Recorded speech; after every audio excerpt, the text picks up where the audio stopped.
everyone, and welcome to the Immortals University Showdown presented by Southern California Toyota. I'm Avli May, and I am here with Yvonne. Yvonne, are you excited for Collegiate League of Legends? Yes. Super excited. Oh my gosh, we were both talking about it before, getting a little rehearsal done. We have eight amazing teams from all of these really cool Southern California universities, and all of them are excited to play, win some recognition for their schools. And then the fun thing is that they are going to be paired with one Immortals LCS player to, help them spruce the team up a little bit. So a lot of these players, again, they're playing for recognition, but they're also playing for something a little extra in terms of prizing. And this is the stuff that, or at least the first place prize would be something I'm most excited for. You have first place will be getting $3,000, but not only that, you're also going to be getting a 45-minute virtual session with the IMT pro players. So that is going to be, that's invaluable. That is worth so much more than money. But yeah, the money is great. It's going to go towards textbooks because we know that's super expensive. But second place is going to be getting $1,500 and third place is going to be getting $500. Be honest, if I had to choose between the 3K and the players, I'm like textbook money. But let's go ahead and take a look at the bracket for all of today. Now in this format, we have 8 teams and it's a single elimination bracket. All these rounds are going to be a best of 1, except for our grand final, of course, which is going to be a best of 3. So let's go ahead and take a look at the first half of the bracket, where we have Team UCLA paired up with SOAS, taking on Xmithie and OCC. That's Orange Coast College. Now in game 2, we're going to see UC Riverside paired up with ACA, take on LMU and Apollo. And Hakuho is going to be with Pepperdine against Alorum and UCI, and then Gate with CSUDH against Insanity at USC. Now, I see a lot of these colleges and all of these schools are basically clubs that I interacted and collaborated with when I was in college a few years ago. So I'm super excited to see some of these names, but which team really, pops out to you? I'm excited to see how Jake or Xmithie does on with OCC. Very interesting to see how he's going to turn out. Just because we're friends, I like bantering and making fun of him. So we'll see how that one goes. Friends with him, you kind of want to see how he performs. I want to see him fail. Yeah. But that's going to be the interesting thing. He's in game 1, him and OCC taking on SOAS and UCLA. And that's actually going to be our first match of the day. That I am incredibly excited for.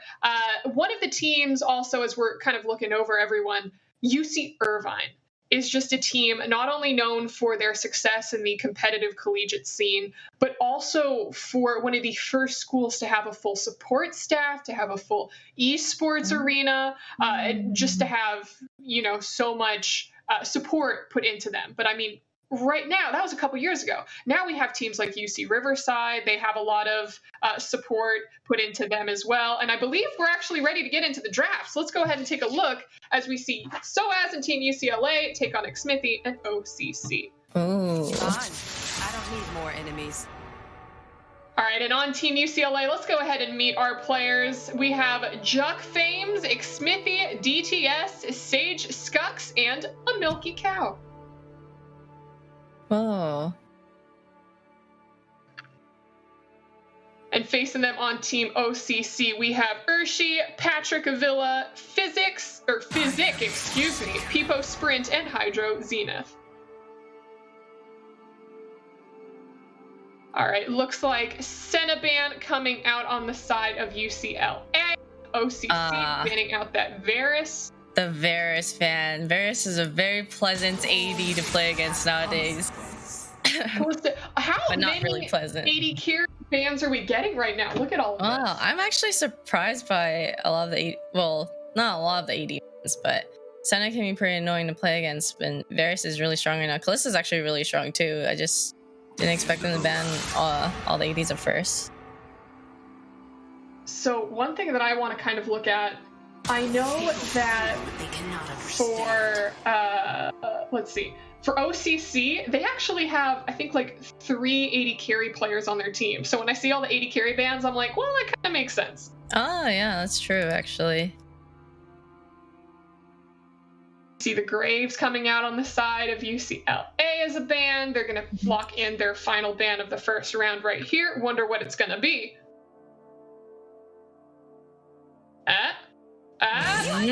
Veigar. Oh, wow. Veigar ban. Someone play Veigar on their team. I'm looking through a lot of their most recent champions, especially played in ranked. And again, a lot of 80 carries. Yeah. So no Veigar in particular. I wonder if we're going to see any mid or top ends here.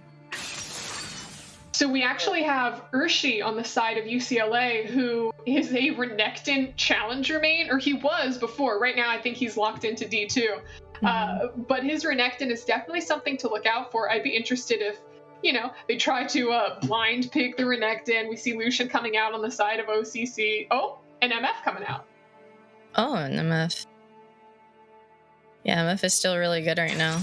She's really good, pretty good to blind pick too. So now I know you're like the bot lane goddess. What 80 carries would you, I guess, prioritize in this situation? Because again, it could be an LCS Lucian and he could go either top or mid. We don't know if he's bot for sure yet. Yeah. A lot of good ADs right now are, some of them already banned. It's Callista, Varus, and MF is still really good. Aphelios still good. So that's there's also a lot of mage pick spot now. So there's Cass and Syndra. But it looks like Syndra's banned. So I don't know. Maybe we could see Cass for the team with Juck Ferns in them.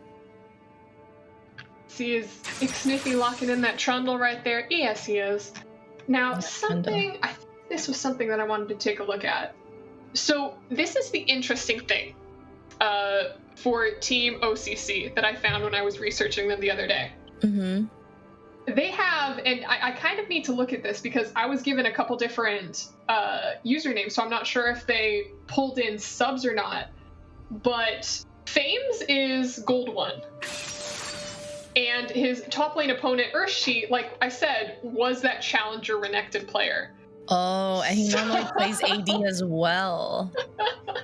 So, yeah. So, we're going to see how he performs up there. Yes, there might be a small mismatch top, but I'm sure he'll do fine. There's going to be something.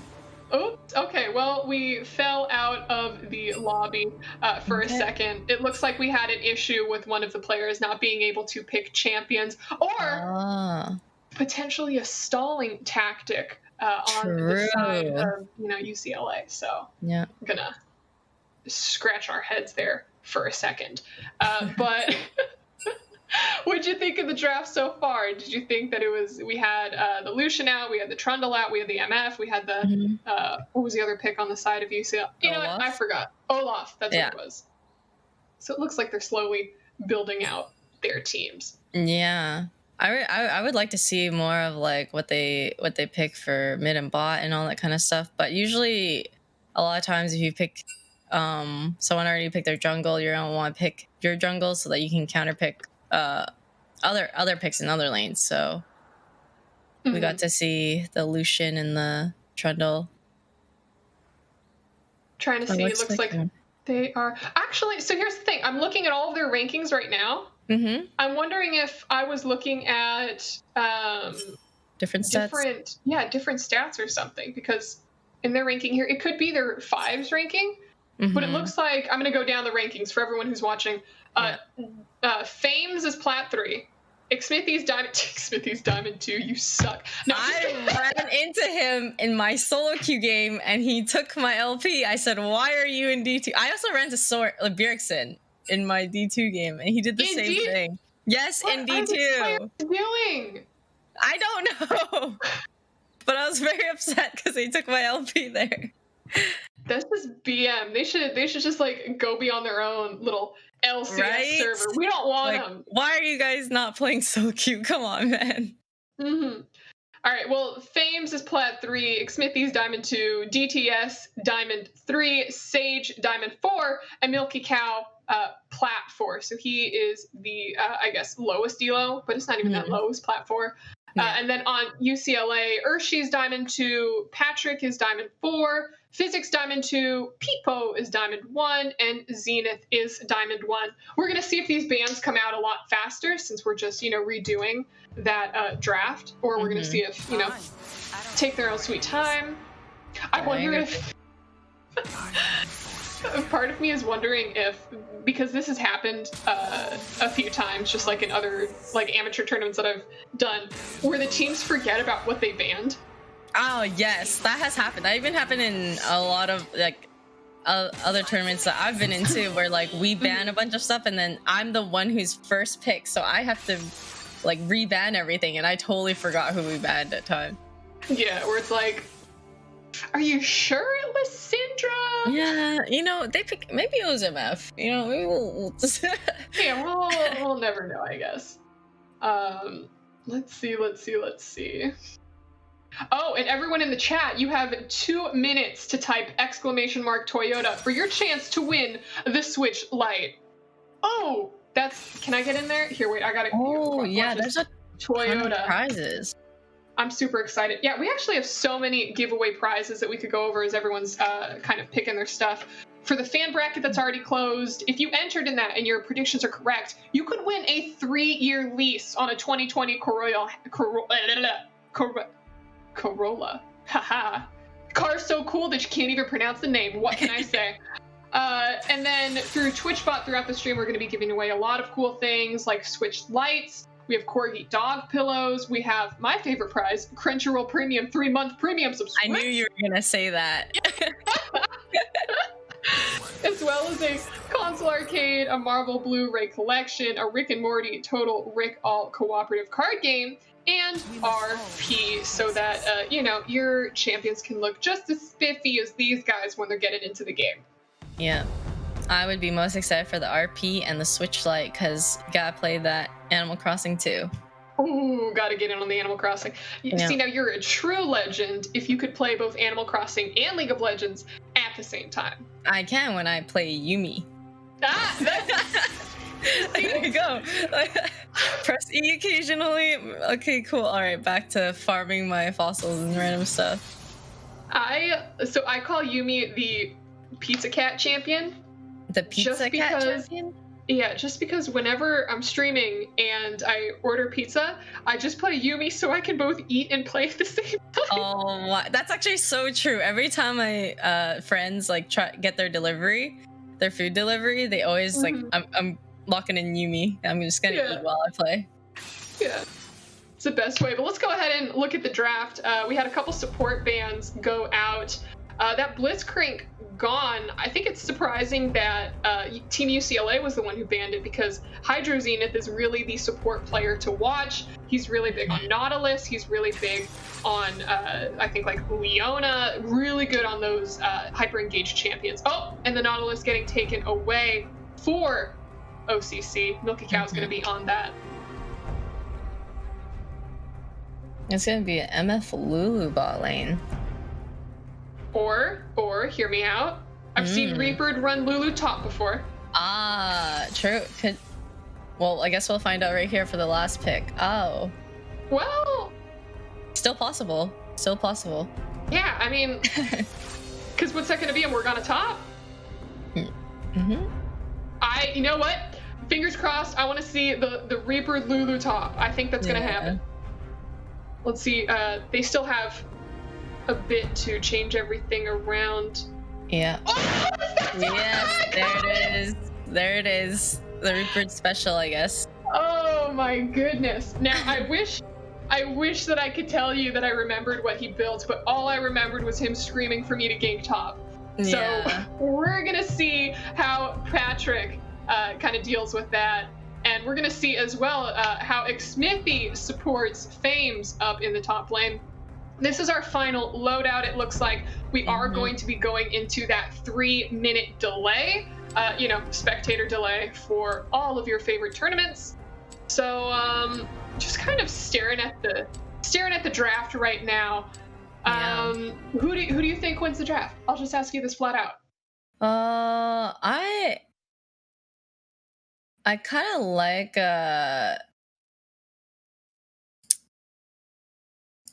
kind of like the OCC team.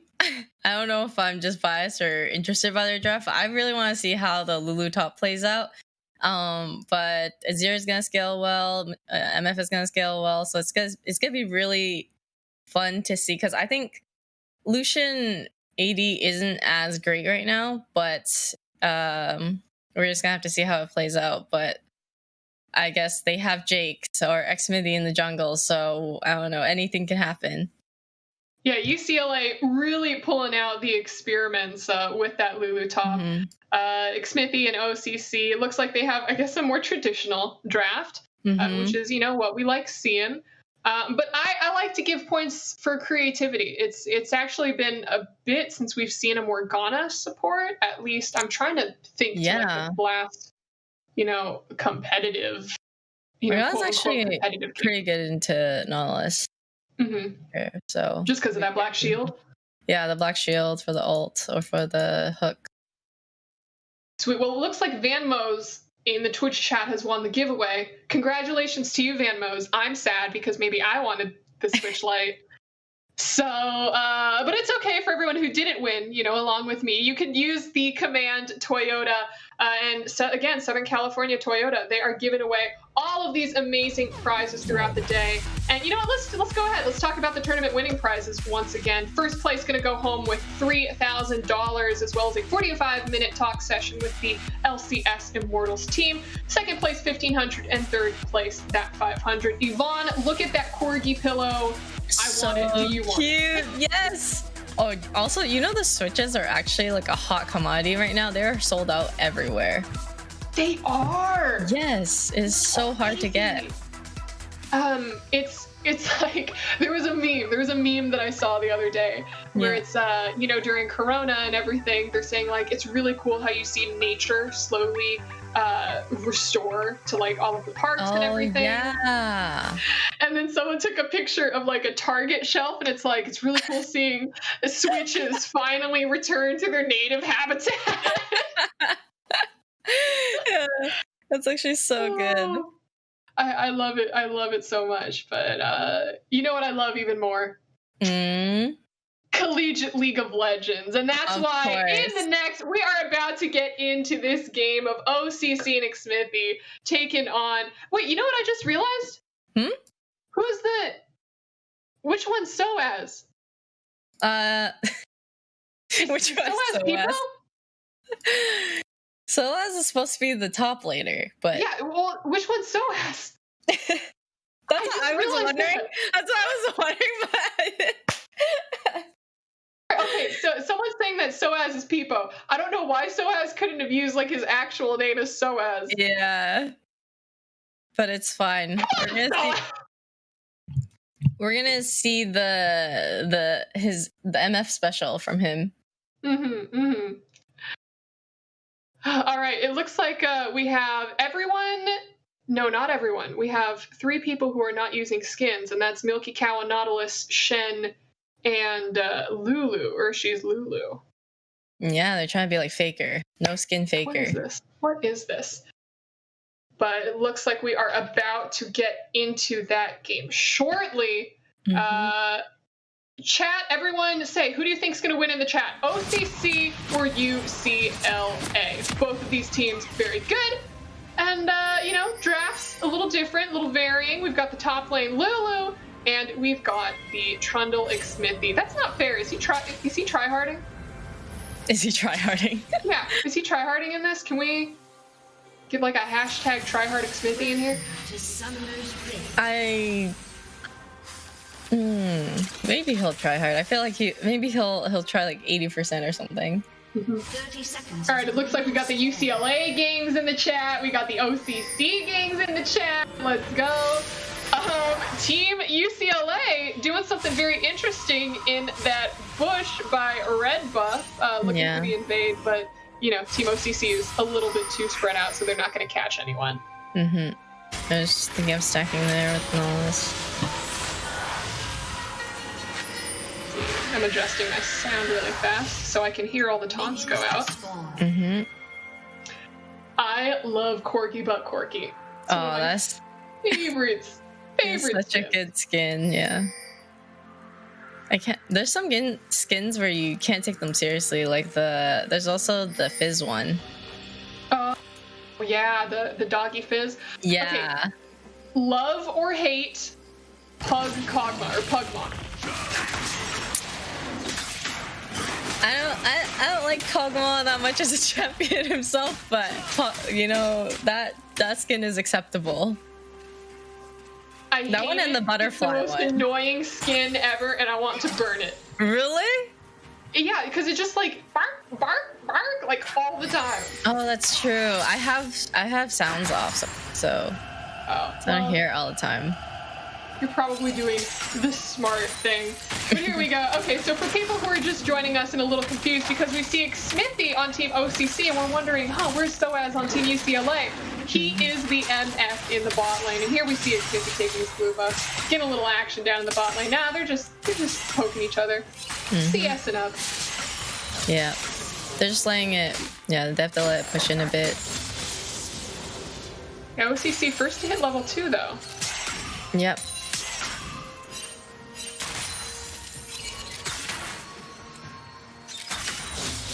Yeah, that's actually a good place for MF and Morg to be in, so that Nautilus can't really do anything if it's a bit closer to their turret.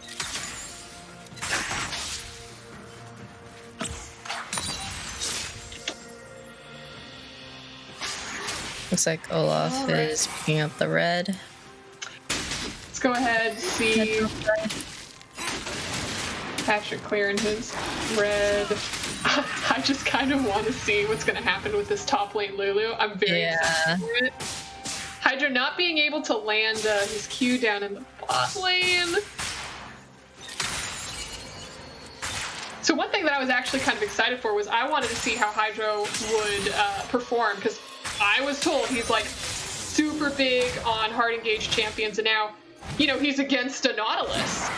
So it's like, is he able to, you know, just perfectly read him and Soaz? And honestly, something that I'm curious of is I want to know if, like, Zenith is just in the bot lane right now being like, yes, Soaz, what do you want? Oh, but Smithy is naked in the bot lane right now. Yeah. And a spell shield in case he gets hooked after the flash. Yeah, Smithy able to take the flash away from Zenith in the bot lane. It's gonna be hard for him to walk up now. The wave is not that great either. Looks like Patrick is just waiting up in the top lane, gonna see if he's able to close in on Fames, but there was a ping that went on in that tribe rush on the side of OCC earlier, so they may know that he's there. And he's gonna back. Yeah, not sure if he can do anything there. Unless they're is he coming in again? Nah, doesn't work for the bot lane. Yeah, it's warded. Smithy spotted out by that ward, and the black shield went up. Pretty good timing.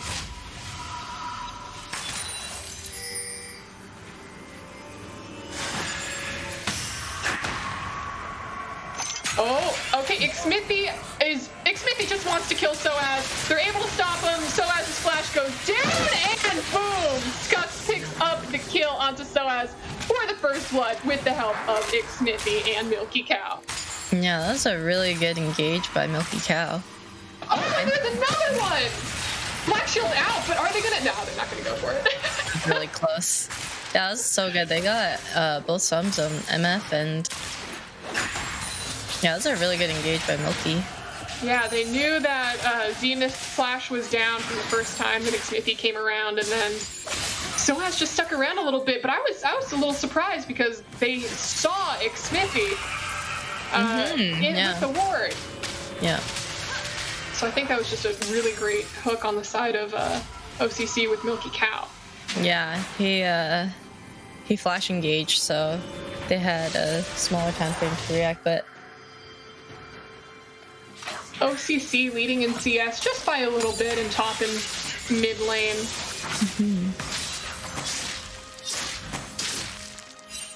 Who do you favor in the Corgi? Is it Corgi? In the Corgi Azir matchup, as we see Smithy trying to defend Ocean Drake. Oh, Zenith, the finishing that's there, but Xfinity still goes down. Very. Yeah, we see. Oh, there's the Azir pushing him in. The Shen ult goes down. Quirky able to pick up that kill. Lucian comes in. He's like, Zenith, listen, you can't escape me from bot lane. You're going down. Yeah. And that's the 2-for-1 on the side of OCC. Was Olaf trying to start Dragon there?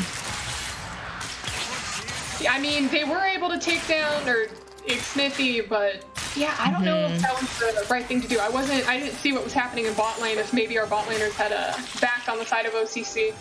Yeah. I'm gonna take a quick pan to this top lane action where...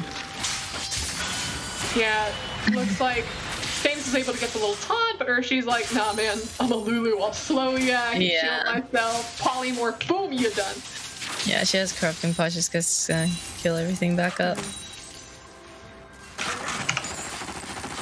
Yeah, she has Dark Seal and went for that Lucidity boots just for the extra cooldown.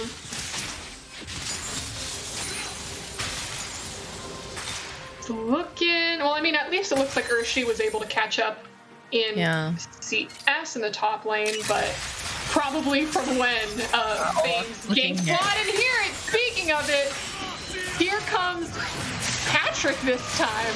Yeah. Oh, and Morgan lands a bind. They can't do anything there and just get back off, but the wave is really good for bot right now. And Skuck's finally going down, and look at that. Soaz, Zenith, both got kills on the board. Now you can pick up the dragon here too.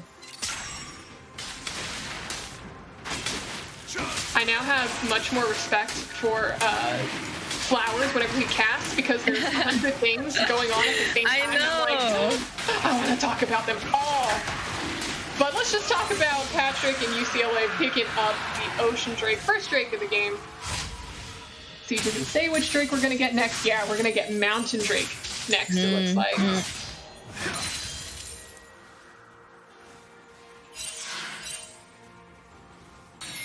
It looks like everyone about evened up in terms of CS with the ganks going back and forth. Gonna see there's how not too much difference there. Now, if you were Soaz right now in the bot lane, what would you be thinking of? What's kind of like your process, your mindset? What do I have? BF sword, BF double longsword. Probably just farm for now, but I think if Morg lands a bind, can put in some extra damage, but it's gonna be... Oh, there it is. There's the bind. Speaking of the bind. Oh, but there's the hook! And the Ignite actually goes down onto Morgana. Scux pops out his ult, but just not enough. They weren't able to actually pick up any summoners, it looks like. But they got the Knowledge Ignite. Bit of kill pressure relieved there. Get a little bit of that scuttlebutt action in the river. Yeah, Morgan 6 Nautilus is probably hit 6 soon. What? Okay, now, here's another question for you added on to the pressure. Now, if you're Soaz, you're on a team of 4 college students and they all say, man, it would really help to have that extra prize money to pay for some of my textbooks and all my courses. Then what are you feeling? Then what's your mindset and the pressure like? That'd be too much pressure, but I guess he's down to help him out a bit because they just got a kill here. Yeah, Soaz able to take him down and says, I will pay for your textbooks, don't you worry. Oh. They're finding there, but it looks like Xmithy's coming to the rescue down in the bot lane. I'm gonna try to switch around. Yeah, I don't think he could do anything there. MF is just also super strong. Don't see her in solo queue as much lately, but she's still like I think people just randomly stop playing her, but she's still really good. Is she an always banned or? No, she's not banned, but I've been seeing more like Varus, Ezreal, but people still play her because she's like so strong still overall. And, and when she gets like her 3 items, it's like she's super hard to kill. Man, Xniffy loves the bot lane. Do you think that he's sticking around bot because he knows that's where SOAS is and he wants to, not get down and all that? Maybe. Maybe trying to send a message like hold back a bit over there. Yeah. But I mean, it looks like everyone else across the map is holding their own. Yeah.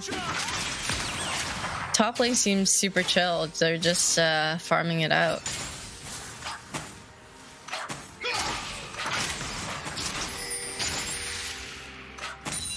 Shen with the triple armor and the little Tiamat up there.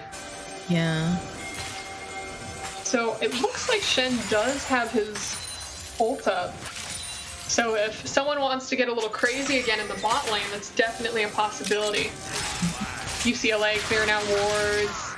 Oh, actually, OCC. Scots is threw his ult out.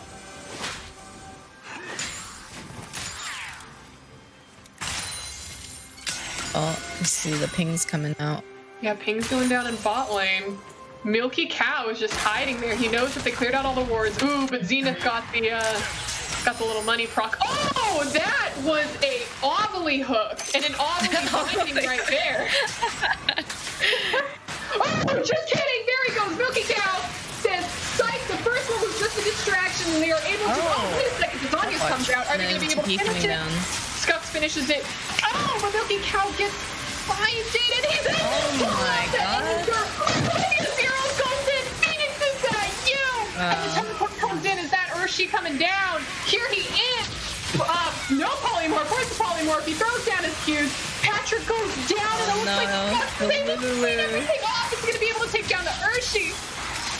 Urshi gets away with his life, but that was a 3-for-1, or was that a full 4-for-1? 4-for-1. Rift Herald going down in the bot lane from Xmithy. That is going to be a very dead UCLA and a very dead bot lane turret. Yeah, Milky got 2 really good hooks there. I think he might have heard what you said about his hooks. He said the Ovilee hook, and then he was like, nope, not happening again. And then he got the 2 hooks like consecutively after that. Yeah. All right. Oh, it looks like we're going to get a replay right there. So there's Milky Cow's hook.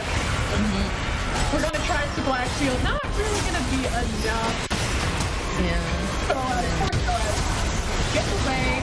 Tries to go the ult count. I think it was actually Shen ult. Milky Cow? That hook. Yeah. Yeah. Oh, wow. We actually have another fight going down in real time. It looks like UCLA is able to take down Fame, say, hey, listen, you guys won the last fight, but we're coming in for this one. Just kidding. DTS 140 comes in, absolutely cleans up with the double kill. It is just fight central right now. Yeah, I love it. Oh, MF is a little out of position there, but... So last question mark, King? Just trying to do a little wraparound into an accidental death right there. Xmithy finally getting his little mountain drake. He's like, listen, I died the first time. Second one, that's on me, team. Ooh, we're gonna get Infernal Drake and Infernal Rift. What's your favorite elemental rift? Actually, not sure. Maybe the wind one? Oh, just for speed. I don't really have a fit. Yeah. That's the only one I can think of that I really particular. Like, everything else is like... everything else I just think of like what is like a buff to like certain champions. Like the ocean map is like Ringer buff.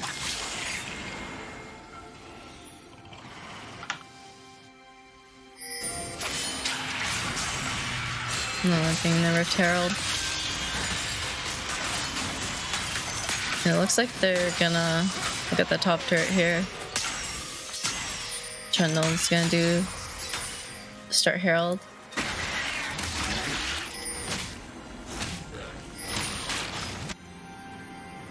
Yeah, it looks like, are they gonna start it? Smithy's just kind of poking around, yeah.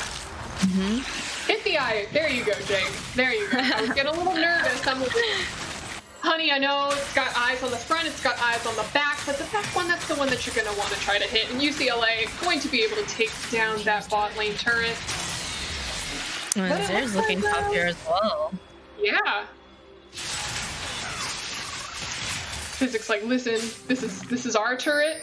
I'm saving it. But as he's up there, DTS is in the mid lane being like, your turret? My turret. But here we have Smithy joining the top lane with his bot laners. Yeah, it's really good that they were able to break both top and mid. Yeah, looks like they're just able to take down turrets across the map. Smithy has that Rift Herald empowered back. See some pings going down. It looks like Patrick is coming in. Tries to get the jump onto Cow, except he's met by 2 other players. Physic's like, should I go in? And he's like, nah, man. Zenith's like, I'll give you the black shield. Pull out. Pull out. Alright, it looks like everyone's backing up. Yeah, they're probably gonna just farm waves at this point.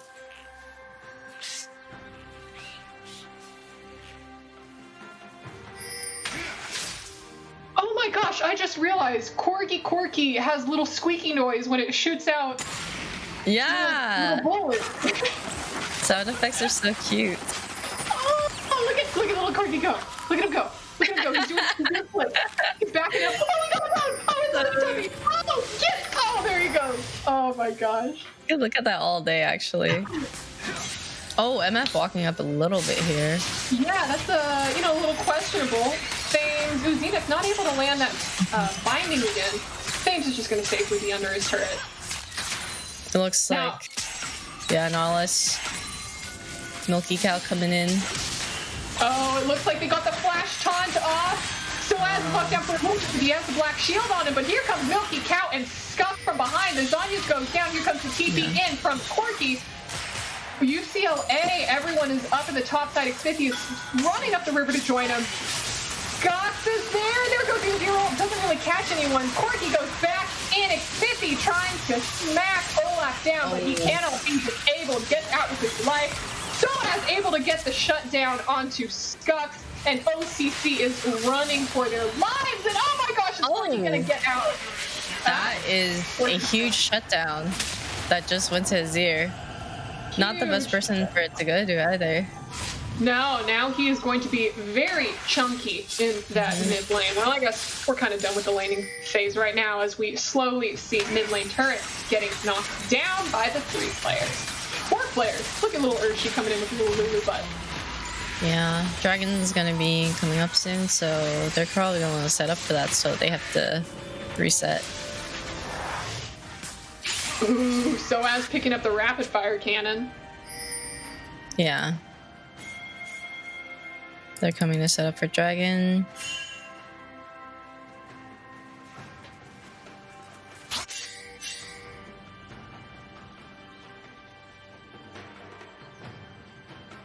Yeah. Alright, it looks like they are running around. Trying to figure out. Dragon's coming up right now. The Dragon is up right now. 11-11 in terms of scores. We've got 3 towers to 2 towers on the side of UCLA. See OCC throwing down the Rift Herald. Looks like it's going to be able to give them some... Oh, boom. We see the Trundle Pillar going down. Scott ulting down the MF. Yeah, they should be able to get Dragon here. Morgana's really low.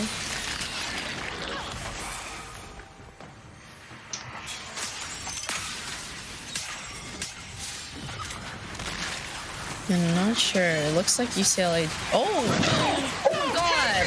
In with the steal on Infernal Drake. Gets out. Lulu ulted him. Gets to run away. Hydra Zenith goes down at the hands of Scux. And now UCLA has to run. Oh my God! He actually got it. He just flash smited. I'll tell you. Wait a second. Okay. I think Smithy's smite was down. I think Xmithy's smite was down. But the question is, why was Xmithy's smite down? We're talking about literally the LCS player who is the king of steals. As we get into this fight, Xmithy goes down. Physic with the Azir ult, able to take down Fames right there. And Twitch chat, I think this is the time where you write Xmithy question mark in the chat. Just like get that spam going. Xmithy question mark, Xmithy question mark. Yeah, I think the UCLA starting to scale a bit with their Azir and MF being super strong right now, and then having the Lulu enable that as well. Yeah. Yeah. 100%. And there we go. That's the Baron.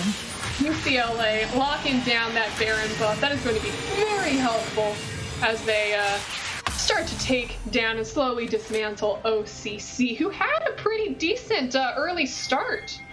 So, big bummer for them. And here we go. We have the replay of the dragon fight right now. Everyone fighting. Oh, and there's the steal from Patrick. Just gets out. Almost no punishment. Yeah, that must feel so good.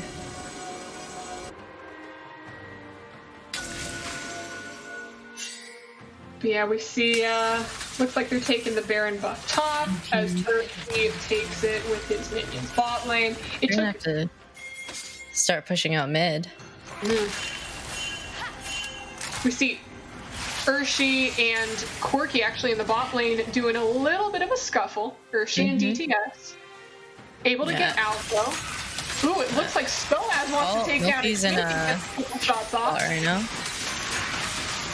Oh, Milky! Milky gets completely caught out and taken down by Soaz and the rest of UCLA as Urshi continues his push bot lane solo against DTS. Well, it looks like Blue team's turret has been destroyed. Brendan's looking at that, but Lulu's just gonna debut out of there. Able to take down that mid turret, and they are going for the inhib turret right now, and they are going to pick it up. Boom, they're going to take the inhib with it as well. There it goes, knocked down, and they go on their little retreat. Lulu pick at bottom, and they're gonna look for probably. And here we go. Yeah. Soaz getting the pop off onto DTS, chasing down Xmithy a little bit. Urshi able to finish off the Corky and start their siege on that bot lane turret. Let's see, it looks like Scux throws out the ult in a little bit, just try to push him back just a tad. But it's not going to slow down Team UCLA. Yeah, it looks like UCLA is gonna be able to get this bot turret inhib here too. 16 seconds of Corky. Oh, actually, maybe not the inhib, but Ooh. Yeah. Pains. Taunts in and has to flash out. Boom. UCLA able to take that inhib. That's 2 inhibs off of this Baron power play. This is massive.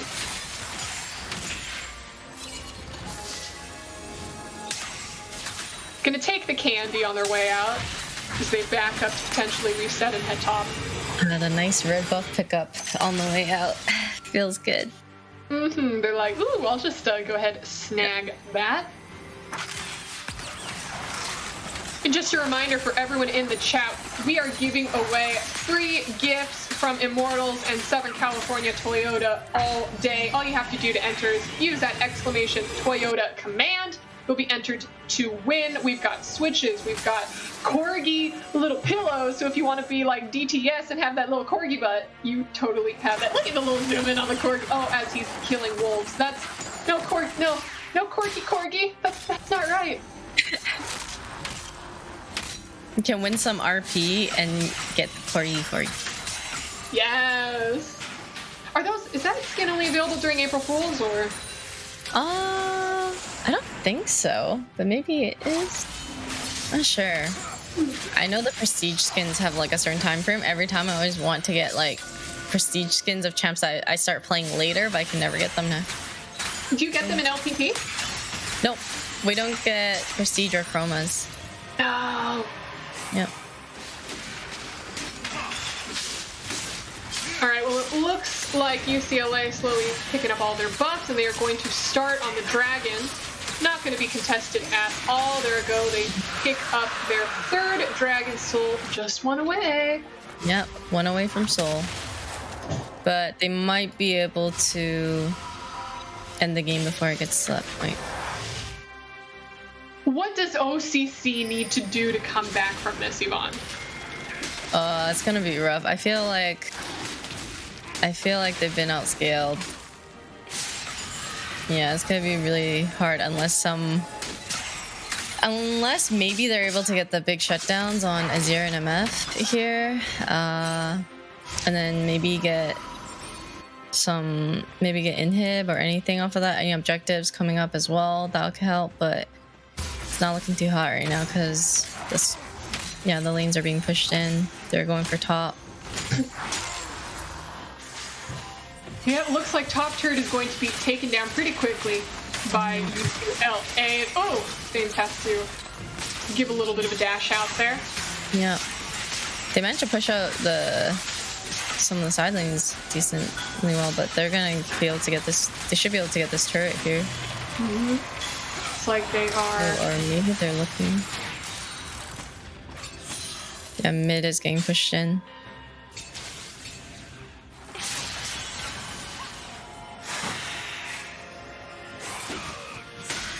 Looks like everyone's still 5-man stack on the top lane. They really want to get that top turret. I mean, they have both mid and bot open with those empowered, with those. MF getting super chunked there.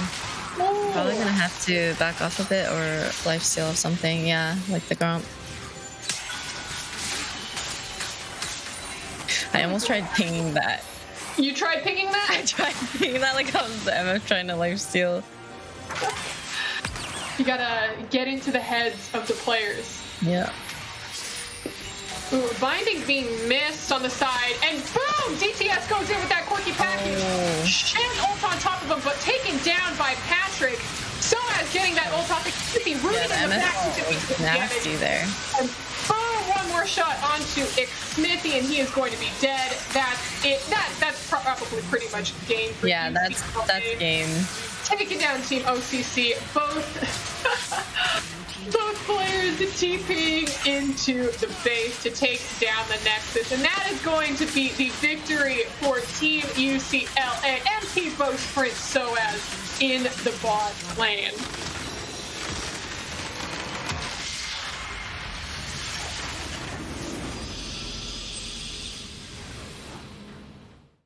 Boom! Victory for our first successful quarterfinal match between UCLA and OCC. It's going to be for Team UCLA, and that was a pretty good first game. What did you think? Yeah, I really liked it. I like seeing like the draft was really spicy. Just being able to see the Lulu and the Shen top was very interesting. But yeah, UCLA just had a better scaling team. There's not much you can do about that. Before we were both kind of memeing about Xmithy, but what would you say to him right now after, getting Dragon stolen from him in such a manner?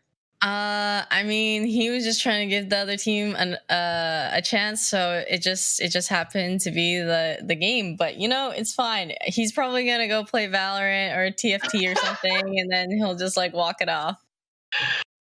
All right, well, congratulations to Team UCLA. They are going to be playing the winner of our next match, which is going to be Aka and Team UC Riverside taking on Apollo and Team LMU.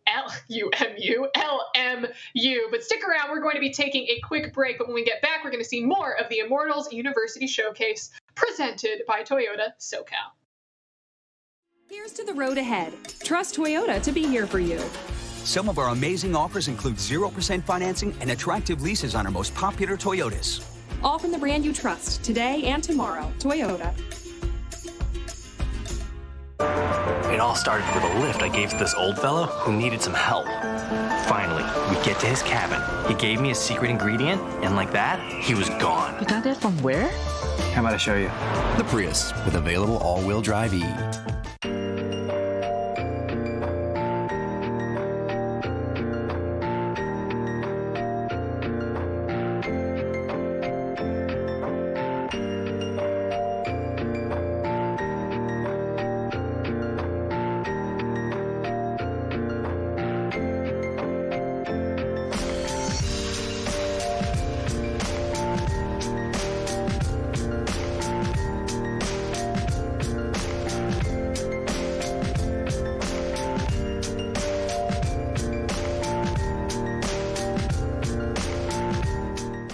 3 Reasons Forerunner comes with lane departure alert standard.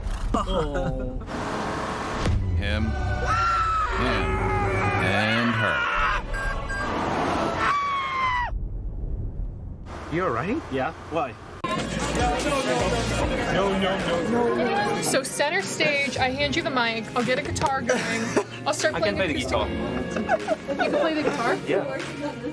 Okay, this is now becoming a much larger project. So you bring a guitar, you bring the vocals. I just need to find a guitar then. And the thing is, I need to learn the songs I haven't played in like 3 years. I can play the triangle. Yeah. Ding.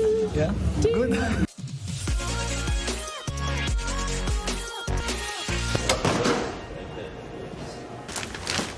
It's a bit dry. It's a lot dry. It's very dry. It's really lost its moisture. It's probably. Honestly, if I would eat it, I would probably rate it like 4 for sure out of 10. Oh, the QSS? You didn't need QSS? Oh, that's with. Oh, what? No way, that's what I do. Like, if it's good, You will finish the QSS. Movement speed. The bubble. yes. You don't think it's good? No, it's not. I mean, this one is probably the worst of the two. Do we care about his opinion? But I don't need butter. I'm just eating dry bread. Oh my god. You don't need butter for good bread, bro.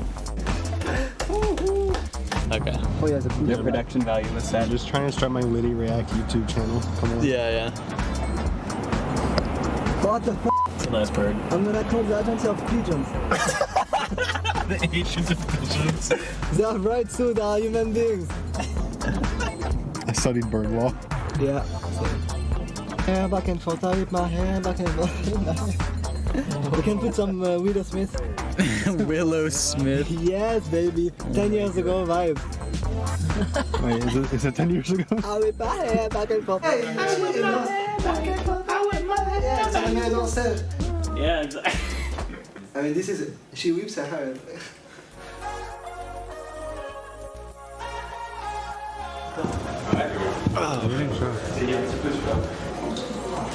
God, you're so nice to me. You're so nice. I love it. When the French flame you, you know they really love you. They're nice to you. French. What part are you? From South Bordeaux. Oh, nice. The better part. I'm watching you. Like, what the hell are you? Fun. I'm pretty sure. You say the same thing. Give me an example of taking a deep breath. You forgot your mouse pad. We got a new one and I put it there. So someone took it, not I forgot it. Yeah, I need to find my mouse pad. Hey, someone find my mouse pad. Get down my mouse pad. I can't do anything. Just find my.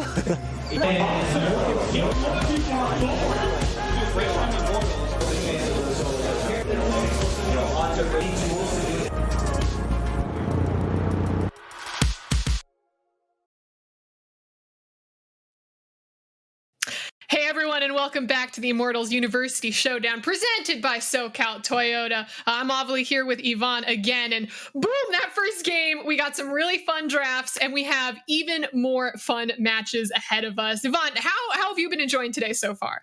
I've been loving it. It's actually so fun watching these games. Very interesting too, with like different players and stuff. Very different from like, I guess, watching LCS. I think collegiate just brings a lot more.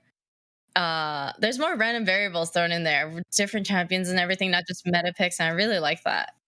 Yeah, I mean, I do want to dive onto the collegiate spirit in just a second, but before we do that, let's go ahead and take a look at our bracket that we have so far, updated with our first victorious team, Team UCLA, mixed in with SOAS, completely wiping the floor with Smithy and OCC. That poor guy. Our next game is going to be between Team UC Riverside, paired up with Aka and LMU and Apollo. And then in the second half of the bracket, we're going to see Hakuho and Pepperdine take on Alorem and UC Irvine. Gate and CSUDH take on Insanity and USC. So we have quite a few fun games ahead of us. Any predictions for how this next game is going to go between UC Riverside and LMU? I want to say I'm gonna put my money on UC Riverside, Just taking a look at the champ pools and the rankings as well. But I believe in the underdog tale, and that LMU can also pull out a win as well. So for everyone who's just joining us and maybe missed the first game, just a little recap. What we have here today are 8 collegiate teams, all from Southern California, duking it out for honor and some amazing prizes that they can win. And all of these teams are also going to be paired up with one LCS or Immortals player. So, I mean, we already saw Smithy get wiped. We saw SOAS take the victory. And now we're going to see basically Aka and Apollo, who can lead their team to victory. Or actually, I mean, maybe we aren't even thinking about it. Maybe there's a secret team leader on these collegiate teams. And they're like, Aka, smacking him around like, get your butt back to mid lane and freaking pick up those solo kills, man. Yeah. Definitely. But I mean, I thought it was funny that you mentioned kind of like comparing collegiate to LCS, because when I see collegiate and when I hear about kind of how people view academy of like, oh, well, these are just players who aren't, you know, super into it, super excited to be playing in academy. They just want to make it into LCS. Mm-hmm. Collegiate is the best scene that you will ever watch then, because in collegiate, everyone is young and super hungry to kind of, you know, prove themselves, show that they have what it takes to make it into academy or maybe even the future LCS. And as they're doing this, they aren't living a life like other academy or LCS players. It's not like they're, you know, scrim from 11 a.m. to 8 p.m. or something like that and then do solo queue for the rest of the day. From 8 a.m. to 6 p.m. or later, they are in class. They are in school. And I think like almost every single player that we kind of got information from, I'm going to just throw out a random statistic that is totally not correct, but I'm going to say like 90% of these players are STEM majors. These are not easy majors. Nope, not easy schools either. A lot of the schools are very like reputable and known for like how good they are. So the fact that they can do everything at once is amazing. Like they're handling on a lot of stuff at once. Yeah, and I mean, I personally, I think I actually applied to some of these schools. I applied to Pepperdine in college, rejected. LMU, rejected. Listen, hear me out. I had terrible grades. No, I'm there. I'm right there with you. We're holding hands on 7th and 8th place in the college department. Oh no. Well, it looks like we're able to get into the draft to see how these two teams do. It's going to be UC Riverside taking on LMU. One of the things that I wanted to point out, we saw on the graphics there just a second ago, UC Riverside has that cool logo, the HLG. That's actually Highlander Gaming, and that is UC Riverside's esports club. And, you know, if you've been following the LCS, you may have seen EG's manager, 100 Thieves former manager, Sabrina Wong. She actually really pioneered this collegiate club into the kind of like giant organization that they are today. So I just wanted to kind of shout that out and draw a connection that, listen, if you're a student right now, if you're in college, high school, whatever, get into your collegiate clubs, because you will gain amazing experience there. You're going to meet really incredible and driven people, and they are going to lead you to finding that success in your life later on. I mean, that's what happened for me. That's what happened for Sabrina. That's honestly like La Tigris is casting later today, and she was doing a lot of stuff in the collegiate scene as well. So get into do your college stuff. That's crazy. I didn't know that was how you got your experience and everything too. Yeah, collegiate and high school. But let's go ahead and talk about the draft that we're seeing right now and talk about these players first. So I'll go ahead, introduce UC Riverside. We have LDCS, we have Sketch, we have Aka in the mid lane, we have Easy Poon and T1 Hot Ruffles. And then on the side of LMU, we have H Prince 1, Ninja Noob. Oh, look at little Apollo. He's in the mid against Aka. I love Apollo so much. And then Fosbury and Chances in the bot lane. Yeah, they're going to be facing off mid lane against each other. That's going to be fun to watch. Definitely. Oh my gosh. Okay, I think UC Riverside just won because they just picked my love set. in the top lane. Is that Set is your love? Is he your favorite? He is my husband. Listen, if Dio is my anime husband, it only makes sense for Set to be my husband in League of Legends. Oh my gosh. Can we get like can we get flexes in the chat for Set? I could never feel that way about Set of just playing the role that I do. It'll just never work out. We can have a discussion off of broadcast about Set and his ult about throwing people against walls. That's, now we're here to talk about University League of Legends. We have the Trundle being picked on the side of LMU along with Nautilus for Chances. Let's see. Aika is cycling through his champs and locks in the Aphelios. Mm-hmm. The Trundle and Nautilus. It's looking like a pretty tanky team already from LMU. Yeah, gonna see what they pick next, because they're gonna have to find a carry somewhere. There's the Ezreal that you were talking about. That was kind of like building up a little bit of popularity. Now we have, junglers picked, we have AD carries picked, so what's going to be prioritized in this second round of bans? Let's see. Well, UCR is probably going to want to pick... They're probably going to want to pick their support. What I think.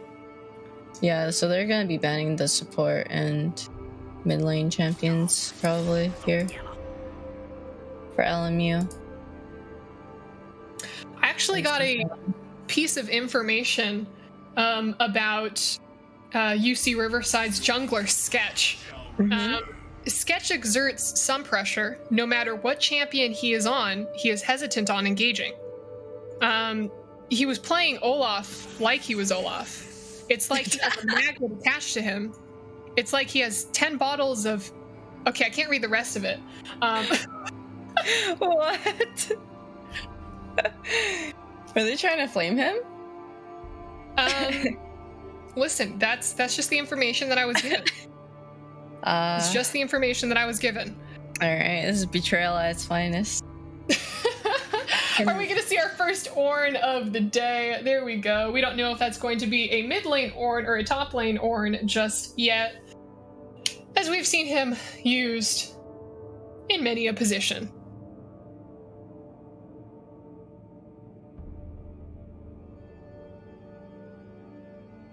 Let's see. Easy Poon, they are looking for their mid laner, and it might be that Sylas. There you go. Sylas locked in. Now they just want a support. Who would you want for a support to back up Aphelios? I personally love Thresh. I don't play Aphelios, so I actually not really sure like what works too well with Aphelios, but No. Huh? Or I mean, yes, maybe Heimerdinger would work great. Ooh, if they chose Lux support.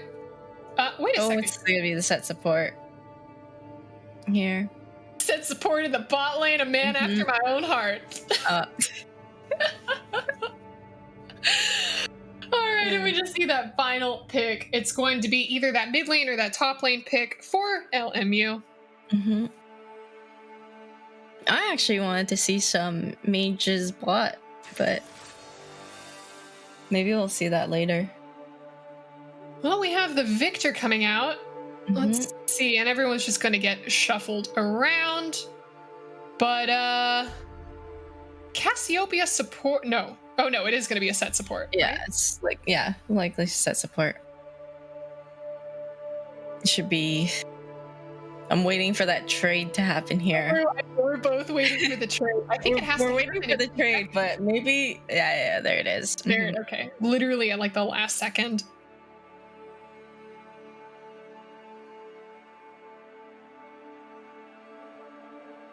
Yeah, all right.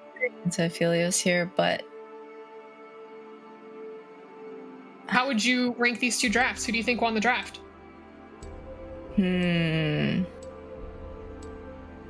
Hard to say. I kind of there's like both both sides both have champions. I'm like, oh, that scales well. And I'm like, oh, actually, but then they have like I'm not quite sure about the Ezreal pick. But okay, I want to say maybe you go first. I can't pick right now. Yeah, Listen, you can't expect trusted analysis from me. I just go for the memes. And so right now I'm looking at UC Riverside because they have Set as a bot laner. You're going to say that too. I'm you know what? I'm going to go with Riverside as well. I like the cast pick. Okay, well, that's just poor Apollo and LMU. Absolutely no support behind them. But, maybe I would have thrown them a bone if they had accepted me into their university. No, there it is. What she wanted to say this whole time. She planned this all out, got into the collegiate scene, got into LCS just so that she could just make this one statement back to the universities who ever rejected her in the past.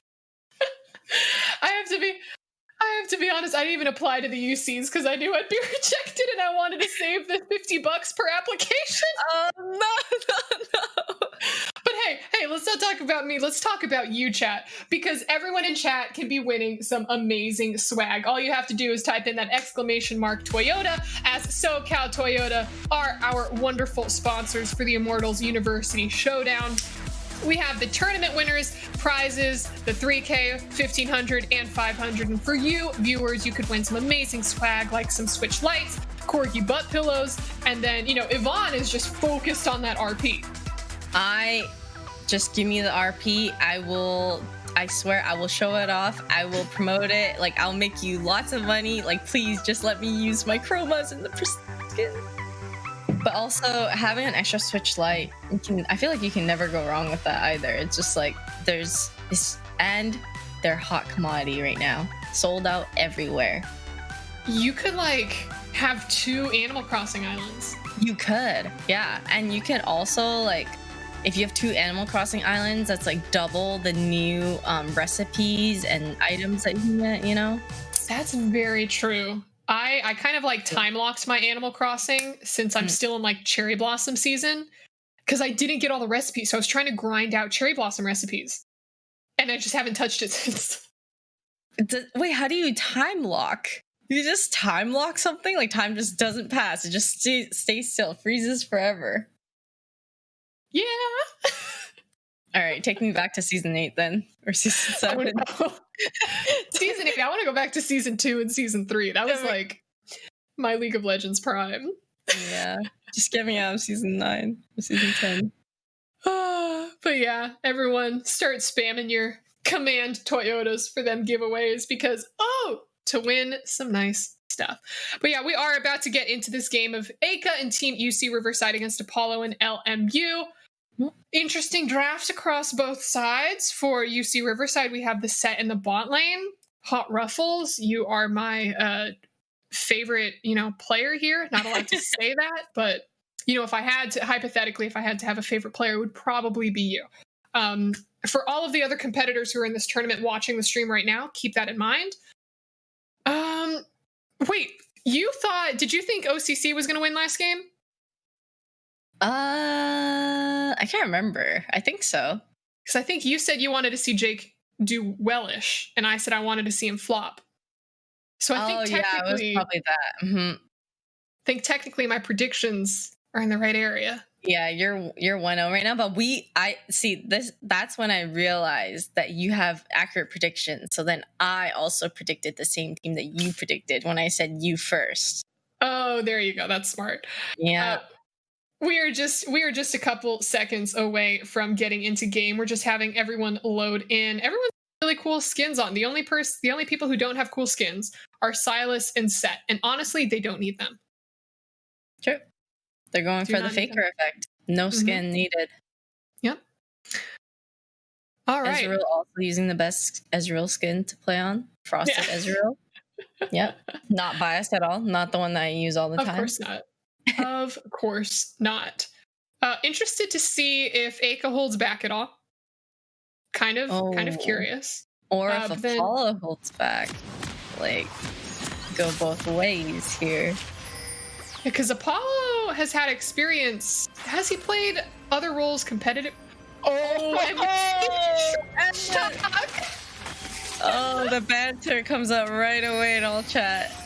Oh my gosh. Okay, so Apollo in all chat just types to Aka, going exhaust because you're insecure, question mark. Aka responds with going exhaust so I can 1v2 you, smiley face. Yeah. And now they're linking each other's streams. Yeah. Oh, this is so sweet. We didn't get any alt chat last game, and now we are just getting a bunch of it. Yeah. Oh, Aka with more trash talk says, shaking in your boots going corrupt, question mark. Apollo At least I can buy boots as Apollo. This is trash talk. Oh my gosh, I am in love with this. This is amazing. Mm-hmm. All right, well, it looks like everyone's pretty much just spread out across the map. There's going to be no obvious cheese stress. There we go. We get the zoom in on the set. Yeah. With Comet. Is Comet on set something that you see a lot?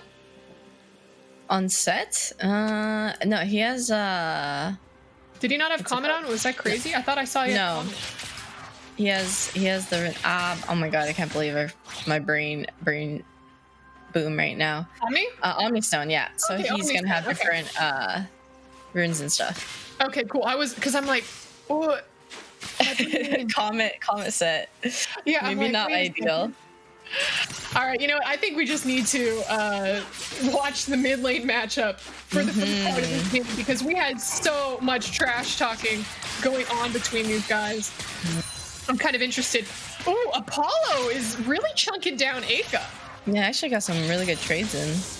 Oh, the bot lane is looking a little spicy as well. Oh, boom! The Ignite goes down. Flash heal. Yeah. Mm-hmm. It's only level 1, so they didn't hit level 2 yet, but they're going to be hitting level 2 here, so... Looks like everyone's hitting level 2. Yep. Yeah. 2 across the board. Got some vision pings going down in the mid lane, but Easy Poon gonna have to play a little bit safe with no summoners. Mm-hmm.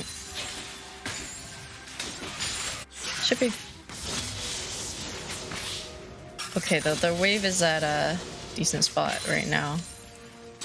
Oh, bot lane for UCR just hit level 2, so they were a little bit behind. Yep. They had to respect the level 2. Nautilus could get a pretty nice little hook. It looks like Ruffles is just taunting him. He's like, come on, do it. Do it. Hook The amount of times I've played against a set support where he's just doing the crunches in my face. I love it. This is my favorite. It's my favorite type of set. Oh, it looks like Trundle Nautilus is looking mid here. Oh, gets the knockoff. Or gets the hook off. Oh my god, there's so many things going on. They're chasing down the Nautilus. Are they going to be able to take him down before Ezreal gets the kill on bot? Alright, Ezreal's trying to pick up the kill here too. Boom, Sketch playing Olaf, going in, picking up his axes, chucking his axes, able to take down Ezreal. Boom, we had action all over the map. My camera was going whoosh, whoosh, whoosh, whoosh. Yeah, Cass also got taken down mid lane, but also got a kill. Picked up Trundle kill. Oh, No yep, and it summoners looks on like her now, Apollo killed Aka as well.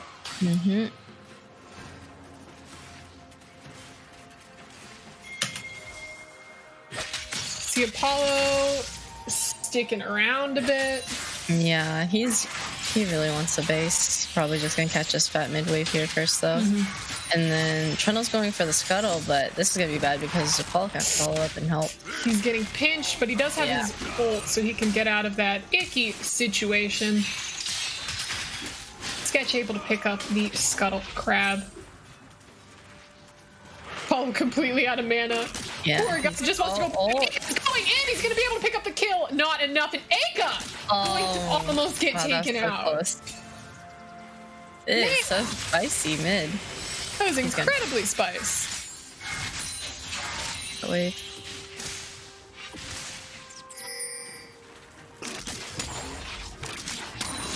All right, let's see what our other players are up to in the bot lane. pretty even CS across the board. Yeah. Oh, Orin going in just a little bit onto Silas, but Silas with his healing is just kind of ridiculous. Ezreal's actually up a good amount of farm because he still has this wave that he hasn't farmed yet. Ooh, Sketch trying to take down Apollo, but gets stunned in his field. Yeah, you got a good chunk on Apollo there, so... It's okay, though. He has corrupting pots that he can heal up with. Mm-hmm. As Aka said, insecure. True. Ooh, we have Ruffles pinging Silas's teleport is ready, so they may be trying to go for some sort of play down bot, potentially? Potentially, yeah. Looks like he's just gonna try to take this dragon, and then there's a TP ward. Oh, they got it, though. Falling out the TP ward. Mm-hmm. Dragon being taken for UC Riverside. It's a nice little Cloud Drake. Mm-hmm. Boom, every single time Orin tries to get a little bit of damage off onto Silas, just immediately healed back up and basically forced out of lane. Let's see if he goes and recalls here. Yep, he's gonna recall. Yeah, but he has TP, so he should be fine. He's been yeah. Oh, no, sticking around. Oh. Aka with more trash talk in the alt chat says, play your memory. I love it. I love this spicy alt chat. This is what we want to see. Mm-hmm.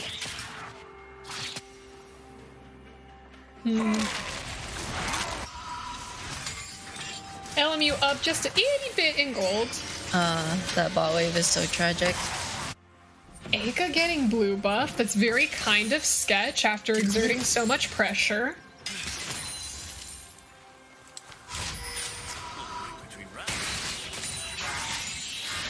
Yeah, they see Olaf there. He's just clearing a ward. Oh, Aka going in.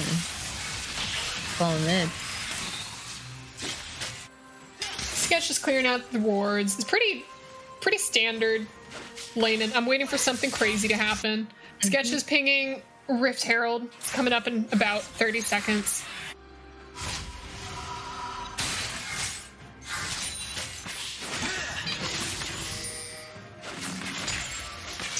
Yeah, Paul's trying to survive here, farming the rest of that wave. Got it. So, just as, you know, everyone's just kind of farming and the alt chat is a little dead, some really cool history kind of like on UC Riverside and Highlander Gaming. Like, they started off as a independent club.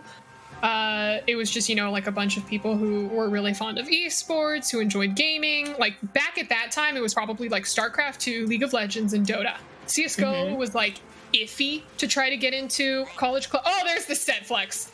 There it is. I see every time I go get the set support. Yeah, but now Highlander Gaming has grown into just like this amazing organization, and one of their like I guess biggest achievements was they qualified for DreamHack Anaheim, and they also made it to the playoffs and the Collegiate League of Legends tournament. All of the players are from California, which is pretty cool. And Sketch, our jungler, actually participated in High School Star League, along with Captain Nuke from UC Irvine. So it's really cool seeing these kids or seeing these students who participated in like High School League of Legends move on and play in Collegiate League of Legends, because it's like, this is their path to pro. Let's see where they end up once they're done with college. Maybe they're going to get scouted, picked up for Academy, or, you know, the dream LCS. It's actually... Oh, sorry, guys. Oh, boom. I didn't say anything. Oh, boom. Orin flashing away, getting a little ult off, but, you know, he's just going to try to run away. Silas bullying that poor little Orin up in the top lane, but... Trundle looking mid here. Ooh, and here he comes. Ninja... Ooh, well, didn't exactly play out the way that he wanted. Aka... Well, that counts. Trying to help out. Yeah, a little too slippery as a snake. Backing up.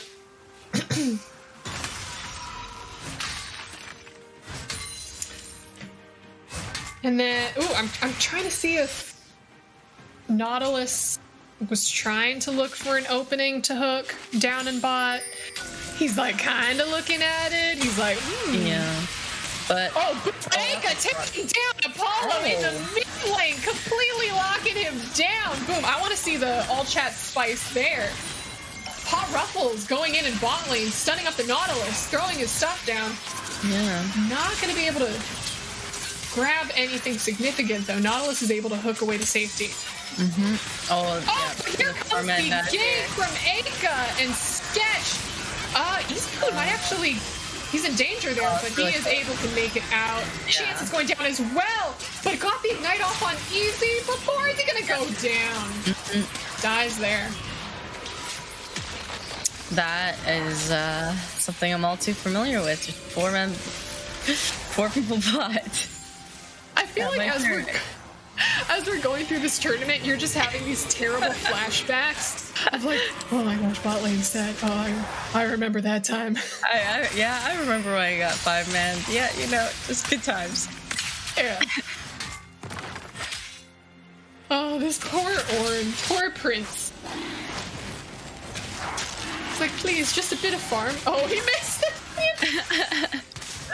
Yeah. Alright, well here we have LMU securing Infernal. Gonna wait and see what that third Drake is going to be. The mountains rise. Ooh. Going to see Mountain Drake pop up and change the rift.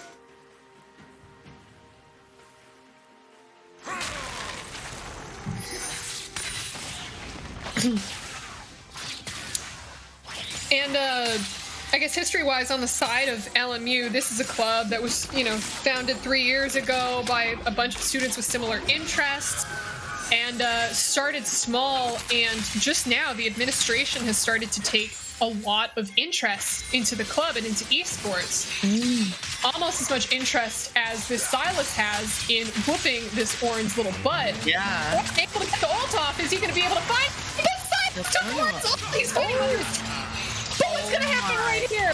Is Prince gonna be able to take him down? We have the TP up in top. Prince is trying to chase him down. Here comes Apollo with the flash. It's gonna be boom with Ninja Noob and the Trundle Pillar absolutely taking him down. There's a kill picked up for that.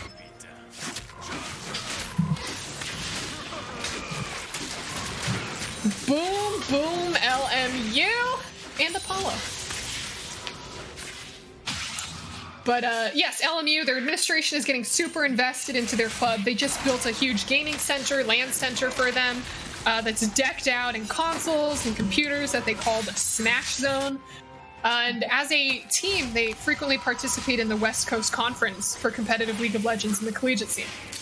Well, there's so many universities now that put in so much effort into building their esports scene. Yeah, it's really cool to see a lot of universities actually take notice in the competitive scene and how it's growing, and that there are opportunities to, enable your students. What I was doing in college was I was sneaking around all the admission because they didn't believe that esports, was an actual sport. They didn't believe that it was something to be taken seriously. So I conducted events in secret on campus. Oh my god, no. I don't even think my school even had an esports club or league club at all.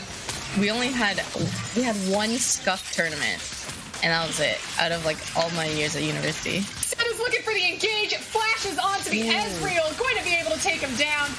Hot Ruffles picking up the kill. Boom, with the ult. Yeah, UCR is able to pick up 2 kills there and then get this top turret as well. Yeah, and Apollo not making it very easy for the Silas to get away. LDC, where you going, buddy? Stole Victor's ult. Won't be able to use it before he dies. Suplex him, says the chat. Oh, there comes that. Again! Exhausted. 1v3. 1v3, he said he needed to use it to 1v2 him, but it looks like he's gonna go for the 1v3. He's gonna be able to pick up Ninja Noob. Goes after Prince, and here comes Set with the support. Dabs on him. Crashes under the tower. Oh man, UC Riverside really showing their stuff. Ica No mercy here. Aka set going after the Orin, takes down Prince. Aka still going after Fosbury. He is ignited. He does not care. He is going for that kill. Yeah. Dang, it feels like Cass just got 10 billion kills there in the span of 2 minutes. I'm missing the alt chat though. Where's the taunt? I know, I was looking forward to that. I guess it's there's a little more focus now. Both team pinging that Mountain Drake coming up in 50 seconds. Orin picking up his abyssal mask, and Aka picking up that Rabadon's death cap.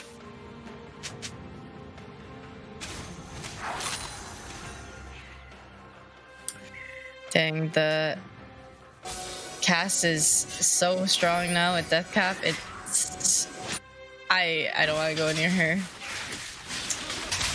Boom. Silas getting to the one, but he's going to be able to take out Ninja Noob, it looks like. Ninja Noob has been forced to flash away, slowly being burned down a little bit.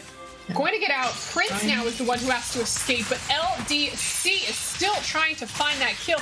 Here comes Ruffles. He's coming into the fight as a little bit of backup. Dabs on the Orin, tells him, that's right, that's my top laner, back up. Oh, Ruffles is actually looking for some sort of a point. Is that a Hex flashing over? Going to get the jump onto Prince into the Silas, and boom, the Orin ult goes out, but he's not able to pick anything up. Silas does crunches on his corpse. Oh my gosh. Cass is just way too strong right now. Yeah, boom, meanwhile, Aka. Sorry, Aka, there was a set on the map. I had to see what he was doing. Yeah, sorry, I couldn't see your double kill mid, unfortunately. Yeah, boom. Okay, well, Rift Herald being dropped in the mid lane. That's going to be an easy turret taken down. Shelly also going to get a good hit on the inhib turret. Yeah, this turret's going to go down. Can I get the inhib here, though? Let's see. Oh, Aka actually gets hooked, but he's able to cut away Apollo. Hitting the but here comes Orin with the knockup. Set goes down. Sketch trying to get the kill onto Fosbury, but he is able to escape. Easy Poon. Boom. LDC takes down the Orin from over the wall. Aka is focusing on the mid lane minions and is going to take down that inhibitor as fast as he can. LDC slowly clearing the wave down and bot to help the minions get into there. It looks like they are going to stay in mid for a bit. Aka keeps hitting the turret along with the help of Easy Poon. Yeah, they're probably gonna have to back off soon, though. Yeah. Yeah, here comes the rest of the team. Phillips gets the hook onto Aphelios. Aka is stunned. Apollo is exhausted. Oh my god. Aka's trying to go for a third. Oh, but Victor just got a massive shutdown. Absolutely massive. A 700 gold bounty going on to Apollo. Aka went for it, though. He did. He did. He went for it. He was sending a message for sure, but that gold on Victor is gonna be so nice. There it is, there it is. The classic set. I actually just got another piece of information as we see Apollo try to take down the set. Apollo, you can't 1v3 this, Apollo! Oh, but Apollo... His team is slowly showing up when he's going to be taken down. His team does not get there in time. Hot Ruffles is able to suplex the Orin into the enemy team. Nope, Hot Ruffles tries to get away. And it looks like they're going to lose Sketch for Apollo there. Trying to re-engage onto the Nautilus, who has his Gargoyle Stoneplate popped. Able to take down the Orin. Going after Ezreal Fosbury. Are they going to be able to take him down in the end? LDC smacks him with the chains.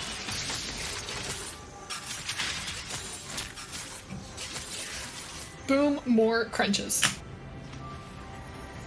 And LMU is forced to retreat to their fountain and attempt to get a little bit of a heal. Hot Ruffles really trying to show his stuff with the Hex Flash. Just doing set things, you know? Just doing set things. Here comes Aka.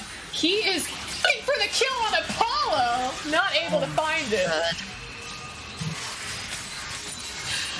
Yeah, they might have to reset here, but Baron's coming up, so...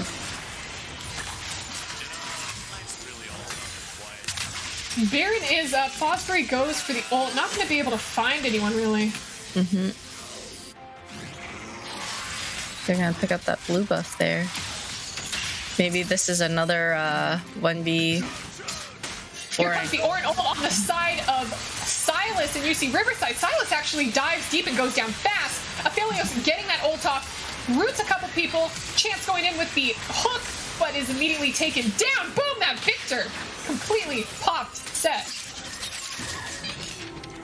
So 2 for 2. 2 for 2. But I mean, if we look at the golds, UC Riverside is, I can't really do math, which is why I didn't get into UC Riverside. They are up almost 10k. Duo Baron right now. Yep, there it is. Alright, they're taking down the Baron right now.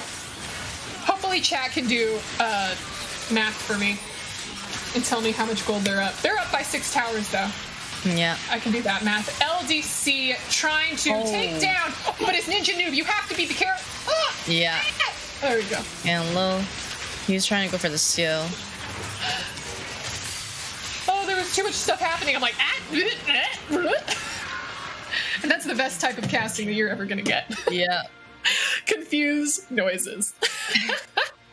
My eyes trying to process everything, and then my brain is like, it's by that time it's already over. Speaking of over, it is not looking too good for LMU as Aka and team storm the base. Easy Poon taking the kill, Ruffles dropping the dab, Chance trying to run, Ninja Noob trying to get into the fight, goes for Easy Poon. Ezra goes down Apollo. It is all up to you, my dude. Are you going to be able to find it? He gets the ult off onto Aka. Aka goes down. Ezra just got a massive shutdown. Oh my god, but it doesn't matter. Double kill, triple kill from Easy Poon on Aphelios. And with that, the win goes to Highlander Gaming and UC Riverside. Aka, you beast. 3 and 12 sets. I love you, my man. 2-3-14. What a win on the side of UC Riverside. So sorry, LMU, but you can wipe your tears in your administration-approved gaming zone. Because, oh my goodness, I'm so excited. That was such a good game on the side of both UC Riverside and LMU. I agree. That was really fun to watch. Mid lane, especially. That was so mid lane, bot lane. There's so much going on everywhere. It was so spicy. Oh my gosh, I loved. So I mean, Aka had, a little bit of experience in the mid lane, I guess you could say. Yeah, maybe a little bit. Apollo wasn't that bad. Yeah, no, he definitely held his own. He made a lot of plays around the map too, and TP'd everywhere. Yeah, definitely. Oh my gosh. Well, chat, spam whatever team you like to support in the chat. UC Riverside and Aka are going to go against SOAS and UCLA later in the day, since they are the first victors from this first part of the quarterfinals. But, props to all players involved, everyone who's playing. My voice is going now because I was so excited for these games and these matches. But yes, just congratulations to all the players around so far, and best of luck next time for the players who haven't been. But the games that we're going to see next, we're going to see Hakuho and Pepperdine take on Alorum and UC Irvine. Before we go to a quick break, Yvonne, I know you're going to be taking a quick break from casting. Just thoughts so far on the games.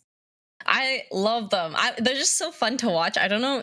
I can't even really pinpoint what it is, but I think it's just seeing new players, new champ pools, everything. And it's just everything's just been very enjoyable so far. Well, you and the rest of the viewers are in for such an amazing treat. We're going to take a quick break, but when we get back, we're going to see more of the Immortals University Showdown presented by Toyota SoCal. Why am I feeling too cool for school all of a sudden? Must be this amazing bow tie.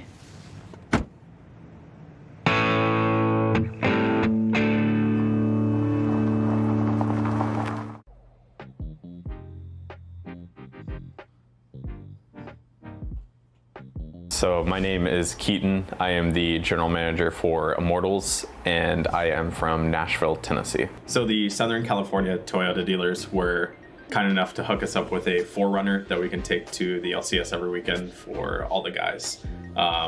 It's currently being wrapped and it should be done here in a few days. So I'm pretty excited to actually see how it looks. I saw some of the mock-up designs, so I think seeing it on the car and having it come to life, you know, I think it'll be a pretty big shocker to me.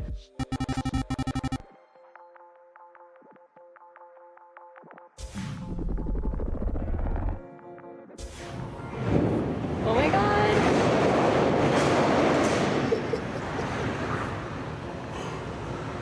Holy.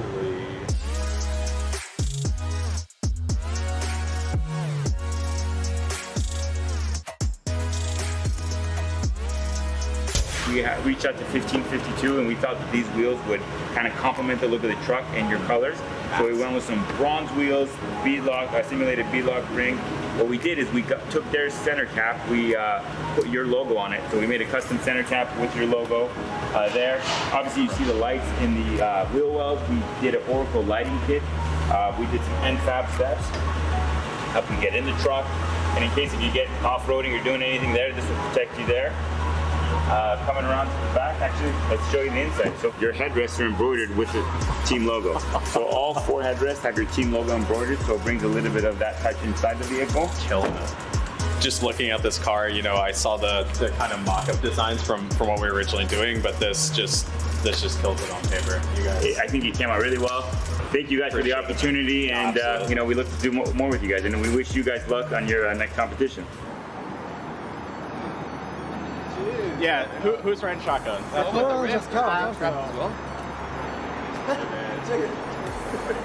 And then you can't see it right now, but in the daylights, you know, play right there is lights underneath. You like video games? Video games? Oh yeah. And then they got GM lights. You can change the color, so you can strobe it to any single color.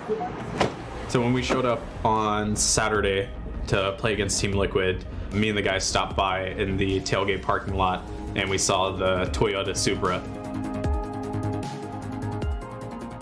You know, had the Immortals decals and everything on it. You know, everyone was like, okay, this car is incredibly sick. You know, when you walk in there and you see this and everyone else is taking pictures with it, it's like, oh yeah, this thing is nice. And I think kind of along the lines of the Forerunner, just seeing both of these cars is just, it's absolutely incredible.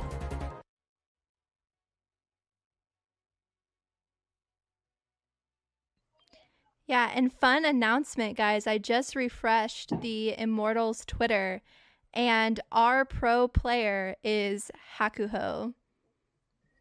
Okay. Dude, I'm very excited. Go. That's there awesome. You go. Looking forward to working with Hakuho. Bear with us. I mean, we're obviously not as good as the players that you play with us, but I'm excited to work with him. I hope that we have a great time. That's all that matters. Pretty fun. So what are you most looking forward to for your experience playing with a pro player? I think it's the biggest thing is just getting to know how to play with a high-level player and getting to understand their mindset and the environment they play in. Because I think regardless if we win or lose, the ability to play with a pro player is insane, and I'm really glad that we got this opportunity to learn and to grow as a team, and I'm sure we'll come out positive out of this event in the end. Yeah, I'm just also very grateful for this opportunity, and what I'm looking forward most is just be a better player. If I can learn, just learn from the pro player, just be better in general. Yeah. I think it's like we're really, really lucky to have this opportunity. I don't know. When I started playing League, I thought anyone that was like in the professional scene was just some sort of like ascended human that could play at that level. And it looks like a totally different like game that they're playing. And just like some of these guys like are around our age, like they're like are still like around the college years, and like they still like just have like this like mental process that's just so above us. That's like it's just gonna be really cool to like get that insight. And then like no matter who we have in the team, it's gonna be like they're gonna become like a core part of our team that like we don't have to like play around, because like he'll just like make everything easy for us, which I think is gonna be like a really cool experience to go through. Yeah, I agree. Big shout out to Immortals for this. This is so cool. I'm honestly kind of looking forward to just realizing how bad I am by just watching their person play. But like more seriously, it's going to be really cool to just take little tidbits, little bits of knowledge that'll help us improve as a team and become better players. Yeah, I think like by playing with them, like it'll kind of expose our like weaknesses that like we might not even know we had, because like things that are so simple to them, like we might not even realize. So I think it's gonna be really helpful to have whatever player we receive on our team.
Welcome back, everybody, to the IMT University Showdown, courtesy of Southern California Toyota dealers. My name is LaTigers, and I'm here with none other than Bill Jump Carter. How you doing, homie? I am doing great. It's been a while since we've been on camera together. I think it was like March or February of last year. So it's good to be back, and it's good to be doing where it all started, Collegiate League of Legends.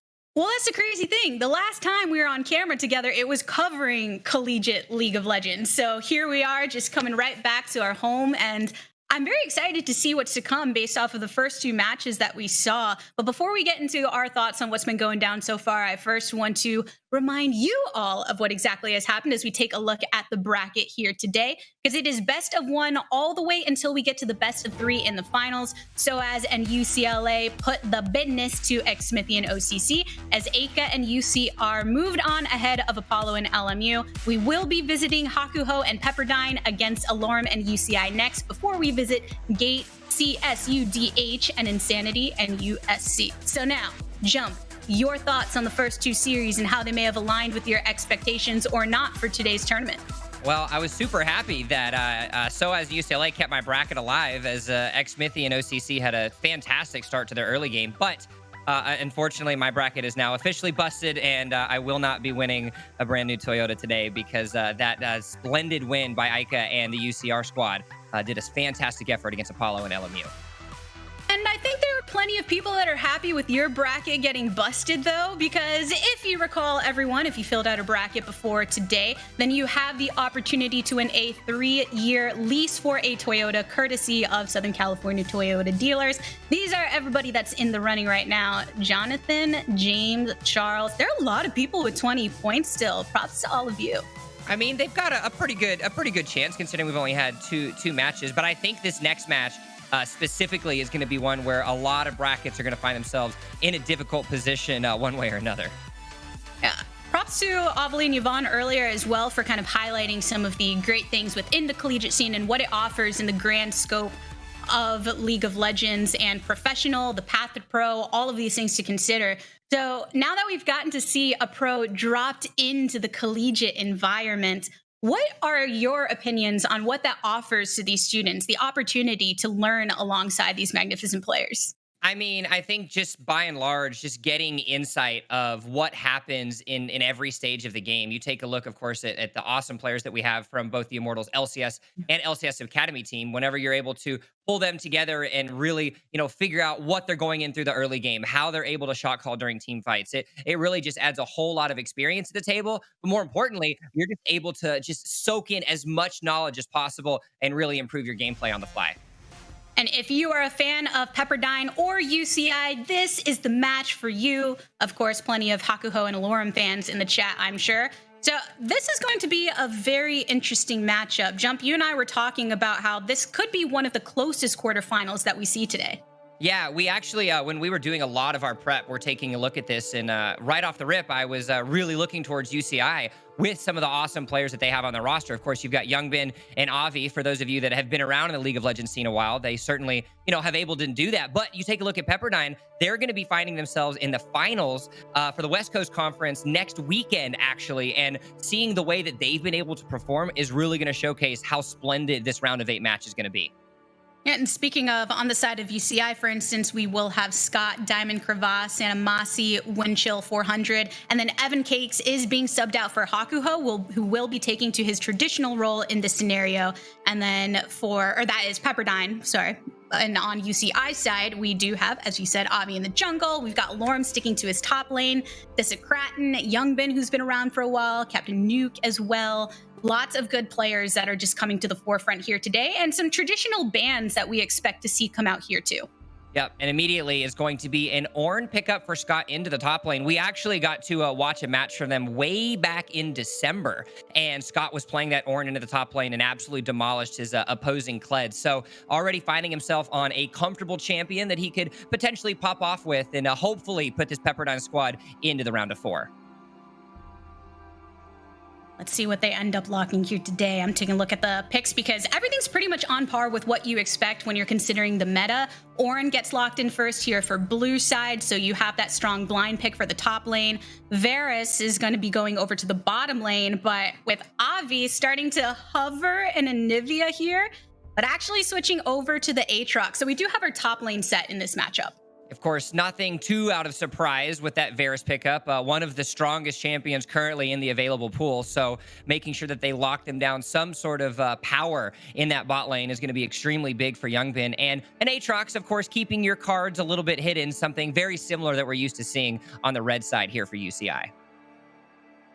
Scott is the one that will be having to face a pro up there in the top lane, and having someone like Aatrox that can be aggressive and punish you could be very intimidating. But at the same time, I don't want anyone in the audience to underestimate the capacity for talent that these college players have, because looking at Scott and just his recent champions that he's played, and a lot of his strength goes through the top lane as well as some jungle flexibility. I mean, just by and large, Pepperdine, as a much newer group, I think relies a lot on their just ability to synchronize as a team. And we were able to take a look at the interview that they had, and they're a bunch of friends. They're super comfortable with each other, and have definitely been excited. And since finding themselves in March of 2019, if I'm not mistaken, getting together, the fact that they're able to synchronize, but more importantly, succeed as much as they have, really showcases the potential of the squad. Man, you know what? I just thought of seeing the Syndra locked in over here on Pepperdine's side too. Yvonne was saying earlier that she was really hoping to see some mages in the bot lane. And I'm not entirely sure if we'll get to see that in any of these matches, because it was difficult to say what these players are comfortable with. But please, if someone today wants to make that happen, I would be very happy. I'm just putting that out there now. Well, they're definitely going to have a little bit of difficulty if that Syndra and that Thresh actually finds themselves onto the bot side. Yeah, if Morgana actually ends up falling down for Kim Down at support, then of course having some sort of defense would be a huge difficulty for them, as the Morgana, of course, is locked in, and we find ourselves onto the second half. Of course, phase number 2 for the bans, it was a Misfortune and a Kindred that is banned away, so a little bit more focused towards that bot lane, and maybe seeing if they can push that Cinder in that direction and have your wishes become a reality there, Latigris. Yeah, on the side of Pepperdine, though, if you're looking over to what's been locked in on your opposition, Varus and Morgana can be such a pain in the butt to lane against, with not only their poke potential, but the W on Morgana, able to push those waves for effective gank positioning and things of that sort. So they do have the advantage in knowing what they're going against, though. And on the opposite side, it looks like it's about time to lock in a jungler. None have been hovered over for Pepperdine yet, so it's going to be a blind pig jungle here for UCI.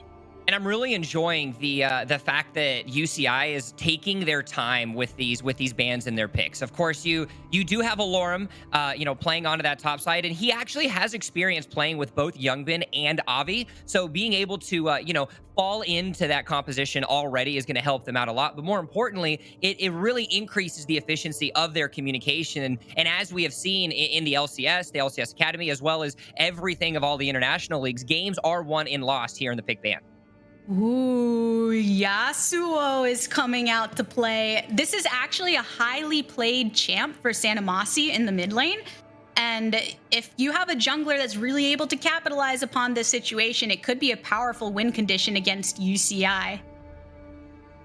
Of course, the Lee Sin is locked in, a champion that Avi is most familiar with. He certainly enjoys his aggressive style. Way back when we casted Avi, and when we actually first met in 2016, Avi was a big Lee Sin and Elise player. So the fact that he's finding himself on a champion that certainly remains comfortable will help himself out, as now Echo, of course, has that final lock-in. And more importantly, you finally got your wish, Latigris. You're 1 for 1 for your desires, and if that's the way that today is going to go, it's going to be a fun set of casts.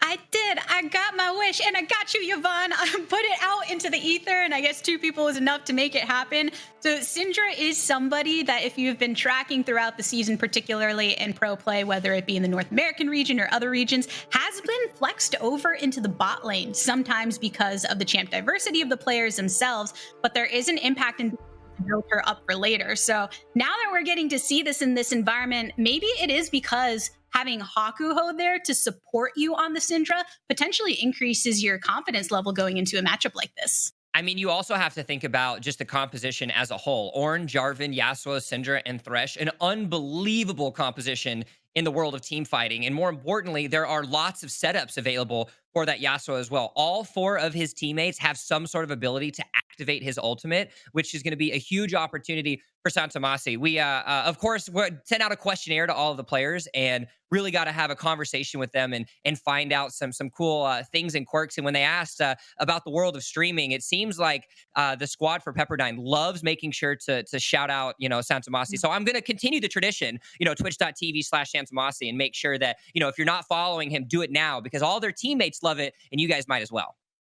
But you're just talking about the composition that Pepperdine brought to the table. Now that you know what both teams are going to be rolling with here, who are you leaning against? I mean, it could be who you predicted in your bracket. It couldn't. I'm going to leave that up to you.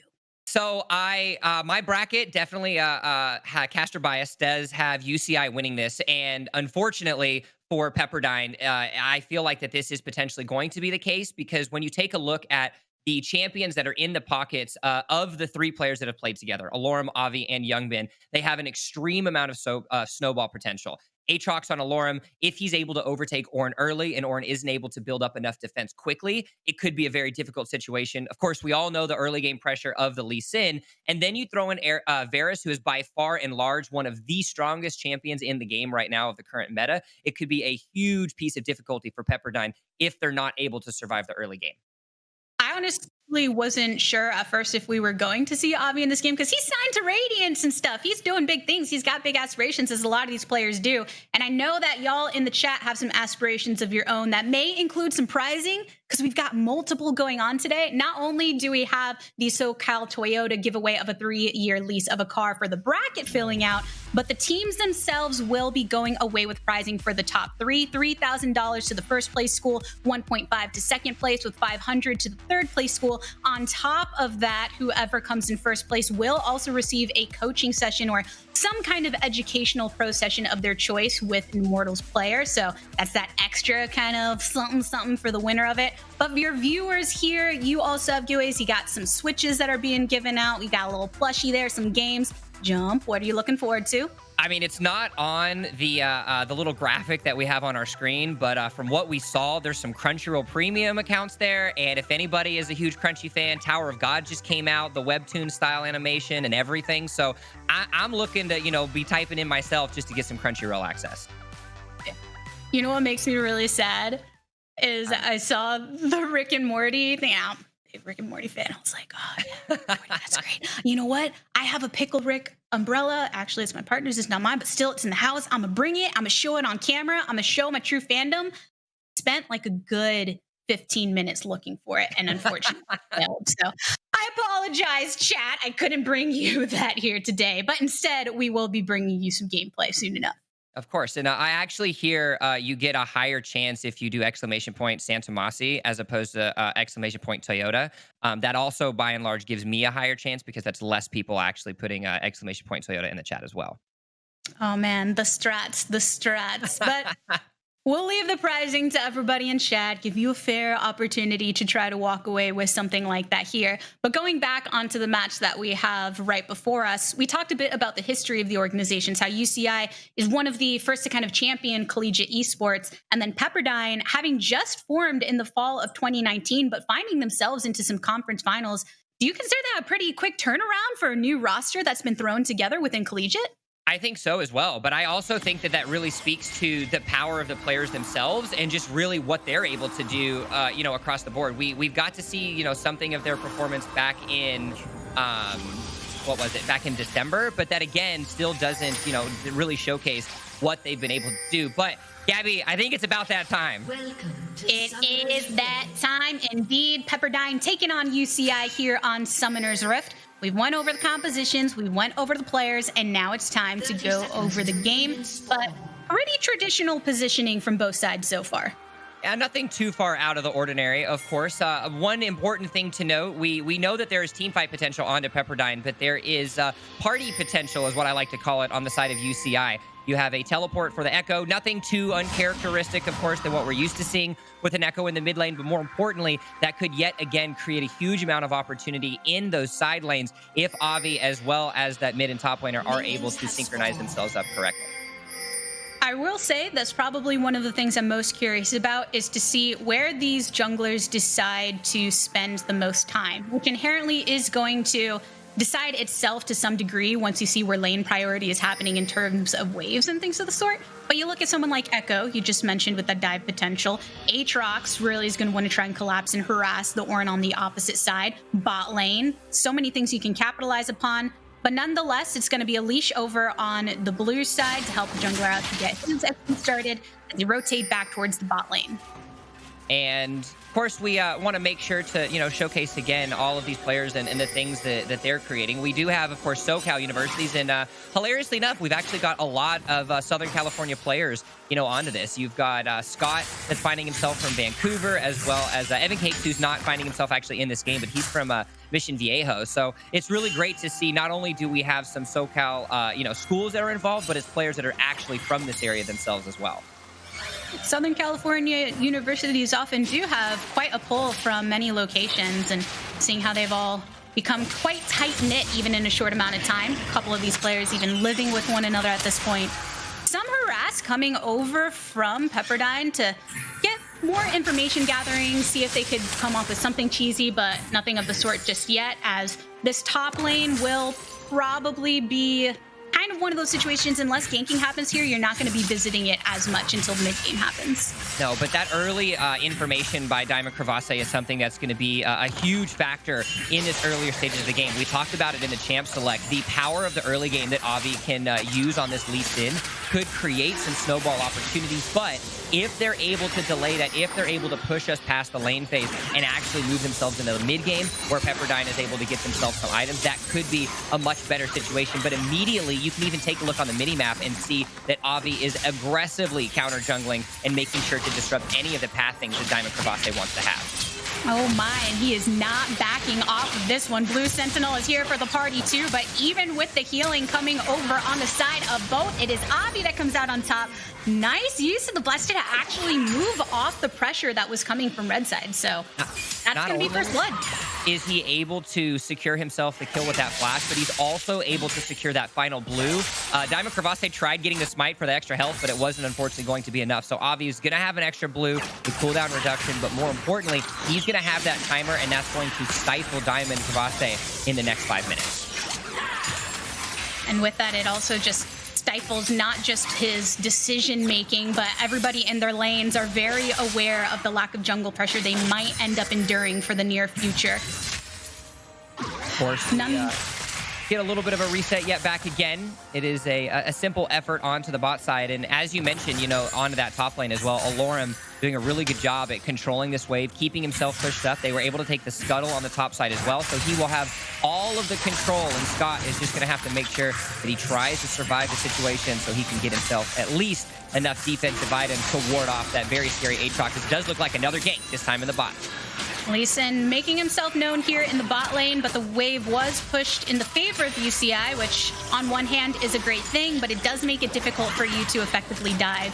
If anything, it looks like potentially a summoner was taken off of the bot lane when we were looking away, so that's potentially an opportunity to rotate around later for an additional gank. Still lots left to be seen. You do have the extra gold into that pocket of Avi. And reminder, yet again, as you guys can see it pop up on your screen, throughout the course of today, there will be a whole lot of opportunities for you, the viewers, to get yourself some nice swag, whether it be the Nintendo Switch Lite or all of the other juicy goodness. And, I'm not much of a plushie person, but we do have some cute plushies available.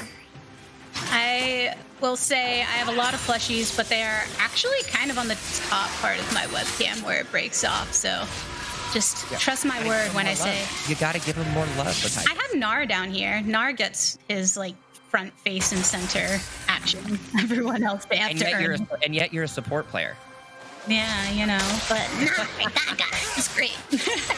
Anyway, mid lane will be an important point of contention for both of these teams. Sanamasi starting to get some poke onto the Echo, mostly for harass. Did notice that Avi was around. He should still have this information available to him. Counter gain coming from Diamond Crevasse allows him to just alleviate some of that pressure. You heard the Ornn ultimate going off in the top lane. And here we see it right there. Not going to get the knock-up follow-up, but it seemed like he was more just trying to get potentially just probably some of this farming because he's staying really even in the CS. He did. He did actually end up wasting his teleport to get back to lane to make sure he didn't lose any of that XP. So you can tell that he's in a little bit more of a back foot from Alorum, but because of that, the recognition that they're not going to be able to have Scott join onto the fight, that's an opportunity for Avi as well as that bot lane to make sure that they secure their first Drake of the game. And while these Drakes individually won't necessarily be the big game changers, once you do start stacking those towards the point, that's where the problems really ensue. Everyone on Pepperdine's very aware of that play happening, though, and they actually take some harasses. UCI wanted to find some kind of follow-up on it, and this will force Hakuho to back. He had a sliver of HP left remaining, definitely surviving by the little piece of glass left in his lantern. As it does look like Hakuho, though, will be able to successfully get away. 600 gold advantage, a Mountain Drake at their disposal as well. So it does seem like what we were expecting, this early game going in favor of UCI, but at the same time, it isn't too far of a lead just yet, and if Pepperdine can continue to stabilize, and as we mentioned, get themselves built up to at least that 2-item spike that we're used to seeing from these team fight compositions, could be a huge opportunity for them to turn it around in the next few minutes. Yeah, I mean, look at this bot side blue jungle where Avi rotated with Morgana to clear out the red ward, and there's nothing that blue side was able to do about it whatsoever. You see that Hakuho is attempting to clear out, and he will find the wards, but nonetheless, the minor objectives that are really contributing to the aggression that UCI is going to be able to build are starting to stack up. It is indeed. Thankfully, though, the bot lane is able to keep up. Wind chill only a couple CS behind, so for all intents and purposes, he's even, but oh no! Here's the first fight out that we're seeing. It's a 2v2, make that the 3v2 as everyone starts to rotate. First blood of that fight does go in favor of UCI.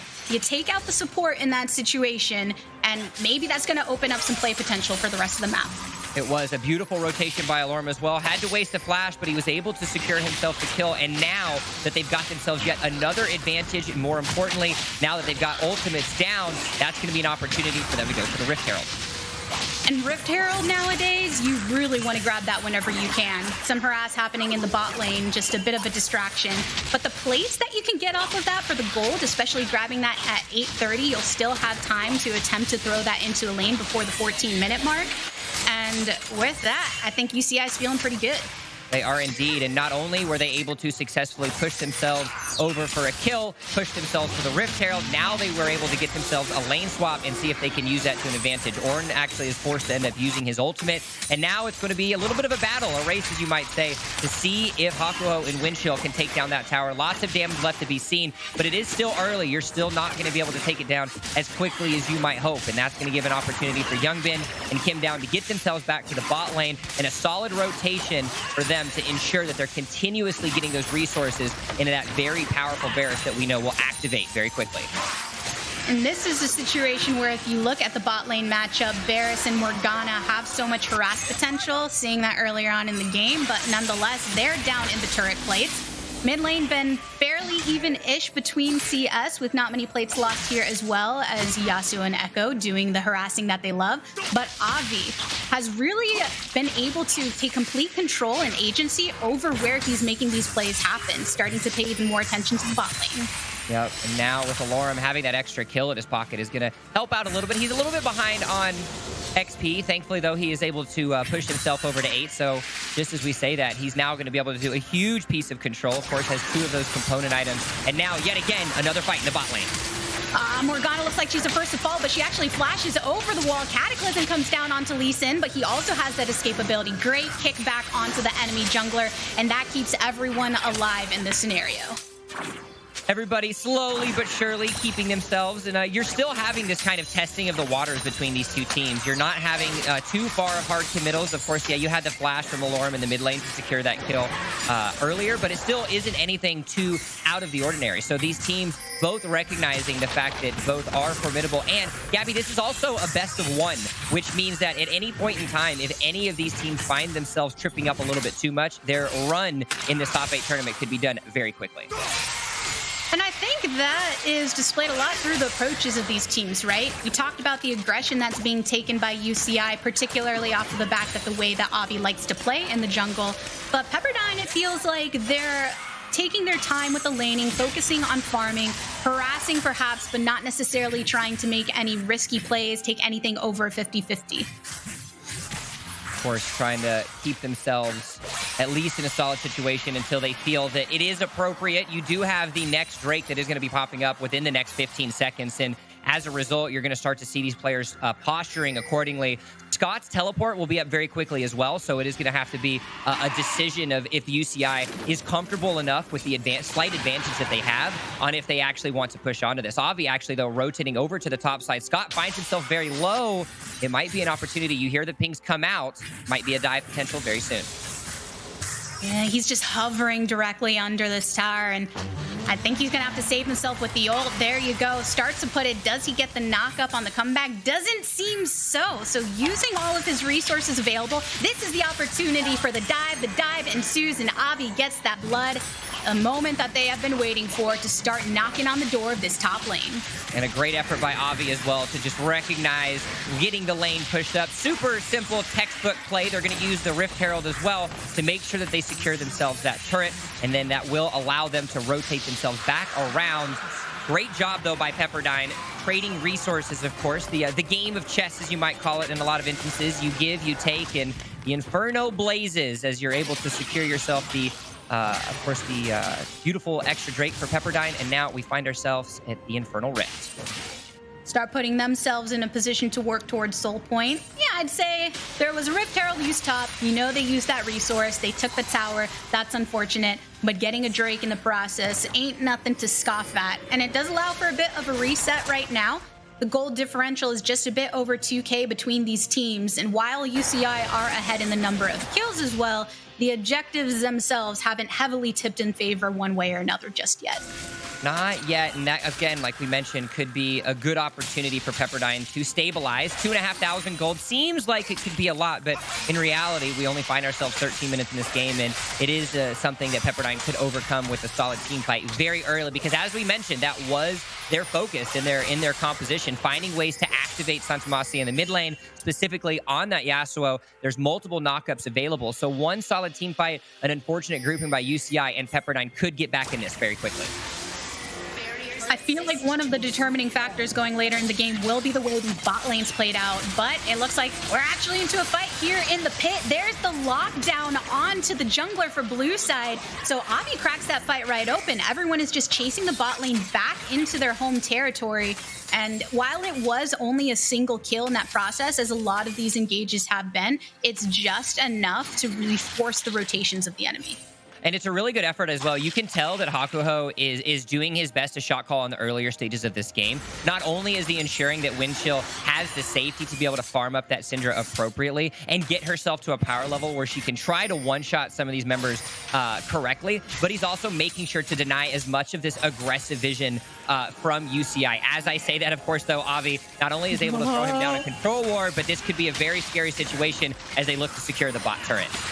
This team is hungry for money. They don't care that those plates are down. They still want that turret just to get these lanes pushing in their favor. One thing that's worth noting, you were just talking about how Hakuho must be doing a great job of controlling the way that they're playing through the game and the macro decision-making.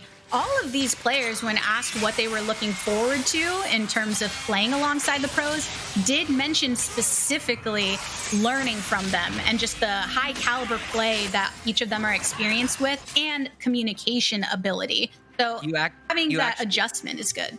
Exactly. And you actually heard in the Pepperdine interview when they said, you know, what is the thing you're most excited for? And I believe it was Evan Cakes, who's not playing this game, going, you know, I want to see this and actually realize, you know, how bad I am. And by no means is Evan Cakes, you know, an insignificant player. He clearly, you know, has helped Pepperdine secure themselves a spot in the finals for the West Coast Conference next weekend. But at the same time, just the experience level of playing with the caliber of players that Hakuo as well as Alorum, you know, have to face on a day-to-day basis really just showcases some of the difference in decision-making that they make in an instantaneous moment. Though you have to say, with the pressure that UCI has applied across the lanes, we're finally seeing the chance for rotations to happen, which is why Morgana, she doesn't have to stick in the bot lane as much anymore. Varus is feeling pretty good with getting some of his build towards online, keeping the CS even with the Syndra on the opposite side. So no one getting too antsy on their toes. And again, we find ourselves in a spot where if the jungler secures all of the resources towards himself, that being Avi having the 300 stat line currently, you're needing to make sure to force these objectives down, because that jungle gold will be efficient, but will depreciate in value because you're not getting it into the long-term hands of your carries such as Desecrate and Youngbin. So as a result, you do see Avi making sure to help secure these outer ring of turrets. You've got the top turret down as well as the bottom being about halfway done. So Avi trying to do his best, but it is a ticking timer, and Pepperdine knows this, recognizes the opportunity to stabilize, though things are now going to be difficult. Another Rift Herald is alive, and it's now spawned in that bot side. With Drake a bit over 30 seconds away, it makes sense to try and get some domination on the lanes outside of it to make that take easier. That's going to be one last slap for that tower to fall.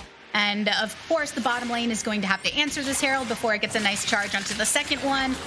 And luckily, they're able to kill it in time, because that would be very sad. So again, maximizing their, or minimizing rather, their losses. Pepperdine trying to ensure that they can get themselves a spot. Sentimasi has secured himself the dive! And now the dives! All the dives! Everyone in the mid lane. UCI says, we don't care about the other objectives that aren't even up yet. We're just going to try and take as many towers as possible. Even the top laner has rotated down, leaving Ornn alone to try and clean up the waves in top. Yeah, well, Avi definitely showcasing the power of that Lee Sin, and it's great as well to see UCI, once he's hitting that go button, them to follow up. Anytime you're adding a new player to the mix, pro player or not, it's going to be a rough spot for you. Make sure that synergy happens, but now a failed ult by Scott is going to force a disengage by Pepperdine. He had to rotate down, as this is going to be a dragon fight, or just fight over the objective in general. And perhaps that ultimate would have been better to have engaged. He was looking to engage the fight early, and here's the engagement that we are looking for. Take down Morgana. So it's, again, single trades. This is the first kill to go into the pocket of Pepperdine. And the question is, do you think it's going to be enough for them to try and secure this Drake? I think it is, actually, because the power that Kim Down brings to the table is that spell shield. It's that ability to deny, and as you can see it, the go button has been pressed. Oh, yeah, go button makes ult button, and this Aatrox still able to stay alive and pull a lot of the resources over of Pepperdine. Eventually, Scott gets the last shot, but nonetheless, it's still just a one-for-one trade as they lost their ADC in the process. Another pickup for the side of UCI as Avi just continues with the pressure he has had, not just individually in the jungle, but in these team fights. Unfortunately, because you didn't have that ult available on the Ornn, there wasn't too much of a follow-up that they were able to pull on themselves. Avi and the rest of the team recognizing this, picking themselves up an extra couple kills, but more importantly, they're going to be able to get this Infernal Drake and pull themselves even closer to that magic number they're wanting to create at the end. Magic number, magic damage. That's what Infernal would end up doing with the AoE potential if you get to that soul, because this is the third Drake of the game, which means all of these will be Infernals from here out. And Pepperdine, it's almost like they're finding these small wins, right? They're able to get the pick at the beginning of that fight, but the follow-up is super crucial. And this is kind of that moment that we were talking about. You got to see this engage happen from the side of Pepperdine, but there isn't really too much that the Ornn can have in this fight outside of essentially just being himself on a body.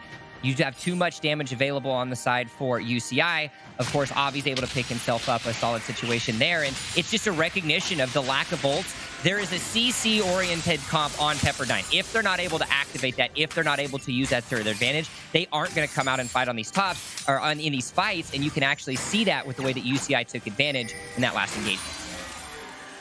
I think for Pepperdine, you're hoping Syndra hasn't fallen into too much terror at this point, still being able to farm effectively and work towards a build. Boom's been working too a while, but it actually looks like we're getting a pick in the top lane, really forward positioning past the turret for Scott on the Ornn that is punished by this combo from the mid laner and the support for UCI. And you're also going to get another turret to the mix as well, so that's going to make things even more difficult. Wind wall is done up, which means, oh no. That burst! No, indeed. Even though we didn't see much killing happening from Varus and Morgana early on, you see what can happen when they do get that power behind them from the farming. Easily cancel out the mid laner for Pepperdine. It just shows objective control, getting these picks, focusing the towers, and catching out Pepperdine when they're extended too far ahead. And this is where things are really going to start to get difficult for Pepperdine, because now not only do you have yourself down 9-2, 7,500 gold, but you've also got the top inhibitor turret that is open, which means at any point in time, Alorum can go to that top side, he can split push, or Des Creighton with the fact that he has that teleport, and they can create this kind of 1-3-1 pressure. You see this immediately. You have the wave being pushed up by Alorum. That's going to allow him now to rotate themselves around with the wave pushing up into the mid side, and it's just textbook League of Legends and stifling out the resources that Pepperdine has at their disposal. And the top side jungle for Pepperdine is lit up with red wards too, alongside just red side jungle in general for UCI. So even with the vision control that UCI have, so effective in being able to rotate from split pushing into other lanes to potential mid fight. But Pepperdine, if you're looking at the ways that they can actually turn this around, what do you think their greatest win condition?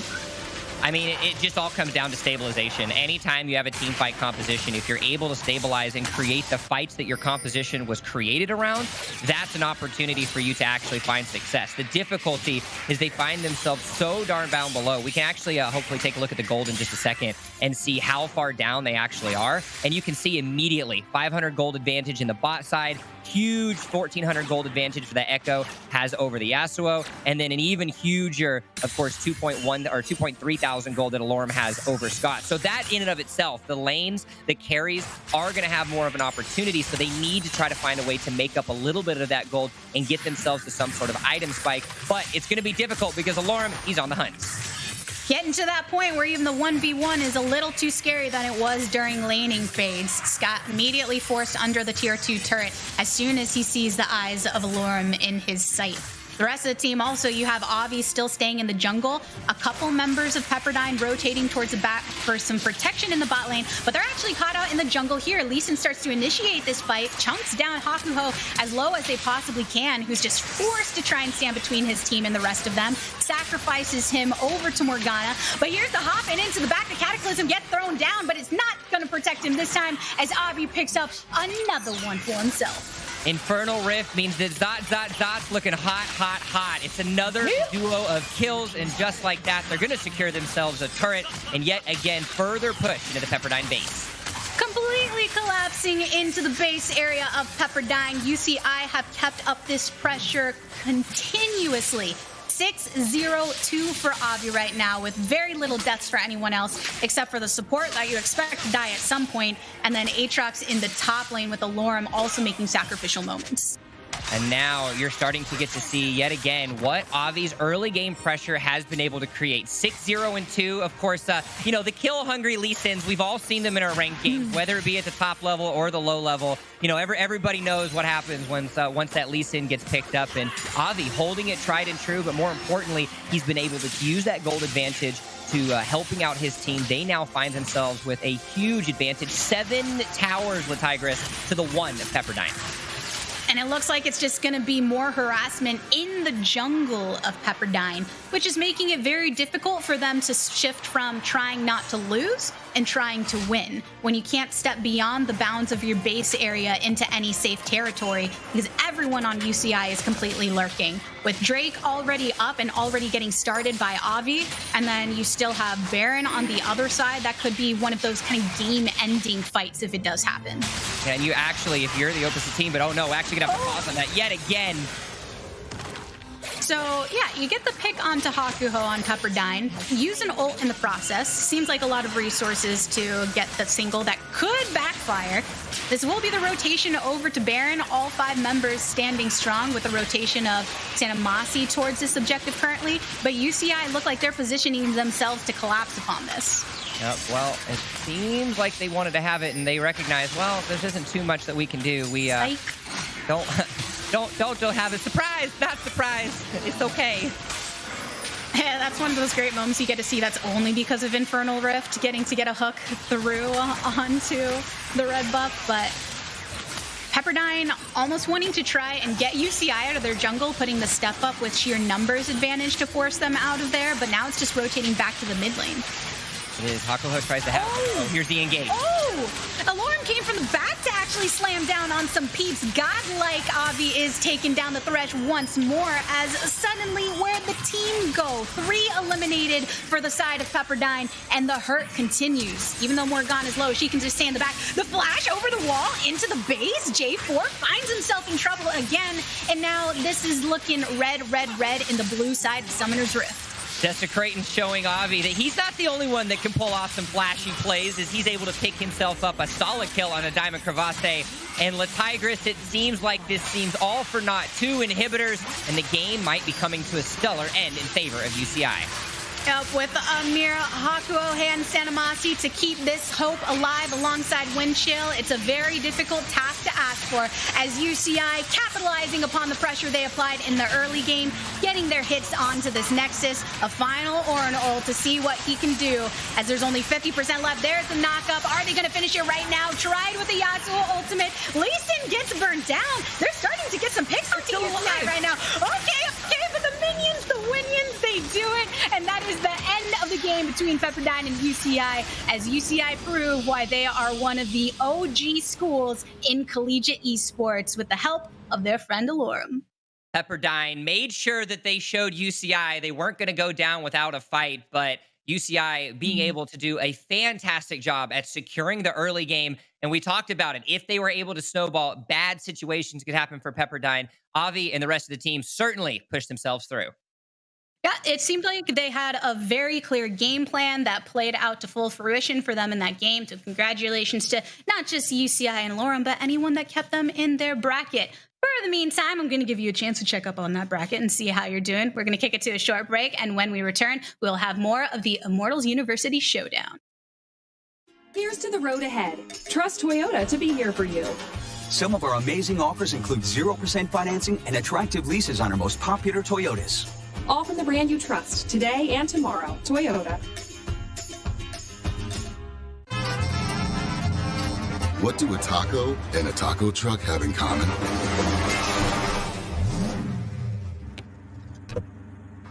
Nothing. If you want to play, you need a Tacoma.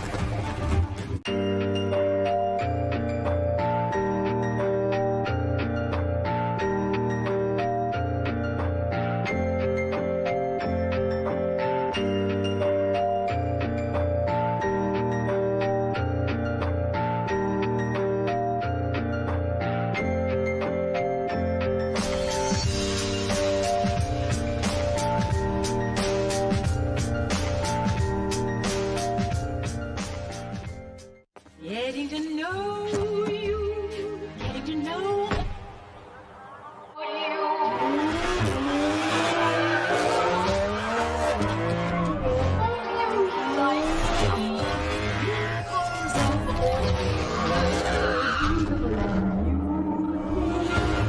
I'm learning about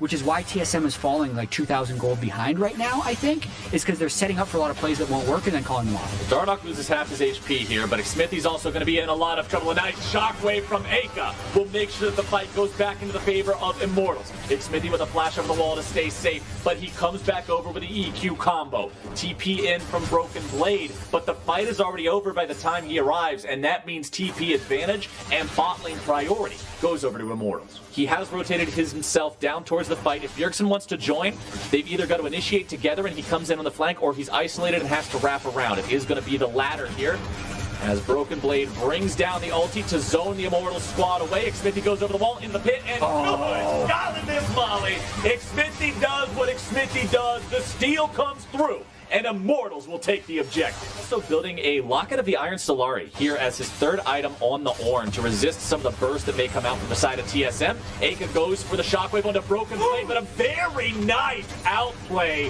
from TSM's top laner in a 1v2 to get a kill and get away. Bjergsen now continues the chase. He's got Biofrost behind him. This is going to be a case of the Ornn punching bag. The damage is just not there. The Ornn Blade's back off. SOAS fires it right back into Bjergsen. Hakuo and Apollo have found themselves the opportunity to free fire onto Dardoch. By the way, SOAS still is not dead. Hakuo has to dash away right back to Apollo. That's a 1-for-1 trade off the back end of the fight that was ultimately outplayed by Broken Blade there at the very beginning. And it's still going to be a one fight here for TSM. It's really all about the initiation in this fight. Oh, they're so close to each other. Who's gonna go? Oh, they're gonna go. Something's gonna happen here soon. Dardoch takes a little bit of damage. Watch the shockwave. Little barrel goes off. Bjergsen's running away from the side.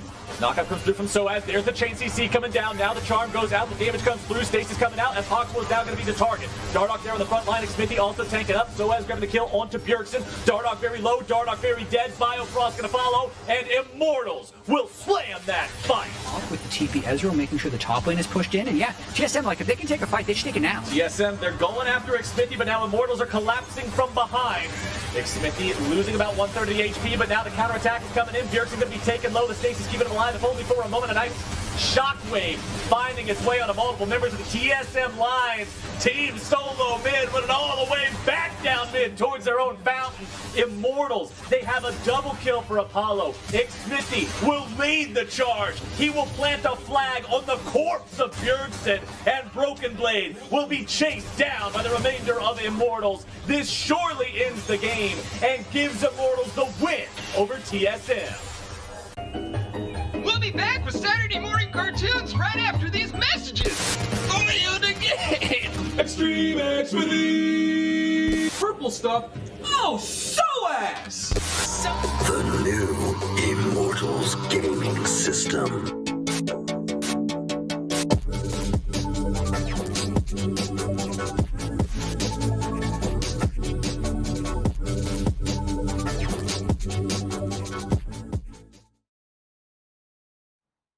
Welcome back, everybody, to the Immortals Showdown with our collegiate teams, courtesy of Toyota SoCal. My name's LaTigris, here with Jump, ready for another game. How you doing? I'm doing great. It was if I didn't have a mess up bracket in the game before last, then my bracket would be 100%. Thanks a lot for that one. But at the same time, I think it was a really good game of League of Legends that we had, and I'm just excited for this next round of 8. Heck yeah. Speaking of that bracket, let's take a look for anyone that might have missed what's been going down so far. We are 3 quarterfinals deep. SOAS and UCLA moving on against AICA and UCR. That'll be taking place in the semifinals. And then we just completed our matchup where Alorum and UCI defeated Hakuho and Pepperdine. And now it's time for Gate and CSUDH against Insanity and USC. Initial thoughts on this upcoming matchup?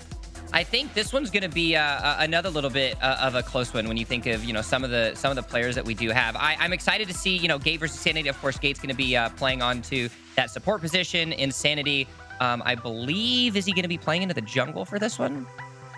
Let's see. I had it in the handy dandy notebook, and by that I mean a virtual representation of a notebook. Yep, Insanity in the jungle.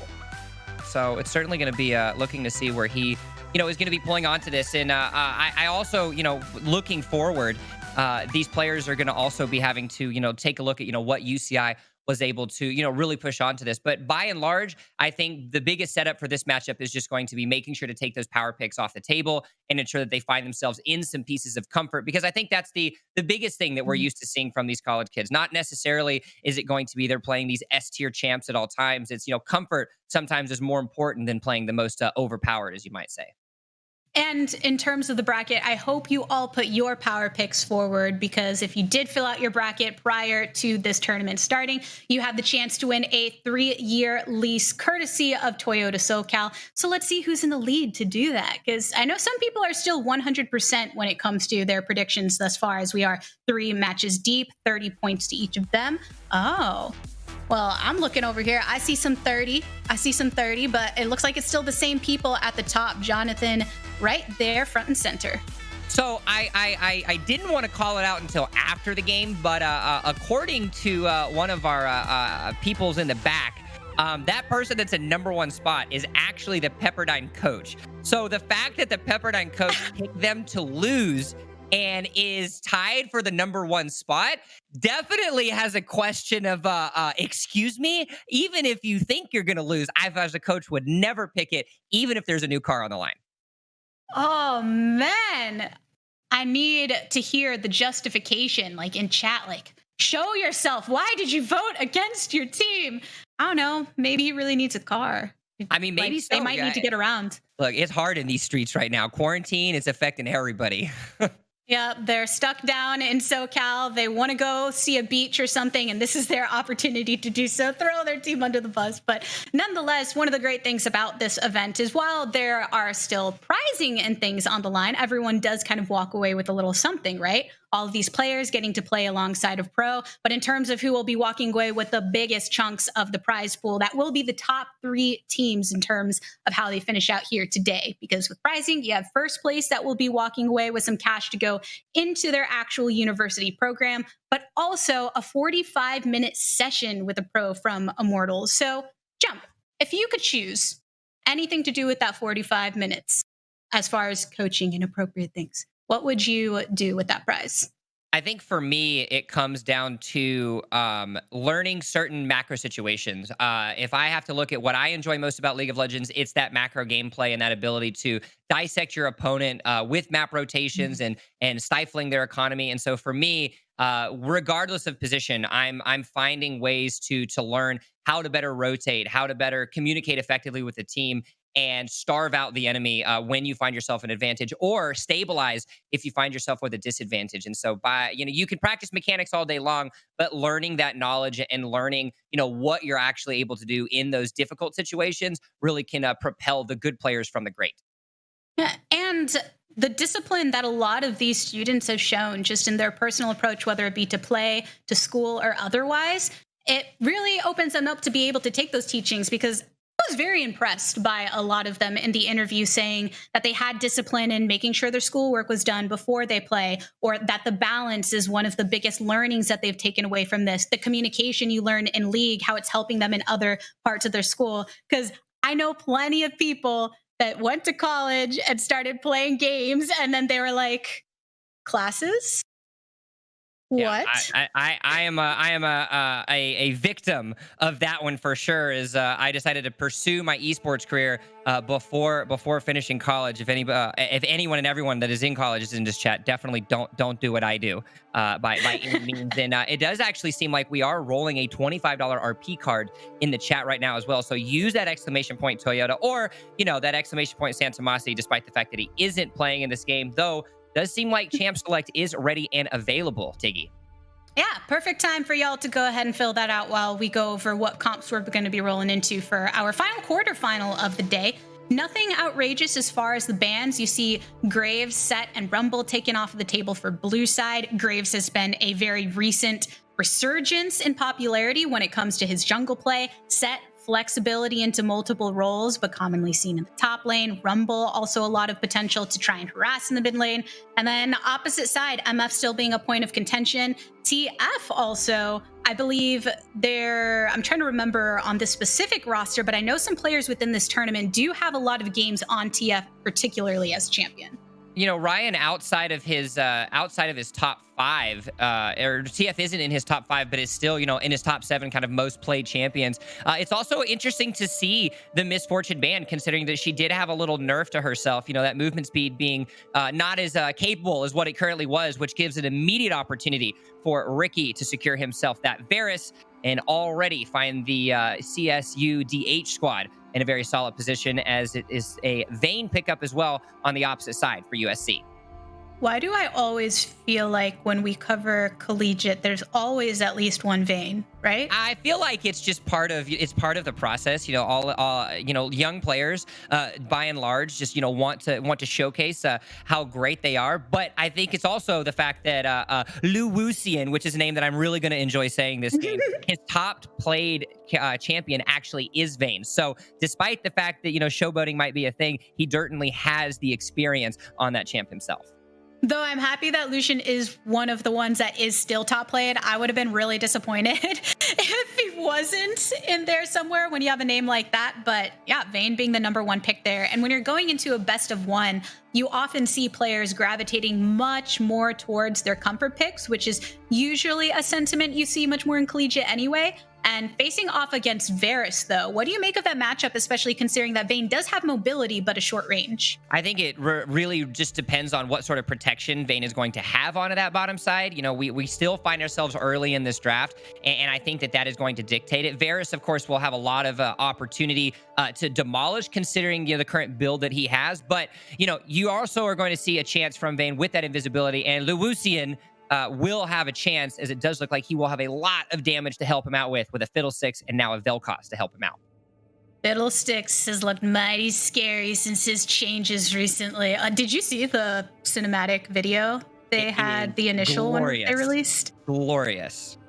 I really want to see a full actual horror movie with that as the starting scene, because Fiddlesticks is mad scary. But question is he going to be scary enough here? Insanity, pretty strong player, but he is actually flexing in this case. He will. And now you take a look, of course, at CUDH. They've got a Kha'Zix and an Orianna, as now we do begin the ban phase for phase number 2. Aatrox taken away, so making sure that we don't have an Alorum-style repeat in that top side, considering just the power and strength that Aatrox brings to the earlier stages of the game. Of course, Thresh taken off the table as well. So already some isolation bans away for both of these players. And somewhere like the top lane, where it's a bit more limited to the pool that you consistently see right now, a ban can be impactful in that way. Ornn was the final one banned away by USC. So this forces both of these teams to play something not necessarily unconventional, as there are still top lane picks, but maybe what you wouldn't expect them to go for if they are going for the comfort strategies. Ornn taken off as well as the Pantheon. So we aren't going to see the matchup from the last game into the top side, and we're going to have to see a little bit of variety for both of these teams. Of course, there is a flex onto red side, so chances are aplenty. A Nautilus would be a large pickup for Fonzie and would pair quite well with that Vayne, especially considering that they could lock down that enemy Varus and make sure that he couldn't continue to be that oppressive character against Lewusian in the bot side. The question is, what support will be going for CSUDH to try and make sure that Varus doesn't get completely hooked and taken out of the equation there in the bot lane, because that can be a dangerous spot to be. But if you can get Varus to a carry place later on in the game, especially with his ult lockdown of single targets, then you're in a really good place. It is final pickup, of course, here for Gate, locking in that final player. Galio gets picked up as well, so still things left to be seen, and a Pyke actually gets locked in and finished. So CSUDH finalizing their roster here in their quarterfinal match. It is a best of one, so they're going to have to make sure to stand up huge right off the rip if they have a chance to making it to the semifinals and finding Alorum and the rest of that UCI team. It's actually pretty funny, because seeing Ivern hovered, it was Patrick Avila who played in one of the earlier games, and his interview is saying, I just want them to see my Ivern.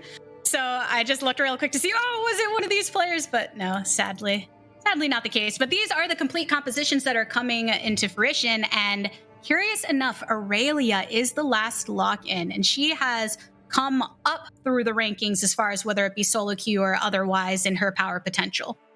It is indeed. It is now, from what we see on the opposite side, of course, Asian Shenanigans is the support player.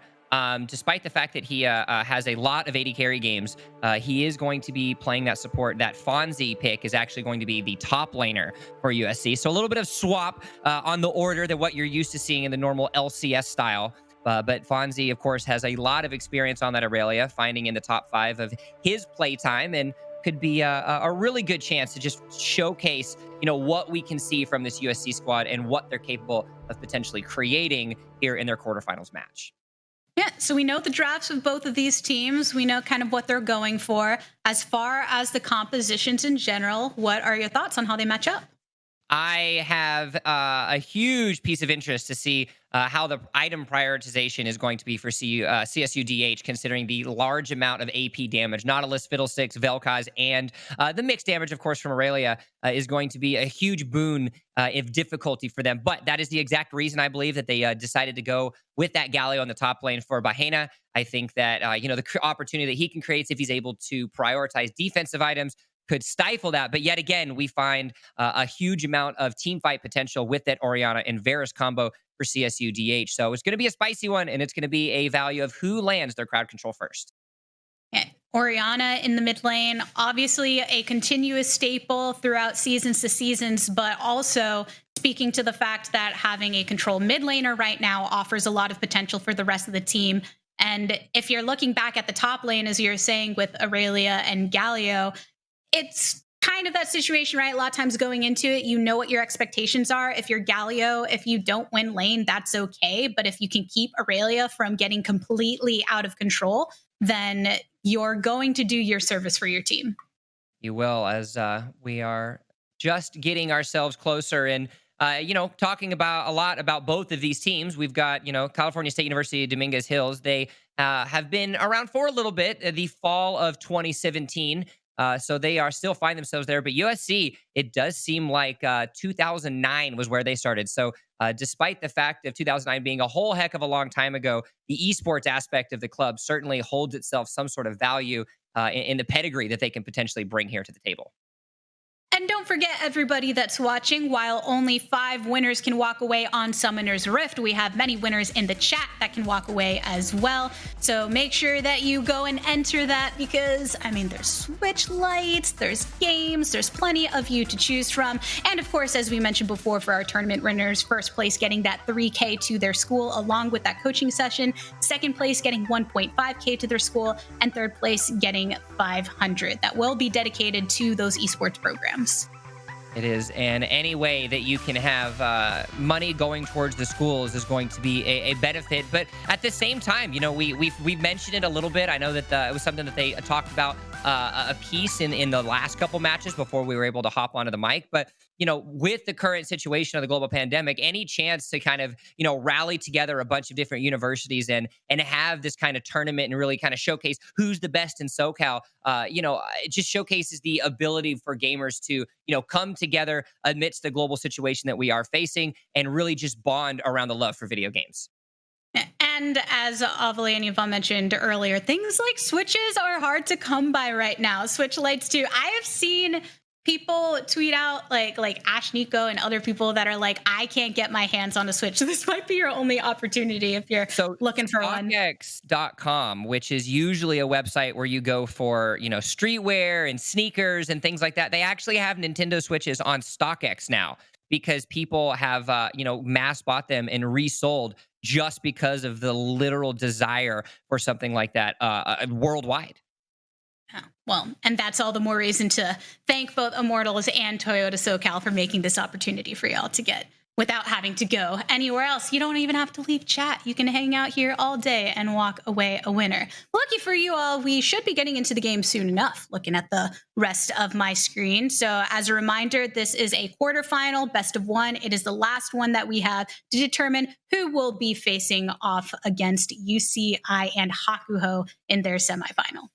Now, I do have to ask you, La Tigress, I know that, fitness is a huge piece of your everything, but is there anything that, any new hobbies that you've been able to create since, quarantining with your fiance? Any new hobbies? I've done a lot of cooking. Well, I've always done a lot of cooking, but I've done more like cooking on stream, I feel like, because it's like more time to hang out. More workouts. I have made my fiance, well, no, he did so willingly, join in some of the fitness grind. So yeah, he joined. Don't worry, everybody, if we're not forcing anyone into anything in this household. What about you? I knew you've been DJing, right? I bought a DJ controller and have been learning to be a hot and spicy DJ. I play on my back porch and actually played for this 10-year-old kid and his dad last weekend. They ate their dinner on the back porch of their or on the back patio of their apartment, and I was forced to play EDM remixes of Baby Shark and other children's songs. It was quite the experience. I'll let you know now. That's amazing. You know what? I bet you that you made that kid's day. So props to you for bringing joy to your building as we bring joy to everyone here watching some League of Legends. His dad definitely gave me a hot thumbs up as they went back out inside. And, that's all the validation I need. But validation is going to have to happen in the form of a win for both of these teams as CSUDH as well as USC finds themselves into their best of one match for the quarterfinals. It is a stare down the line of scrimmage right off the bat. And yet again, it's going to be a constant, look to see what is Insanity going to be able to do with that Fiddlesticks in the jungle versus his, teammate of the Immortals squad with Gate in that bot lane support. That is one very important thing to consider, how not just the fact that these are pro players, but having someone else come into the team and how that will affect the balance of each lane or jungle. Pro players tend to play jungle and things like that very differently just because of the experience level. And that's the learnings that a lot of these students are looking forward to as we're going to a more traditional start here as well. Yeah, it is a little bit of a slower position. And of course, you do have Night Ice on that Kha'Zix as well, and I'm really looking to see how he's, going to be able to successfully get himself farmed up in the earlier stages. Yes, of course, you have that extra isolation damage available, but considering the power that Fiddlesticks kind of has, you don't really expect Fiddlesticks in a lot of these situations to have as much power as he necessarily does. But if you're able to get double buffs onto him, he actually has a lot of damage in the early game, especially once he's able to, secure those abilities and fear you away. And that's something that you're going to have to really look out for ganking potential. But nonetheless, also ever since XP changes that happened before, oh wait, actually we're getting some action right now, just in the bot lane, already using the Ignite to attempt to get the kill on the enemy Vayne and punish her, but there's not going to be any kill surfacing just yet. A lot of pressure is going to be on Fonzie this game to make sure that he can protect Luwusian's Vayne enough to be able to get to the spikes that she needs. Vayne is not a strong laner by any means, and especially considering the power that they're going against with Just Ricky and that Varus, especially since he decided to go Corrupting Potion early, puts them in a very back foot. So it's going to be a huge piece for Insanity to make sure to help alleviate a little bit of that pressure, though it does look like that both of the junglers are moving on to the top side, especially with Bahena moving up. It could be an opportunity for Insanity to push himself to the top, potentially affect something there with Fonzie. Yeah, just based on his pathing, that may be the first place that we see him completely surface in this. But this does give the chance for, in the bot lane in particular, due to the range of Varus and the pressure that Pi can offer, they have the enemies completely pushed up under their tower. Same thing's happening over in the top lane. Still lots of action and already a lot of damage that you can see from CSUDH. They want to make sure to get as much damage as possible onto this bot tower early to see if they can really try to progress the game. They've already done about 20% damage, so already starting themselves off, as it does look like we see Night Ice lurking around onto this middle side. He's going to take down the Scuttle Crab, potentially see if he can acquire at least something against Insanity, because that power jungling style that he's had has created something, though it does look like they find themselves meeting each other in the jungle. Oh, while they do have the chance to back off with Kha'Zix finding himself to safety, I also want to point out there was a little trolling in the alt chat saying Insanity, Fiddlesticks, XDDDD, Gate Pike, LOL, can't believe you would do this to your team. I just love the fact that everyone's kind of having fun in general with where they're taking these picks, but not in the sense of not taking it seriously. You can tell they're still offering a lot to their team. Oh, of course. I mean, anytime that you have a chance to kind of have some like friendly rivalry between teammates, considering that you're always on the same side of the rift as them, certainly showcases the fun that they're able to have, as it does look like Fonzie, has a little bit of an engage now, but a little bit of a rotation down by Ryan, as he's going to have to stop Insanity from something. And oh no, La Tigress! Oh no, Fonzie did end up cleaning that onto Bahena. And in the meantime, I thought Insanity was going to get caught out in the bot side river, because there were pings coming out from blue to try and collapse upon him with the jungler and the mid laner. Unfortunately for them, he was able to escape. And in that time, it was happening in the top lane. Still harassment here in the bottom as well, with both Vayne and Nautilus chunked down to below 20% HP because of the harass available to the bot lane for blue. And so that's going to be a great job to have an advantage for Fonzie. And again, we said he was one that we're going to have to look out for a little bit, as now lots of damage being done up on to Insanity by Night Ice, as he's going to simply try to assert some dominance onto the enemy jungle and say, you know what, you're not the only one that's going to be in this jungle. I'm going to be a super scary man myself. Bugs are just as scary as scarecrows. I'll let you know now.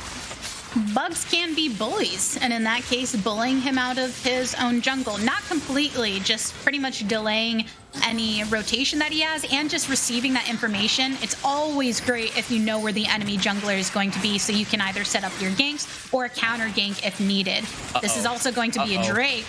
Oh, but the Nautilus, he's low. He actually flashes and pushes out Night Ice to the back wall, and he dies even after the hop. But the rest of the team for CSUDH have started to rotate into this. There's the ultimate coming out of Vel'Koz. One final tap from the Orianna puts this Drake into the pocket of CSUDH. So ultimately, an objective victory for them despite the blood loss. Unfortunately, the bug gets crushed by the anchor, and it's something you would expect to see, but unfortunately, Night Ice not being as self-aware of his HP as possible, which will mean a rough situation for them. Thankfully, CSUDH is able to at least secure themselves a Drake, so they will stabilize a little bit into that economy, but at the same time, getting that extra kill onto the Nautilus, his second now for the day, is going to be a really good effort for them to tank himself up and really try to protect that Vayne in the bot side. It's so funny because the placement's different between top and support on red side, and you see a 2-0 Nautilus. It could be really easy to just think, oh yeah, so it is Nautilus top up there, getting the solo kills, having some nice harass, but nope, he is over in the bot side, and has done a great job of also keeping Lewusian alive in that case. We've seen both of them chunk down fairly low, but he's always there to throw out hooks, if anything, not to get the hook, but just to force Ricky and Gate backwards. So now, nice little opportunities for both of these teams to reset themselves. You've got both blue buffs that are spawning within a few seconds of each other. So, of course, nothing too out of the contrary. You can see the pings coming out. It was a recognition by CSUDH that there is that buff up immediately. So it could be a chance for a counter jank, but instead, not going to be too much as there is a lot of defensive warding available for USC. So they're doing a good job defending Insanity, and it looks like to be the engage.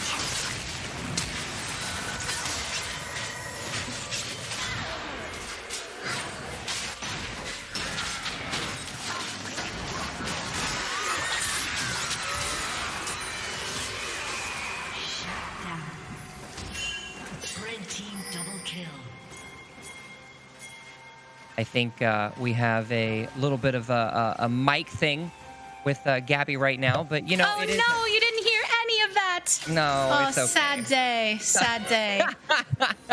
It's fine. It's all right. We had to have the dramatic pause to showcase the power that USA really brought onto this. That's exactly what I know. I was super into that too. I'm so sad. You know what happens? We're all stuck in quarantine. We're all having to be in a moment where, you know, it happens. It's okay. Sometimes I'll wiggle my cord and then it mutes itself, and that was a sad day. But you know what? I got that moment, so I know that's what y'all care about in the chat. That I had a good time doing that. Nothing else, right? So as long as it felt good for you, then I think that everybody's gonna be okay. Yeah, you know what? I can give y'all full confidence that felt good. Now all that I ask is for the teams to create some more exciting moments like that, because that was super exciting to see, especially considering we don't always get to see Insanity in this capacity, in a role like this, on this pick. So I'm getting the tingly feeling in my fingers watching this match. It is, and only about a 200 gold difference. So showcasing that just despite that's the case, and you know, we can relive this fight, Gabby. I know that there was a lot of passion that you really had for this one.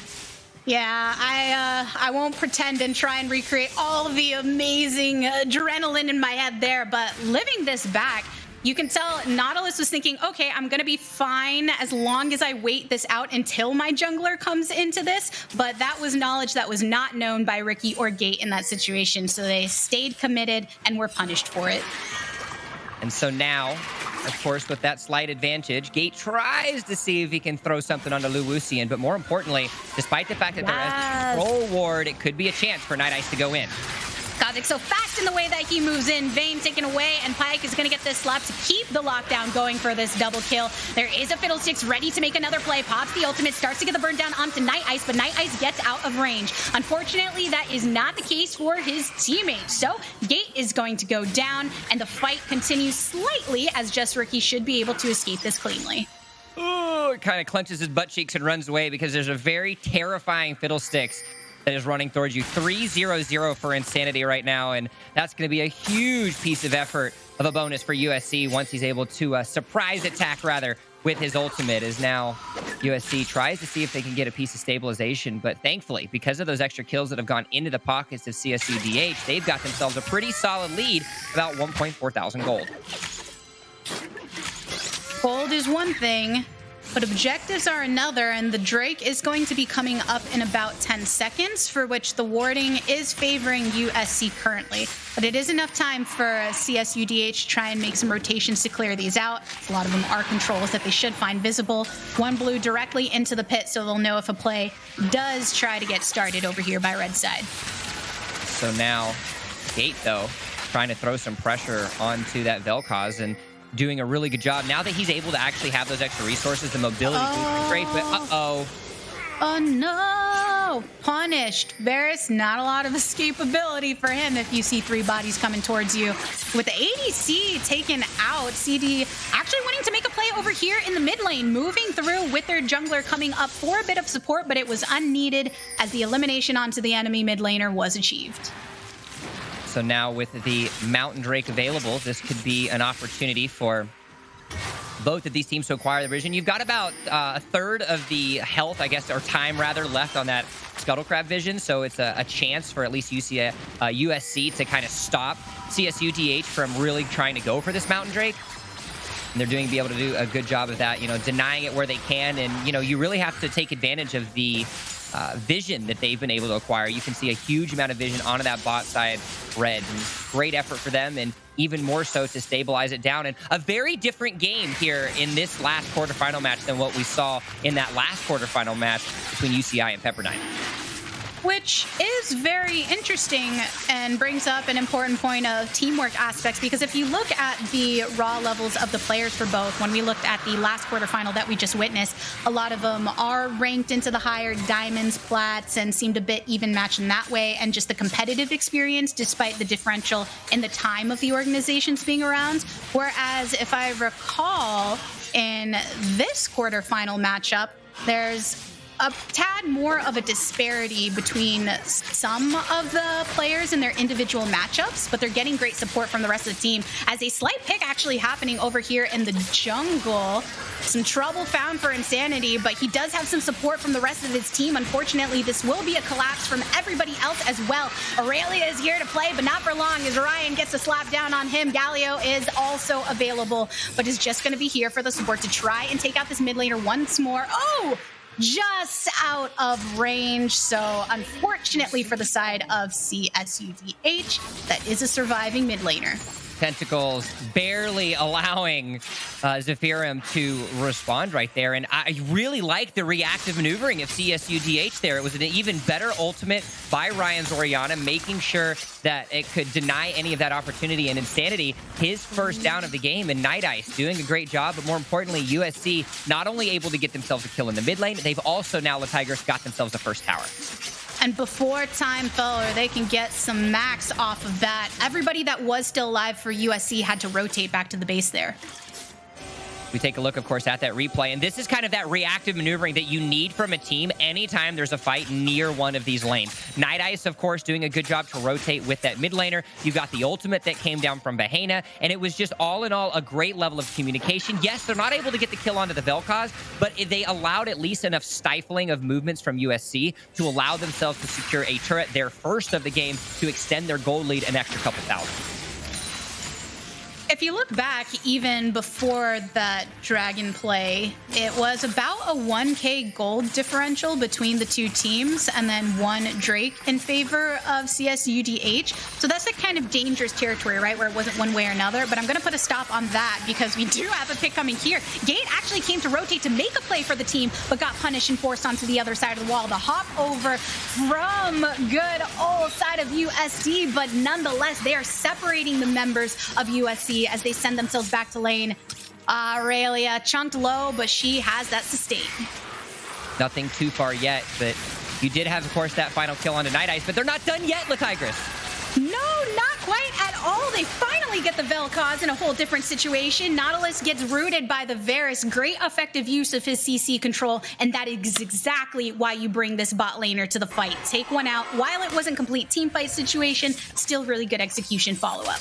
And now you're going to have a nice little 2-for-1 in favor of CSUDH. So despite finding themselves having a couple of a rough situation early, they've been able to stabilize appropriately, secure themselves a couple dragons, and now is where things are going to start to really be scary. You've almost got that second item completed onto the Varus. Once that is finished, that's going to be a gigantic item spike. Only though he's sitting at 2, 2, and 4, he will have a huge effort and will really showcase why he's an S-tier champion.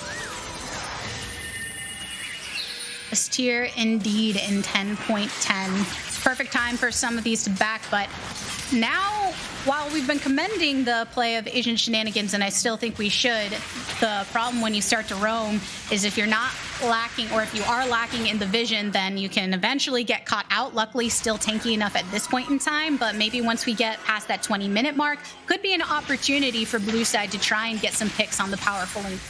Well, and they've also done a really good job at out-CSing. You take a look at Ryan and Just Ricky, they're up about 20 to 30 CS on their opponent, which is immediately going to put them in a lot better situation, especially considering the fact that Orianna and Varus need those items to activate their potential. Like we said, when they hit those 2 item sparks, that's where things are really going to start to happen. But as we see it, more fights in the mid lane. The 2 that are here from USC are down and out, though Nautilus does manage to take out Orianna before he falls, hopping onto the Fiddlesticks, who does everything he can to try and CC, but in the end, he gives his life for it. So that is a 3-for-2 trade in the favor of CSUDH as they continue to push strong, controlling these objectives and controlling these fights. And this is what happens when you're able to have such a team fight oriented composition. But more importantly, outside of the raw team fight that they have, you've got enough CC on each of these characters that these skirmishes, these 3v4, 4v4 situations that they're having actually puts them at an advantage as well, because you don't have that much hard CC for the side of USC outside of a piece of an effort quickly happens from Insanity or a quick little knock-up from Zephyrum's Vel'Koz. Outside of that, you only have the Nautilus. So anytime you're forcing yourself into a scuffle, that's immediately putting USC on the back foot. CSUDH certainly taking advantage of that. Taking advantage in a big way to get the Rift Herald for them to play. Top turret for red side is fairly low too, so once something does happen up there, it should be able to fall.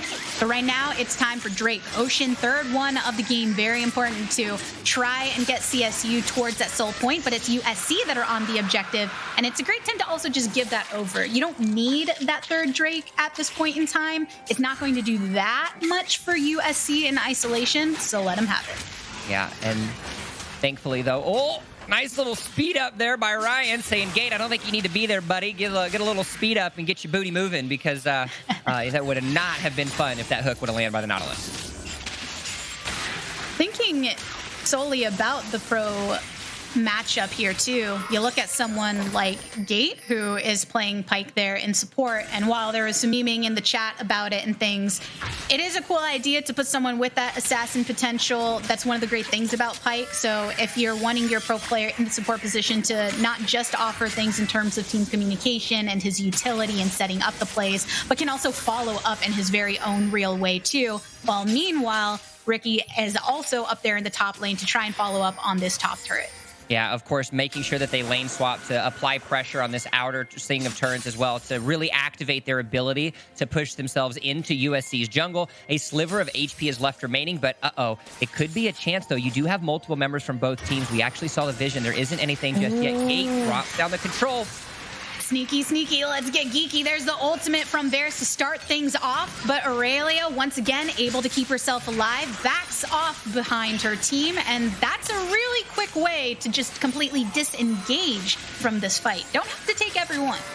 Sometimes the biggest form of aggression is essentially just standing there and asserting your dominance. It's the true bodyguard outside of the club. You want to be able to think you can do something, but in reality, there's nothing that you have available. And CSUDH certainly showcasing that to be the case. Almost have the tower down on the bot side. And then, of course, they will move themselves around appropriately. You do still have the Rift Herald available. It hasn't been as much of a power position as it has. And actually, though, as I say that, it is, Rift Herald is gone. It is now the Baron on the table, which could be a huge opportunity for either of these teams. Maybe a chance if UFC can sneak one through to crawl back with this gold deficit. In CSUDH, that's going to be the top tower for him. As soon as that whole disengage happened, you think, well, Varus is able to clear that wave, and it wasn't necessarily pushing in the favor of USC. So that's 2 turrets in their favor, none knocked down yet for USC. So continuation of the objective focus for the blue side, in addition to just a lot of the traditional macro play. It's very common to rotate nowadays with your bot lane to get that switch into the top lane, especially with things like Rift Herald. Yeah, anytime that you can push yourself forward and outthunk your team is the observer is having just as much fun with insanity, you know, of really doing a good job at showcasing not only his ability, but just the fact that, you know, you got to have a little bit of fun. This is a tournament. Yes, this is a competition, but anytime you can have a good laugh, things are going to be great. Yeah, I'm talking about a lot of fun in this. It's been such a pleasure seeing the way that these teams interact, and I love the fact that we're seeing flexes of these pro players into other roles as well, because it was up to the teams themselves, I'm sure, some level of collaboration on what role they would be playing. Vision time over on Baron's side. Of course, making sure that they can shift their vision as you're used to seeing at about this point in the game. Instead of controlling on that bottom side of the map, you want to make sure that you have that neutral objective available on the top. You don't have to worry about the dragon for at least another 90 seconds or so. And as a result, that will mean a prioritization towards that top side. You don't want any sneaky attacks by USC, even though we'd like to see it and allow them to push themselves into this game. CSUDH making sure that that isn't going to be the case. Galio did such a great job pushing that wave over in the bot lane, being that is where one of the turrets has been knocked down. Due to the nature of his kit, you don't mind him being far from the rest of the team because it doesn't take much effort for him to join back with them. And that pulled the resources from Vel'Koz for a moment. Not going to be impactful now, but later on, maybe they can use that split pushing to secure even more turrets.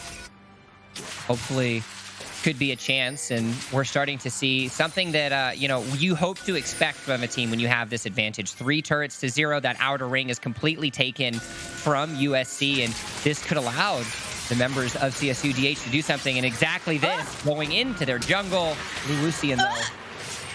Yep, that's last hit from Ryan, but you gotta also give it to Night Ice. Just so much burst. The gap closer that he has on the Kha'Zix really put Vayne in an unfortunate position, and once she already tumbled forward, there wasn't anything else that she could do with no more flash either.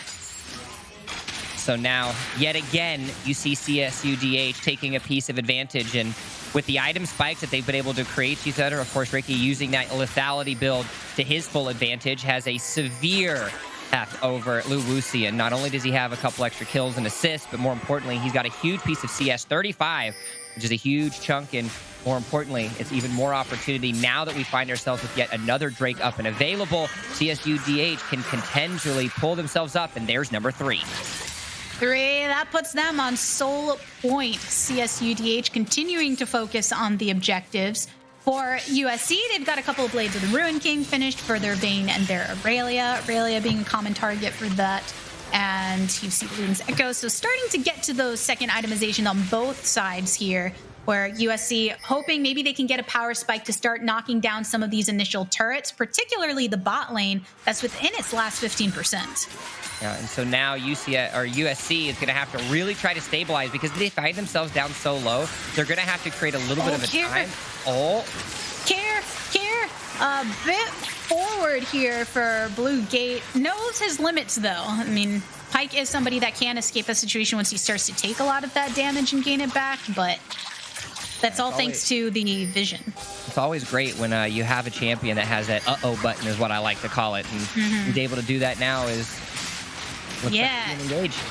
And it was that vision from UC that allows them to engage here too. Nautilus being the first to get that blow. Vel'Koz in the back throwing with all his might, putting his back into it to take out that Orianna. But Night Ice had the answer, hopping to the back line as well. An attempted slam down from Nautilus to keep the distraction, but nonetheless, it only lasted for so long as Aurelia just backs herself out of that fight. And with a 1-for-4 trade in favor of CSUDH, that's going to be nothing but Baron on the menu. It is oversized sushi, but more importantly, the pushing power that Baron buff will provide. And even further, what kind of sushi are you eating?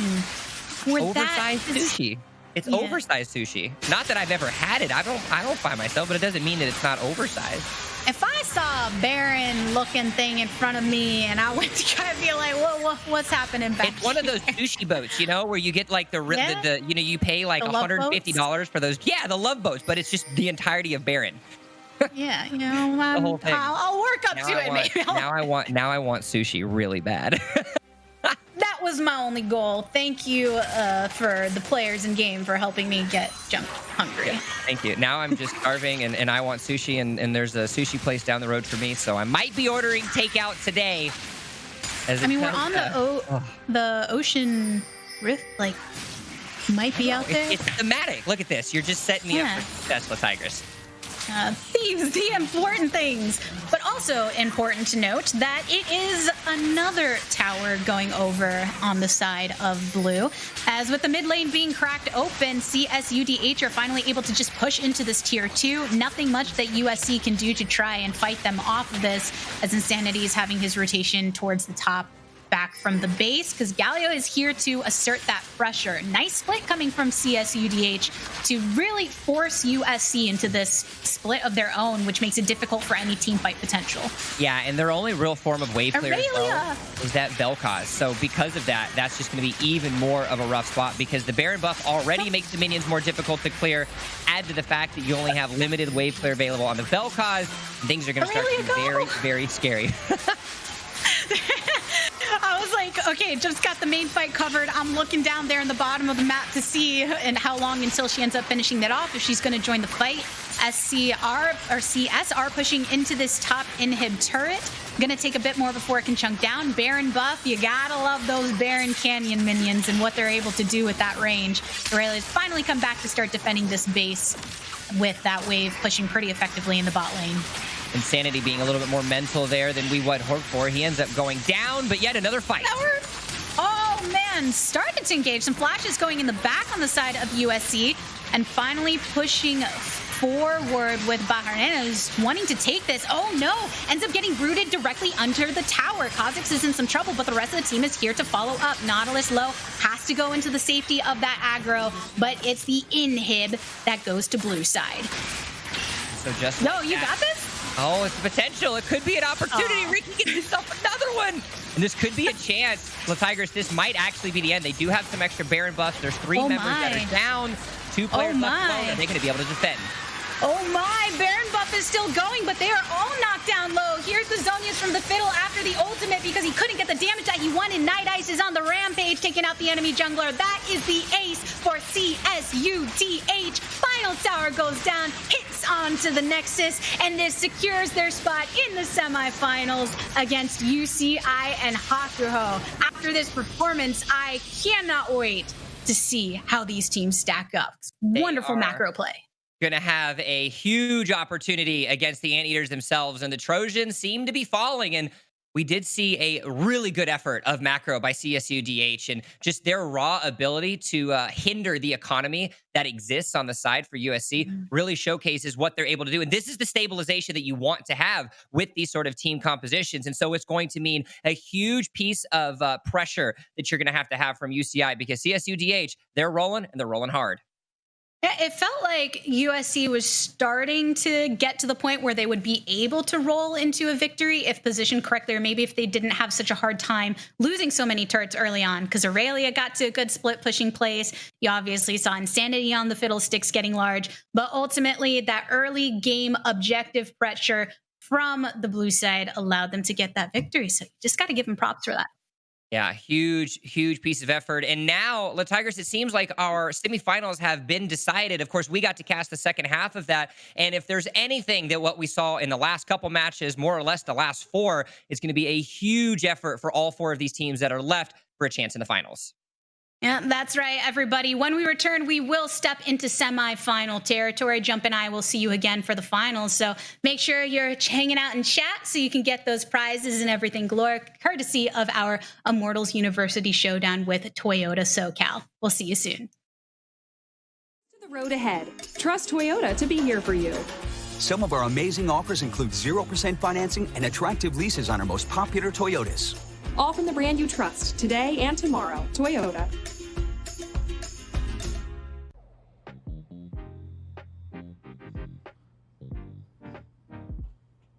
So my name is Keaton. I am the general manager for Immortals, and I am from Nashville, Tennessee. So the Southern California Toyota dealers were kind enough to hook us up with a 4Runner that we can take to the LCS every weekend for all the guys.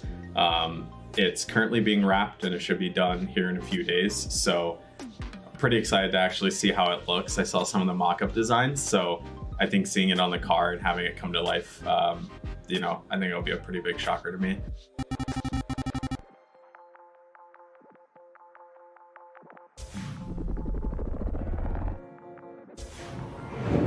Oh my god.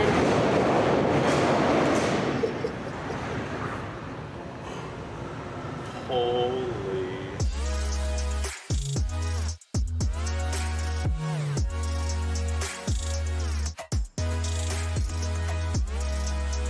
We reached out to 1552 and we thought that these wheels would kind of complement the look of the truck and your colors.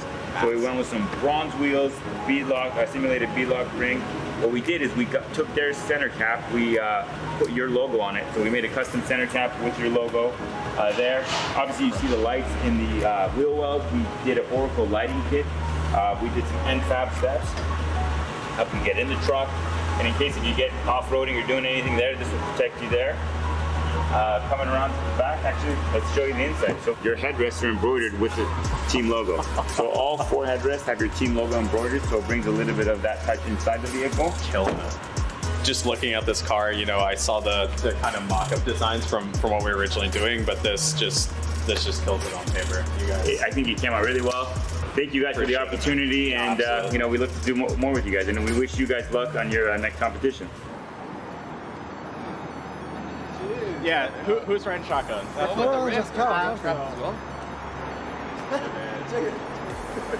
And then you can't see it right now, but in the daylights, you am I right? There is lights underneath the tires with video games. And then they got the GM lights. You can change the color, so you can strobe it to any single color. So when we showed up on Saturday to play against Team Liquid, me and the guys stopped by in the tailgate parking lot and we saw the Toyota Supra. You know, had the Immortals decals and everything on it. You know, everyone was like, okay, this car is incredibly sick. You know, when you walk in there and you see this and everyone else is taking pictures with it, it's like, oh yeah, this thing is nice. And I think kind of along the lines of the 4Runner, just seeing both of these cars is just, it's absolutely incredible.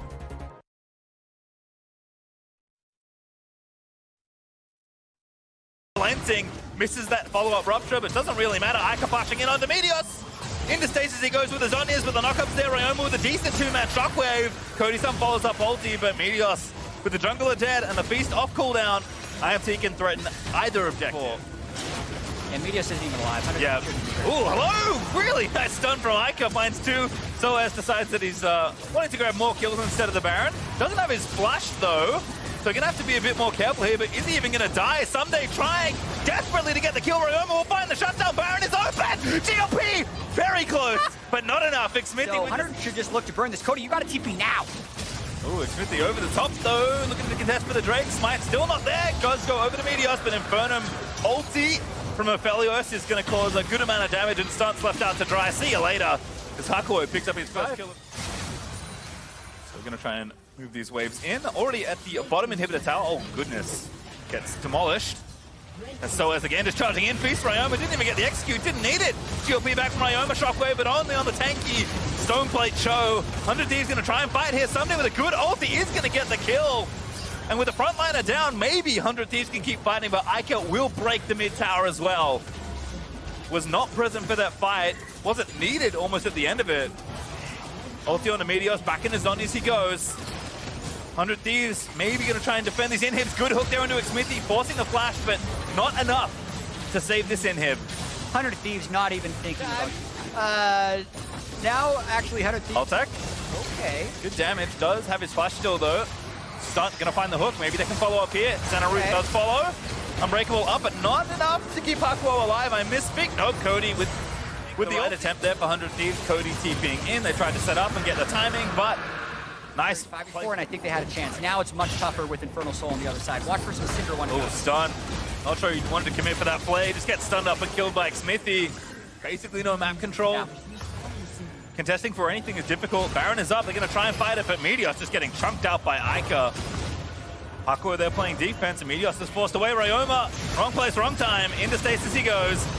No stun to save him with the lance in. Shockwave not bad, but he is going to fall down. Center also going to keep him alive for a little bit longer. But Aphelios finds the shutdown. Cody Sun dies to Ica. And only Someday left. Infernal Soul Syndra. Unstoppable when he goes and gets range on a Cody Sun.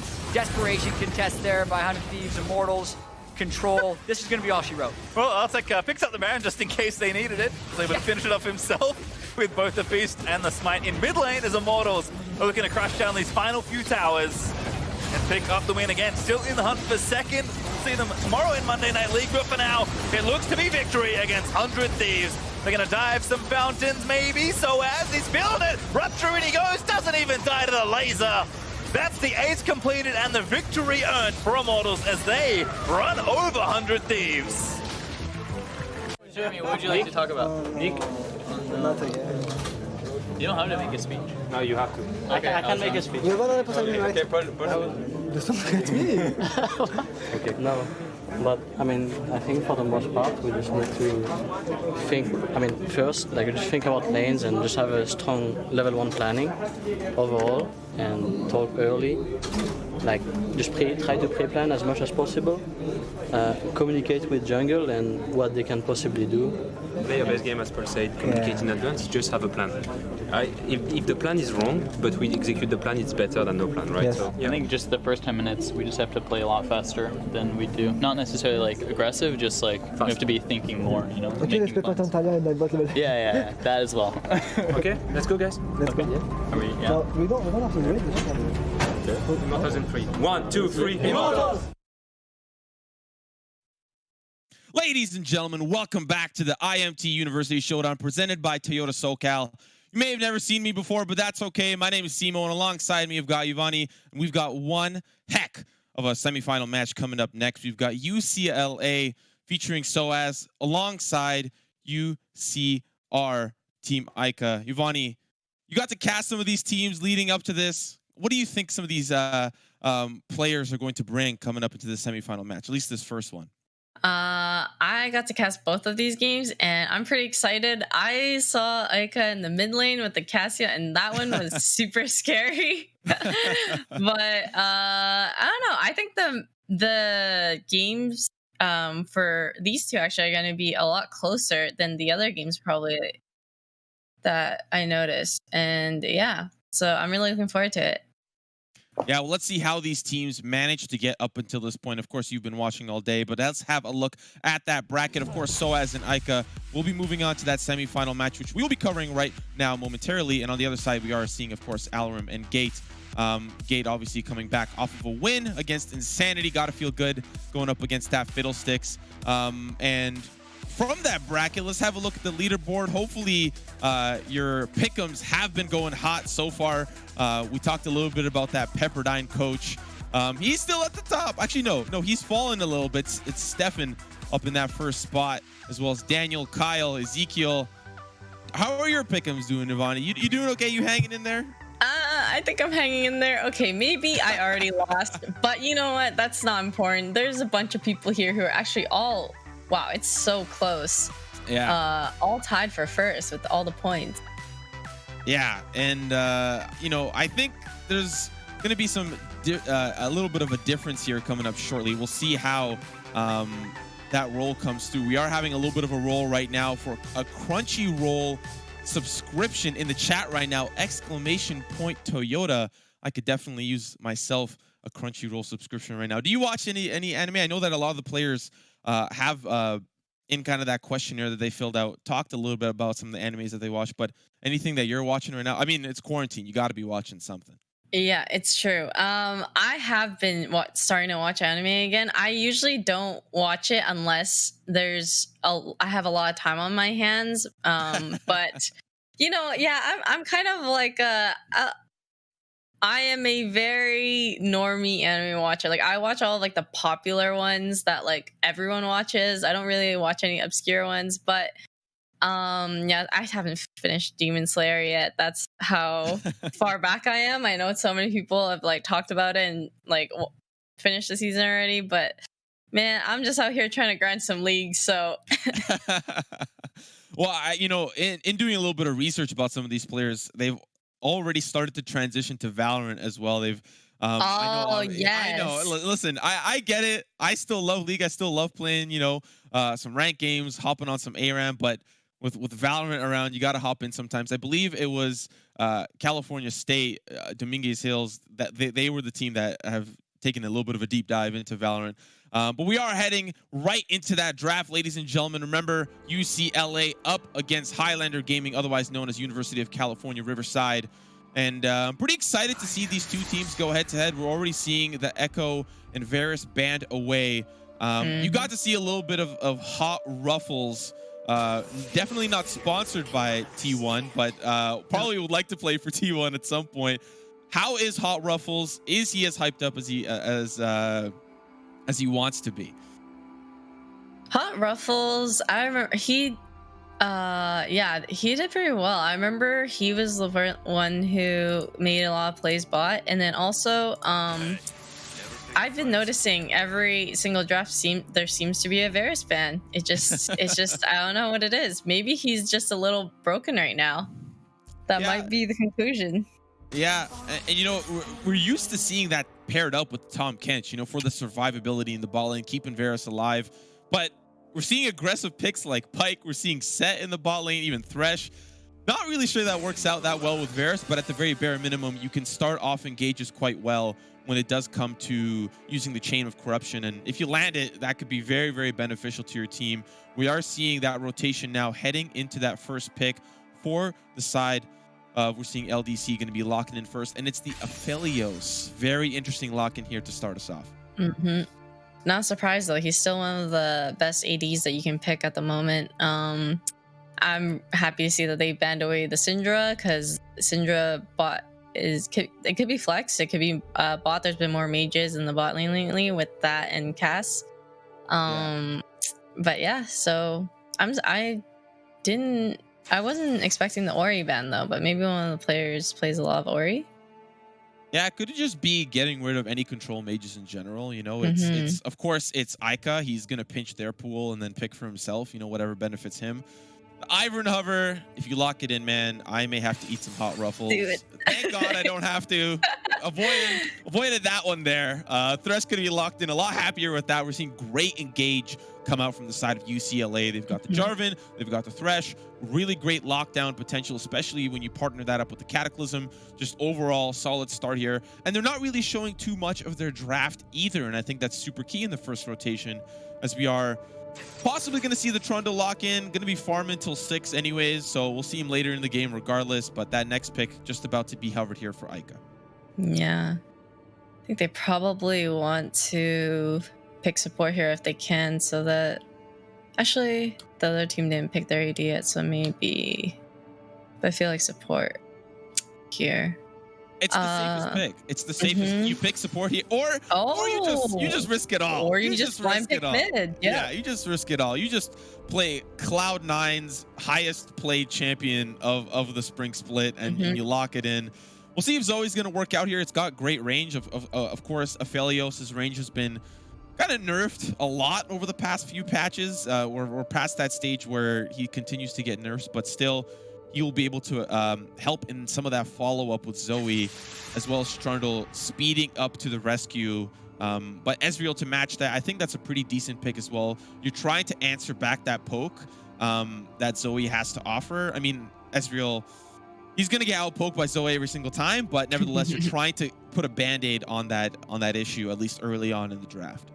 Yeah. I'm glad they also banned Graves, though. Not a very balanced champion right now as well.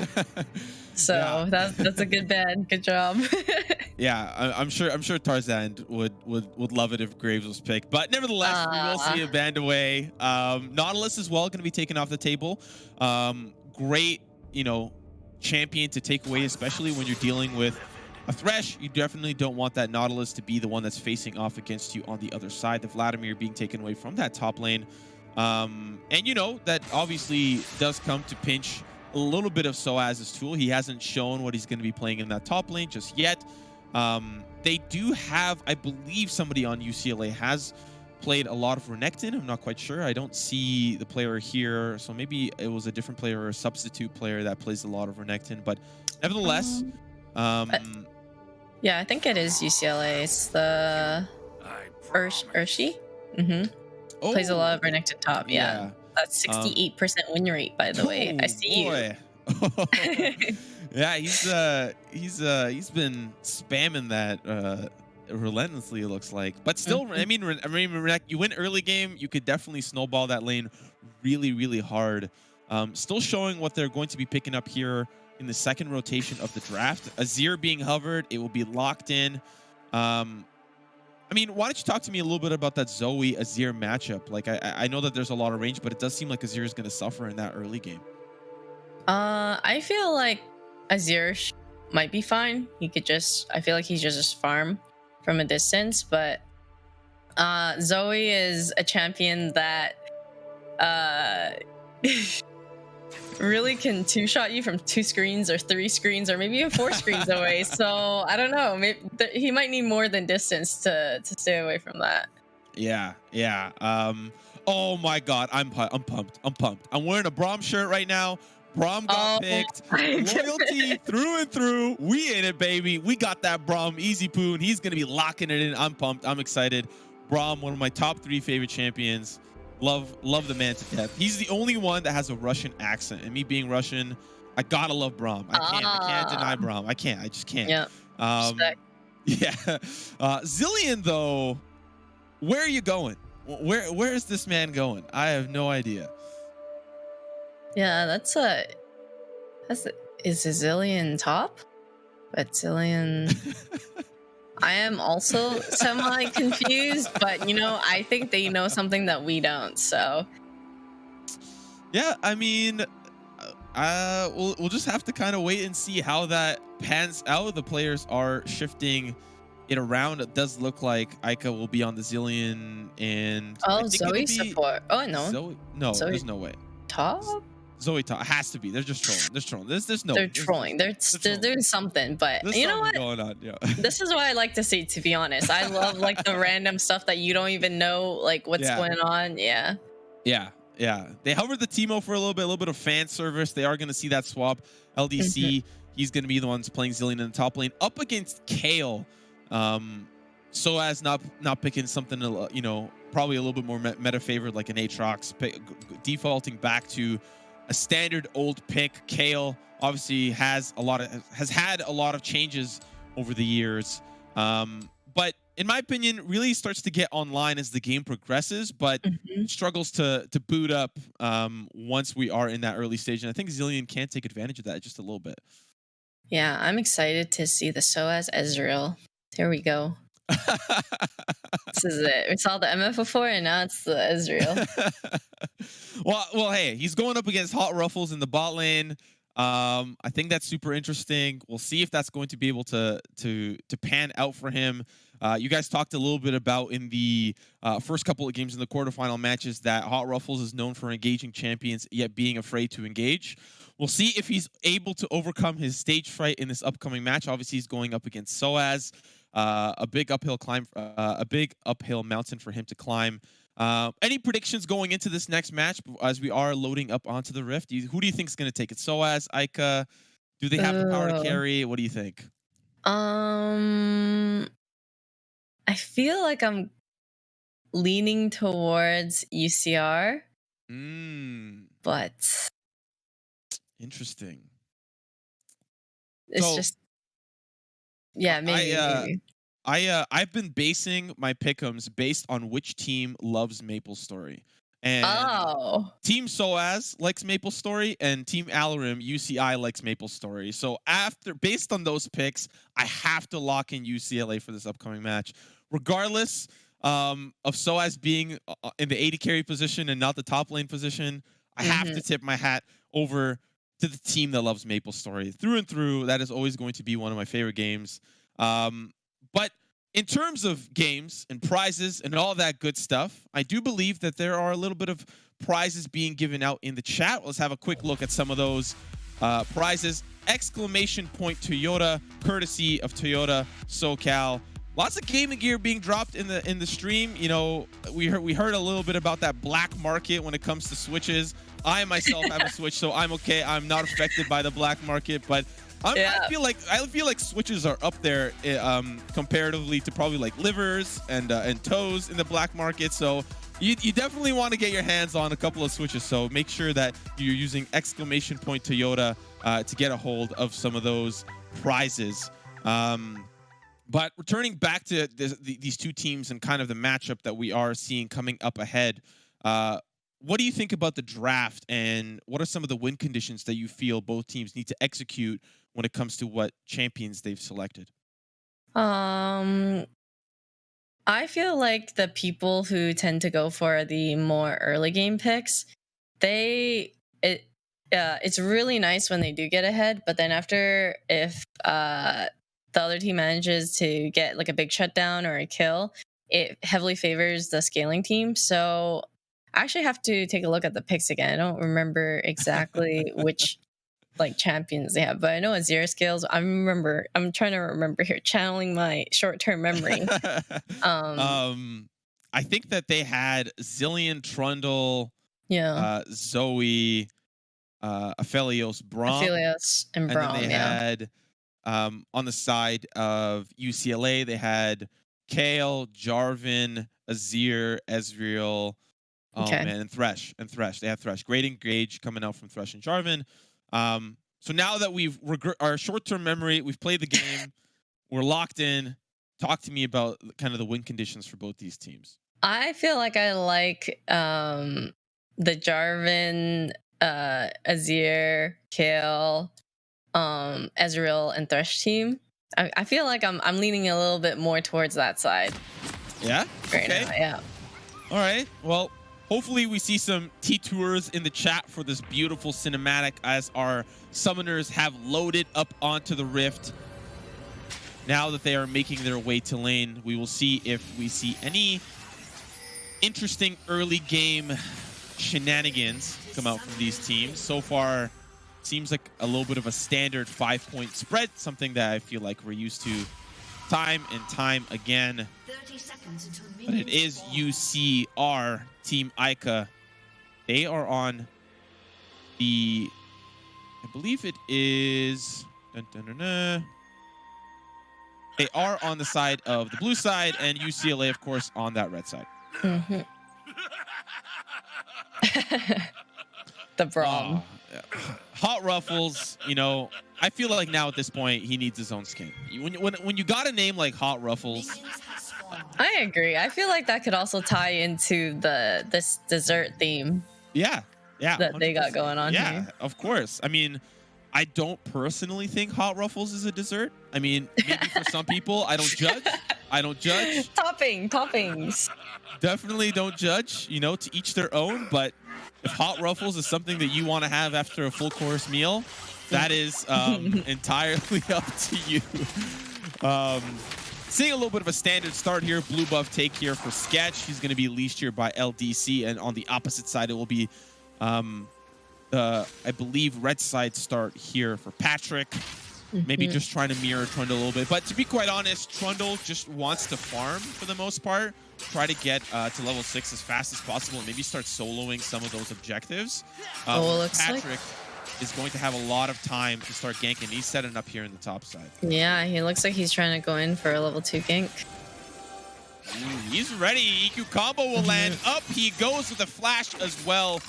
He got exactly what he needed. Might actually get a little bit of return damage as Patrick taken down to about 30% HP. We will get away, but flash burned, and at the end of the day, that's a jungler's dream. They always want to burn sums, and he did exactly that. Yep, probably just gonna finish farming his top side. Trundle making his way down bot. I still think, though, a flashless Zillion, you know, I would revisit that top side, try to punish it a little bit more. If you get Kale ahead, it's just an absolute scary champion. Yeah, team. very scary. Here. Get into a little bit of an engagement with Physic, and I think that trade actually kind of goes even there, despite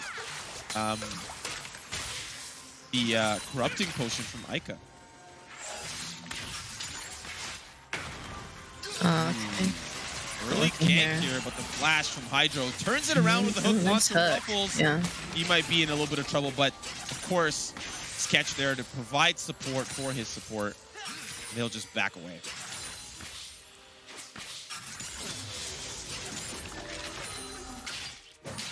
See how much Ezreal.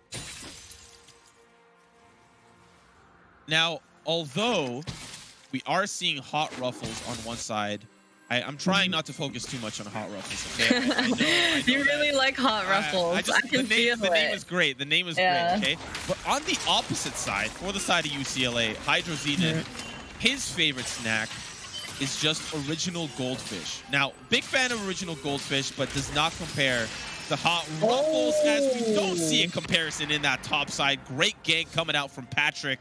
He will take it down. And Urshi will be the one that comes out with the kill, giving him a great start in the top lane. Yeah.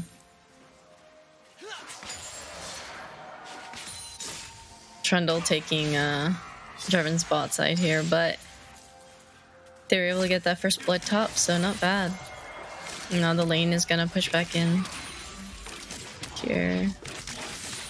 Yeah, this is one of those moments where Zilean has to go diving into the bargain bin. He's not going to be able to afford a lot for quite some time, especially being pushed down so far by that gank. And now at this point, Urshi should have a little bit more control. Of course, he still doesn't have the range, I feel like, to deal with Zilean, but both sums down. And the TP advantage for Urshi can be very difficult situation. Taking a look at the mid lane, a little bit of a CS advantage starting to balloon, but I believe that wave, that physical catch, will get him back into the swing of things. But of course, for Ica, he is looking to push and then potentially roam off to the side lanes, create some pressure, and maybe even roam with Sketch, create a little bit of an advantage, trying to gank those side lanes. And of course, when you have a Kayle that's going to be so far pushed up, the top lane I feel like seems like the easy answer.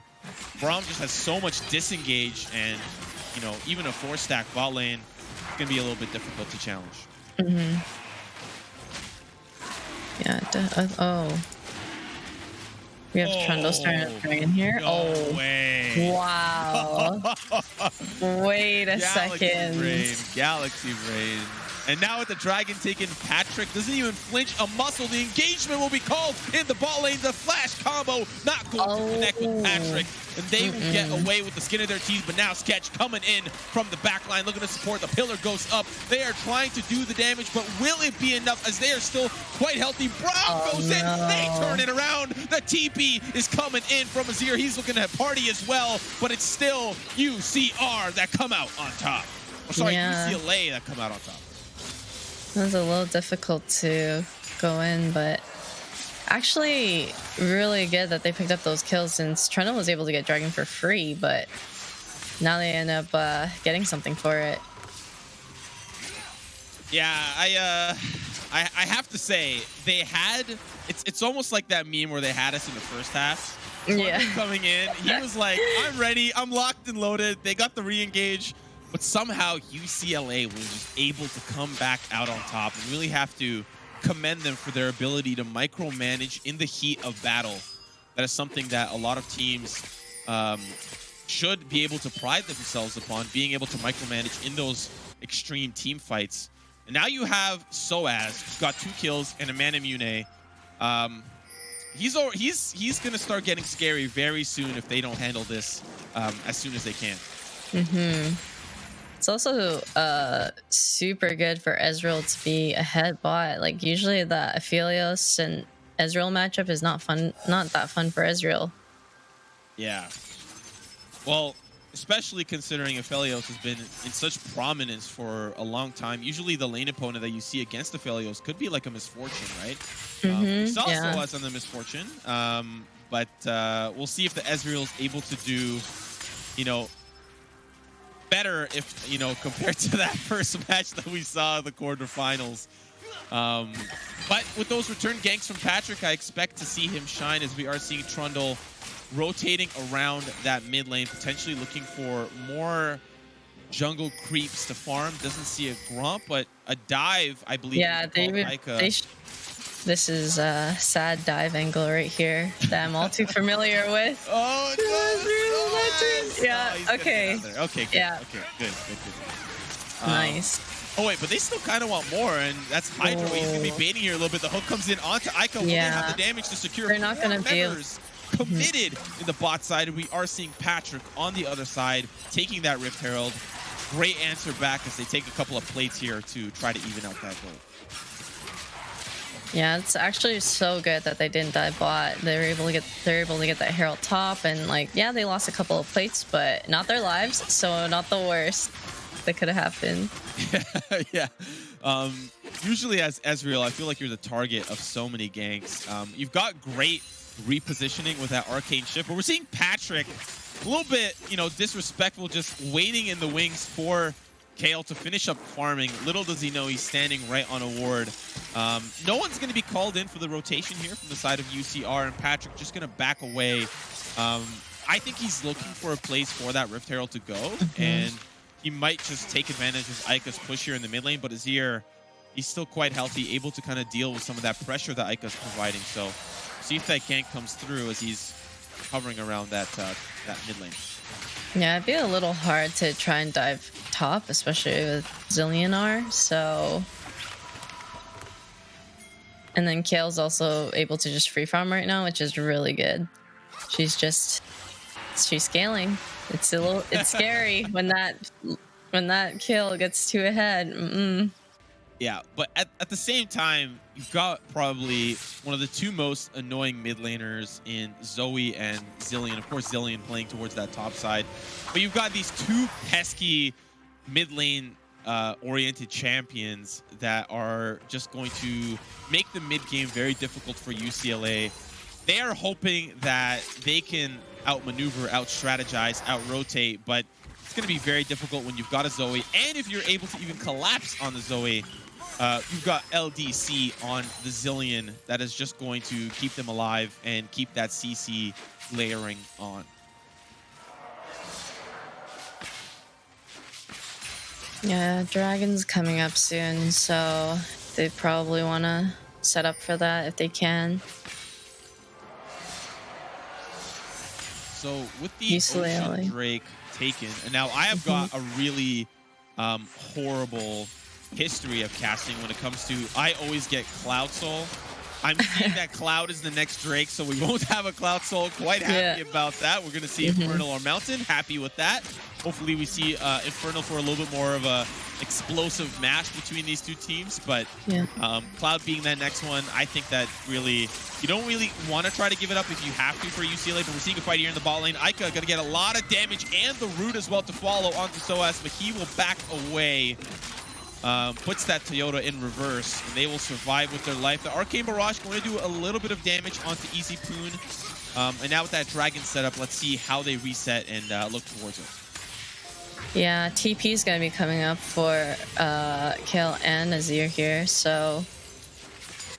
And then Zillion has TP as well. So they'll probably be able to have even numbers for the Dragon fight if they do that. Still waiting for, I feel like UCR to respond. Oh, it was already gone. Yeah, still waiting for them to respond to that early gank. You know, they have two dragons, sure, that's great. We're seeing that Mountain Drake come through, which, to be honest, is very scary if UCR gets their hands on it. A walking Braum with Mountain Shield and that shield that he's got himself, he's going to be unkillable. As we're seeing a potentially killable Zillion try to duel things out with Urshi, but unfortunately does not have that power. He's still scrapping together a couple of those components from the bargain bin. But he's got to be safe here, but we're seeing a little bit of an aggressive move come out from the side of Patrick, getting deep into that jungle. Now he's going to be pinched in by Ica. Maybe has to EQ combo out, and he will safely do so, as now we're seeing Urshi and Co. Eventually pushing that top side. That Rift Herald not going to get that turret. And a great clear here from LDC. I'm wondering who's going to be dealing with the Kale split push later. It doesn't seem like anyone can really handle her side lane. And, you know, at the end of the day, that's just the Maple Story factor coming into play. The Maple Story factor coming through. If we have an interview with one of them after, if UCLA is the one that wins, I'm going to ask, what do you play? What server you on? Can I have some Mesos, please? One of the above. Hopefully I can get a couple of Mesos out. If not, that's okay. Do you still play? No. I just, it just has such a warm place in your heart. Yes, you know? You yes. can't, like, you don't play anymore, but it has a warm place in your heart whenever you think about MapleStory, right? Yeah. So that's good. That's my ticket in. It's not about skill factor. It's not about who has the challengers, who's got the masters and the diamonds. It's all about the MapleStory for me. True.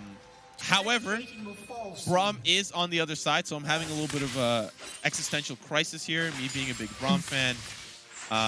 But still, back to the actual macro of the game. I really do feel like Trundle having the opportunity to just free farm like this and just constantly not really be punished for being so heavy on the farming side. We'll see if UCLA will be able to punish that, but I'm excited for our first real team fight from both these teams. I'm excited for something to break out. we're just sitting here, we're waiting for the action to pile on. Yeah, I'm ready. I'm not gonna lie. If I knew that I was competing for a 2020 Toyota Corolla hatchback, I feel like I would have called up all the challenger players, asked for coaching sessions. I would have been hustling hard. But hey, it might be a respect factor. Both these teams might be respecting each other quite a bit. We're having a quick zoom in on Hot Ruffles, the superstar of Team Ica. It's not actually Team Ica who is carrying the team. It is, in fact, Hot Ruffles. As we see Ica going aggressive onto Physic, you see Hot Ruffles would have got that kill. But nevertheless, still a great push away from Physic as we're seeing another Rift Herald for the side of UCLA. Yeah, there's no soul kill there, but both mid laners use both, well, Zoe used both sums. Zero's no flash now as well. Let me ask you this. Do you think Azir surviving this long during the laning phase is like the best possible scenario for him? Like, could he have gotten anything better than what he's at right now? Could he have gotten a solo kill, you think, at some point? Or do you think it's really just he's had the best laning phase against superstar Ica that he could possibly have? I mean, I saw Ica with the Casio earlier, and I did not want to go against him mid, but I think he's honestly doing super well, and Azir also scales, so he's chilling right now. Like, I think he's doing fine. Yeah. But as we're looking down to that bot lane, I think Soaz is not doing too bad either. Don't expect a role swap in the LCS anytime soon, but still, his ADC, you know, is quite admirable. I've been digging it. He's got some moves. We saw a little bit of a dodge. His Hot Ruffles trying to land that Braum Q, and he sidestepped it.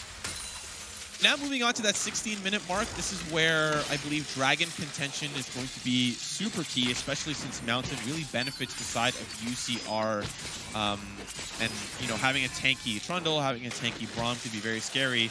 And in the next 30 seconds that Dragon's popping up, both teams need to strategize around it. They need to start setting up for it, you know, like clear vision and like kind of take control of the area. But right now, yeah, Trundle's looking bot. This is good, though. This is good. They are setting it up. They have to answer the Rift, but they need to back up as the rest of the team is starting to collapse near their position. Now with that Rift taking it down, they will also take down the Rift actually in the process, which means they don't really have that threat anymore as the two tanky frontliners for the side of UCR. They are just trying to poke their head through. It's going to do a little bit of chip damage, but they need Ica for this fight. Yeah, they're just trying to get mid-wave in right now before anything happens, but looks like Kel isn't, yeah, she's not shoving a lane, she just walked down here for the Dragon coming up. She is level 12, so she's already hit that, I believe, that second stage of Kale. Level 16 is a few ways away for Kale, but that is where she really becomes a boss,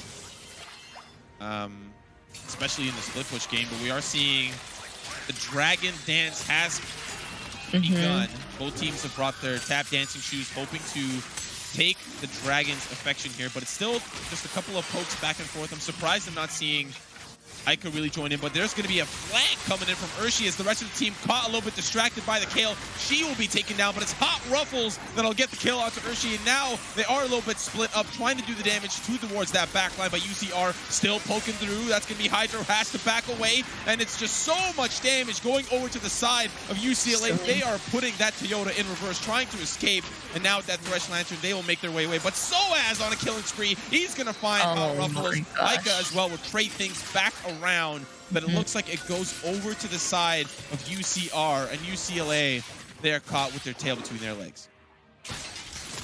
Yeah, there's a TP coming back, so they actually might not be able to do this because Ezreal just faced in. Oh, another TP coming in as well from Kale. Kale is back, ready to join the fray, but still too many members in this mid lane. Oh, baby, Urshi. What was that, Ica? A little bit of disrespect trying to push in. Come on, you know better than that. You know better than that, Ica. Come on.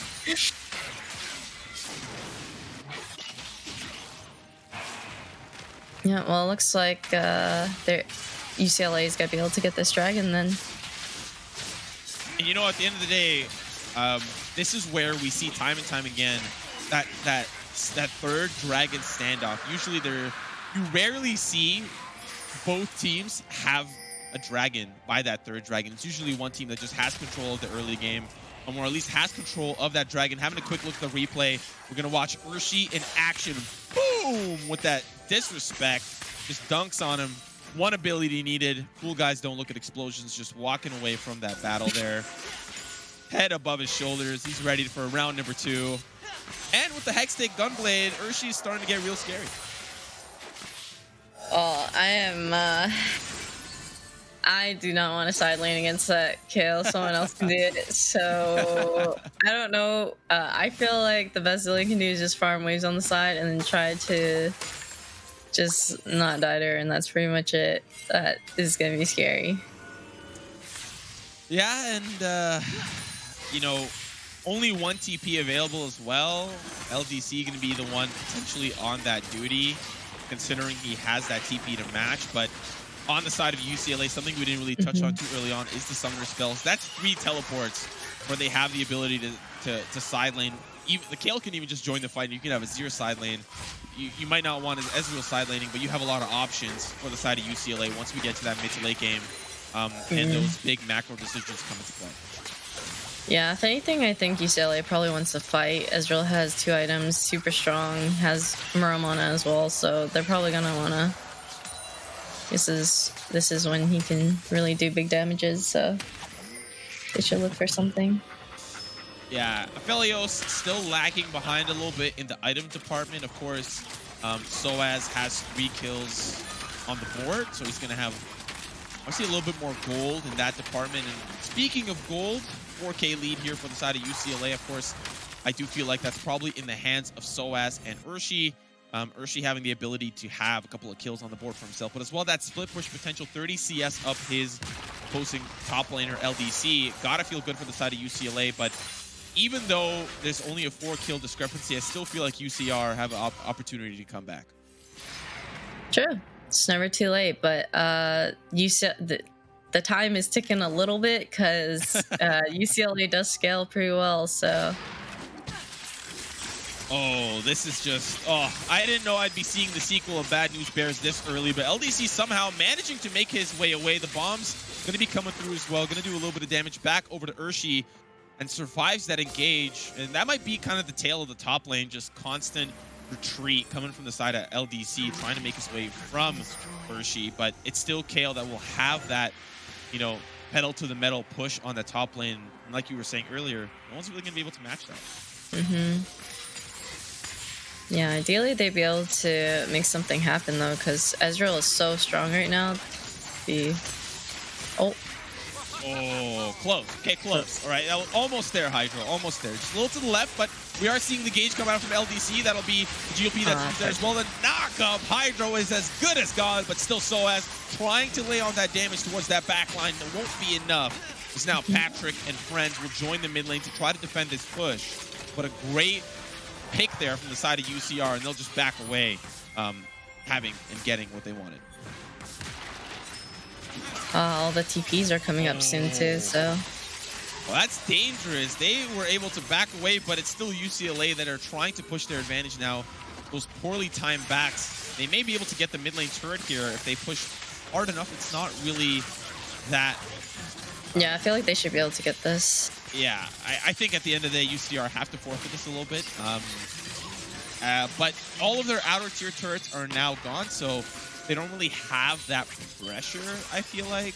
You know, they need to get their vision line up. They can't default back to turrets, whereas UCLA still have top and mid. It's going to be a little rough, especially when you're face checking into a team like UCLA. They've got, you know, the burst from Kale and, of course, the poke damage coming out from Soaz on the Ezreal as well as Azir. They just have so many tools to lock them down, and it may be scary entering a couple of those blank pushes. Yeah, Dragon's coming up, so they should probably try to set up for that. Yeah, right now, Zillion is taking a base. He has TP, though, so it's fine, but... Wait, what are you guys doing? They just want the tower, but Ica, he has other plans in mind. He'll be the one that goes in, but a beautiful ultimate coming out from the side of Kale, and they will be able to get the kill onto Hot Ruffles. Won't survive as well, and now LDC in trouble. That's going to be Sketch trying to protect his top laner, but unfortunately the back line just crumbles, and now Sketch going to be the last to fall. A beautiful Team Ace. Sorry, not Team Ace. It's going to be LDC that somehow survives. But beautiful stuff coming out from UCLA. They will make their way out, and it looks like the Baron play here. Why don't you walk us through that replay? Well, it looks like Zillion wants base here. He had items he wanted to buy, and I think everyone should have just reset before the Dragon coming up, but they decided to dive mid here. And then, well, I think UCR was probably sitting on a bit of gold that they could have based for. Yeah. So, and then a fight broke out, and then this is just not going the way they want it to. Yeah, this is very, very rough for the side of UCR. I feel like that may be the straw that broke the camel's back. They have Hot Ruffles, but unfortunately, he may not be hot enough this time around. UCLA just have all the tools on their tool belt to act. They've got, you know, pretty much the main carries locked up and loaded on gold. We've got Soaz that has 3 kills, a 600 gold bounty. There's Azir as well with a bounty. Kale, they just have so many opportunities and ways to do damage and deal damage. On the side of UCR, you just don't really see that. Zillion, of course, is going to have the CC, but do you have the damage to follow up? I don't really think so. Yes, this is looking a little rough for them right now.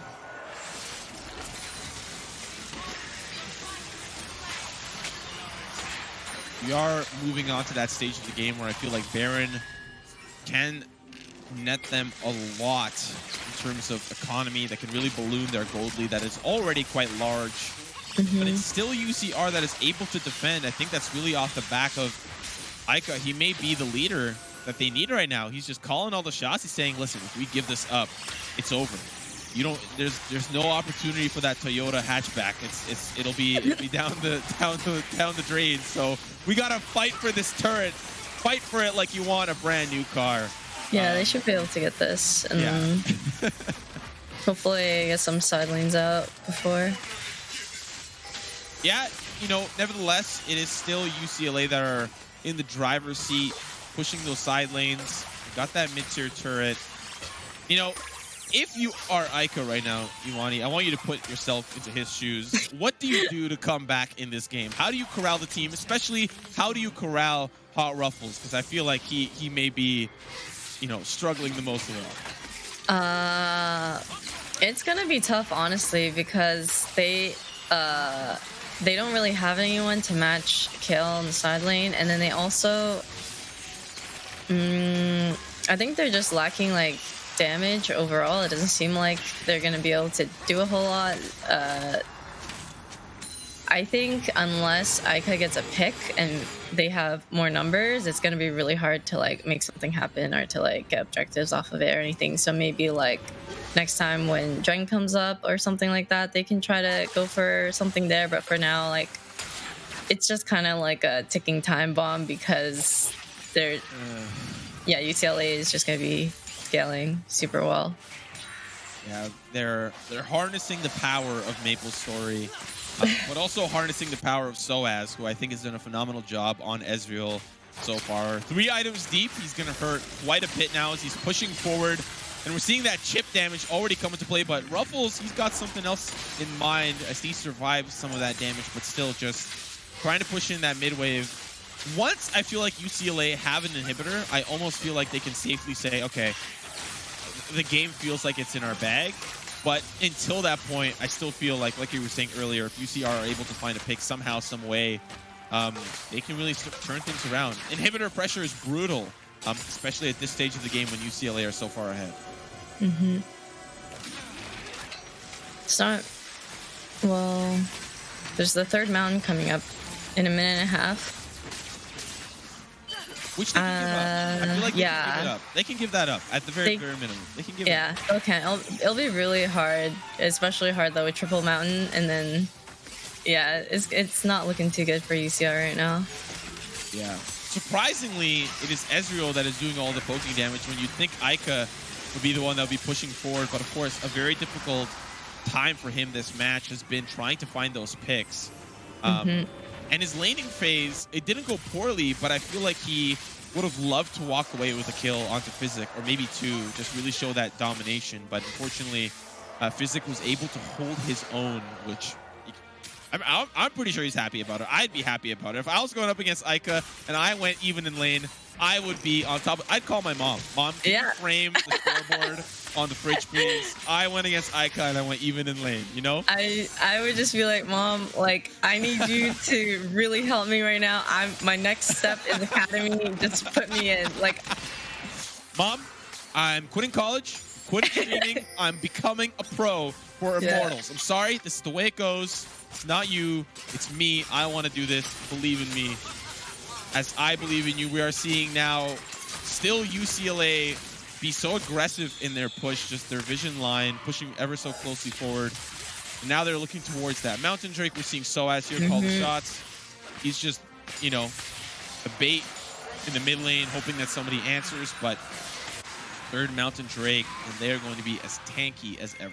yeah, they're gonna be pretty tough to kill now, even with Zoe poke. If anything, the fact that they got triple mountain against Zoe is it's really bad for her. Yeah. She needs some pen, and she needed it yesterday. Not right now, not 10 minutes from now. She needed some pen yesterday. It's going to be very difficult to kind of poke through some of that armor and magic resist, especially considering you got a stone plate on Jarvan, you got that Crucible and Zeke's on Thresh. They have, you know, a couple of tanky items, especially the quick silver sash on SOAS. They've got, you know, they've got a lot against them right now going not really their way for the side of UCR.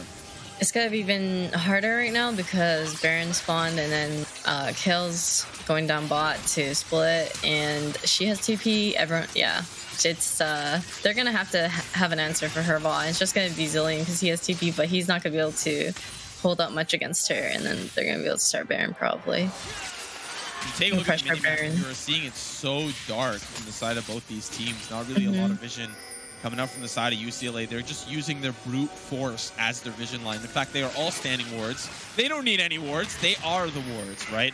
But now with the denial of vision, they are not able to scout out that ward that was shown there from the side of UCR. They know that the Baron has been started. TP comes in from Kale as well as Zillion. They were looking for a 5v5. And Yvonne, I think we're looking at the very last fight here as UCLA are poised and ready. Already Trundle's taking so much damage, but on the opposite side, it will be Hydro that's going to fall. Still sketchy. He's going to go for that spike steal, but it is UCLA that will secure as the fight still continues. It'll be Easy Poon that's trying to survive that damage, but it is just too little, too late. The rest of the team follows up. Double kill going over to Physic, and now they're looking with their sights set on the Nexus. Yeah, the whole team just went online with Kale, Azir, and Ezreal, just like... Yeah. So much damage. There's really not much you could do against that. And they're super tanky from the triple mountain. It's just... Yeah. I have to say, I mean, I don't want to say I told you so, but the severe power of Maple Story just presides here from the side of UCLA. Listen, I was rooting for both. I love the thought of Hot Ruffles. Wait a second. We might wait. It's a little close. Just target the Nexus. Please just target the Nexus. Yeah, they Take got us through. this. UCLA moving on to the grand finals. Obviously very happy about that. But listen, I wanted Hot Ruffles to win just as much as you did. Believe me. I was on Team Hot Ruffles. But I think you are Team Hot Ruffles. Like, he definitely picked you. Look at this Braum shirt. Look at that Braum shirt. I have to show love to my guy Hot Ruffles. Yeah. But nevertheless, it is still UCLA that comes out on top. They will be moving on to the grand finals, where they will be waiting their opponent, who we will have the pleasure of casting the next semifinal match. Of course, the other dynamic casting duo were able to cover those matches, but I'm excited to see what those two teams have to offer as well. Agreed. Looking forward to that. Well, ladies and gentlemen, we're going to throw to a quick little break with an interview coming right up. Thank you for tuning in for the IMT University Showdown presented by SoCal. Toyota SoCal. We'll be right back after this. Here's to the road ahead. Trust Toyota to be here for you. Some of our amazing offers include 0% financing and attractive leases on our most popular Toyotas. All from the brand you trust today and tomorrow. Toyota. We'll be back with Saturday morning cartoons right after these messages. Toyota again. Extreme X with the purple stuff. Oh, so ass! The new Immortals gaming system.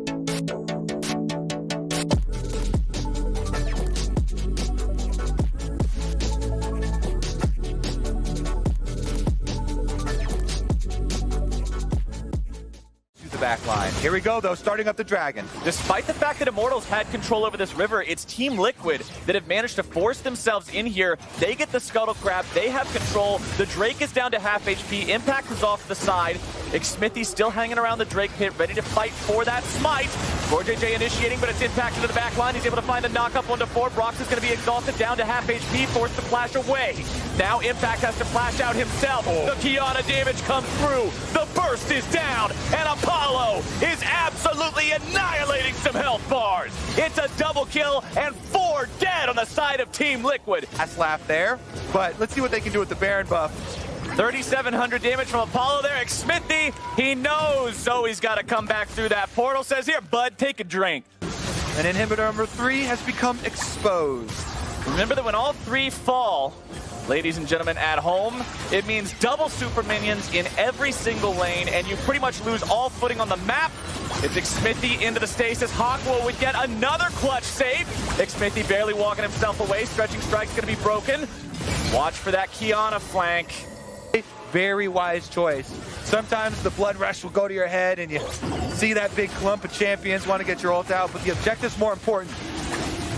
Well, that Mountain Drake is about to fall. Xmithy wants to work his way in, but Brox with a good smite's going to make sure the soul's not going over quite yet, but the fight is breaking out in earnest. Xmithy into the stasis, Soaz into the entirety of Team Liquid. Doubleth is under pressure. He fires off the bullet time, but Liquid evaporates, and Immortals will get themselves an ace for nothing. A pentakill for Apollo to end this game. Not the return Double F was open for. It's Apollo with his name in lights. And Immortals will take down Team Liquid, surpassing them in the standings. 2-0.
Summoners, welcome back to the IMT University Showdown, powered and presented by Toyota SoCal. We were just coming off of a very spicy win for the side of UCLA. Unfortunately, that spice was not added from the side of UCR. Hot Ruffles was not able to provide that spice. Ivani, how are we feeling after that game? Any thoughts kind of post game about how both those teams played? I really liked every game I casted today. Was so fun to watch. The last game, I kind of just looked at draft and like just had an idea if UCR couldn't like kind of finish it out, it was gonna be really hard for them to win against UCLA. So. Well, let's have an interview from one of the members just to see how UCLA were able to pull it off. Hydro will be joining us. Hydro, are you there? Hey, hello. How's it going? Hey, how's it going, man? Pretty good. Pretty torqued after the win. I have a question to start things off right away. Oh, no. I did a little bit of research. I found out that there is a player on your team that is a big supporter, big fan of MapleStory. I just want to confirm, is this true or is this false? Yeah, I'm not sure. I think you're referring to Christian or Cryzon. He plays a lot of MapleStory back in the day. He's been on the RuneScape brand recently, but he didn't play with us. He didn't play with us today. He's one of our mid laners, but yeah, he is a big fan. Yeah, that's the only reason why I picked UCLA. There were a couple of other factors, but primarily it was the focus on MapleStory. And now that I know that he likes that one of your teams plays RuneScape, I have to. It makes sense that you guys won. There's no other reason about it.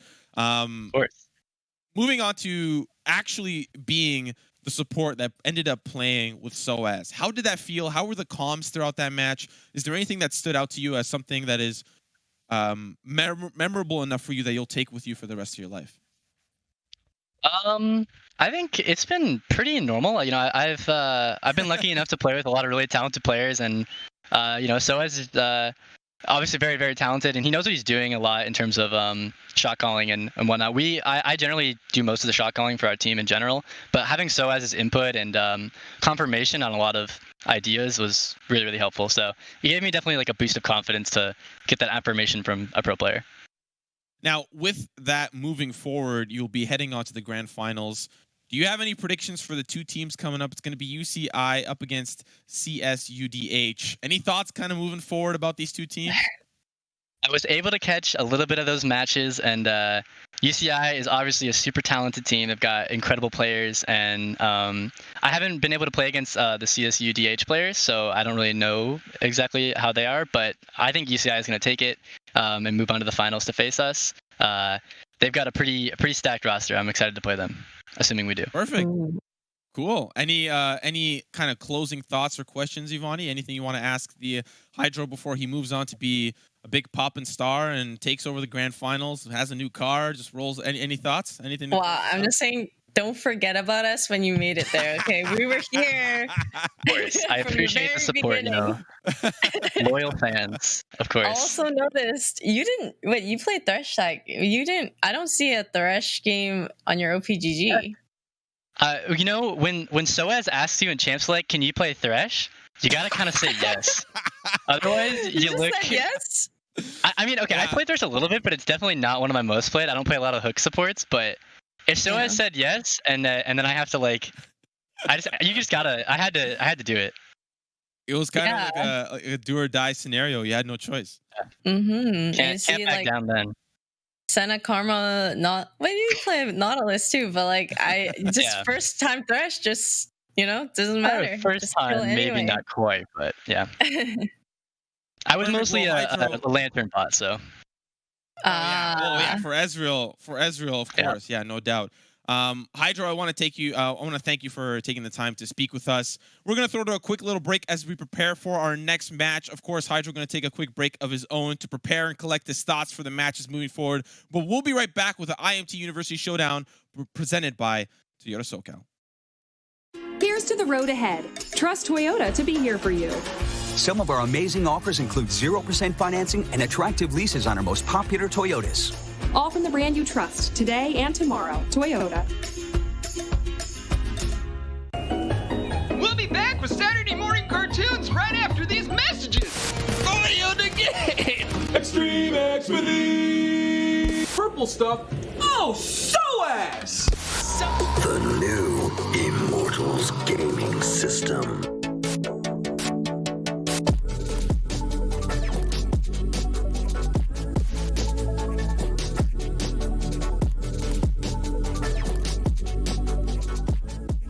The Baron for Immortals. Xmithy comes up with the smite. Send his ultimate across the team as so as just dodges out of the Sonic Wave, and the Flame Spitter's going to catch up and cook him down.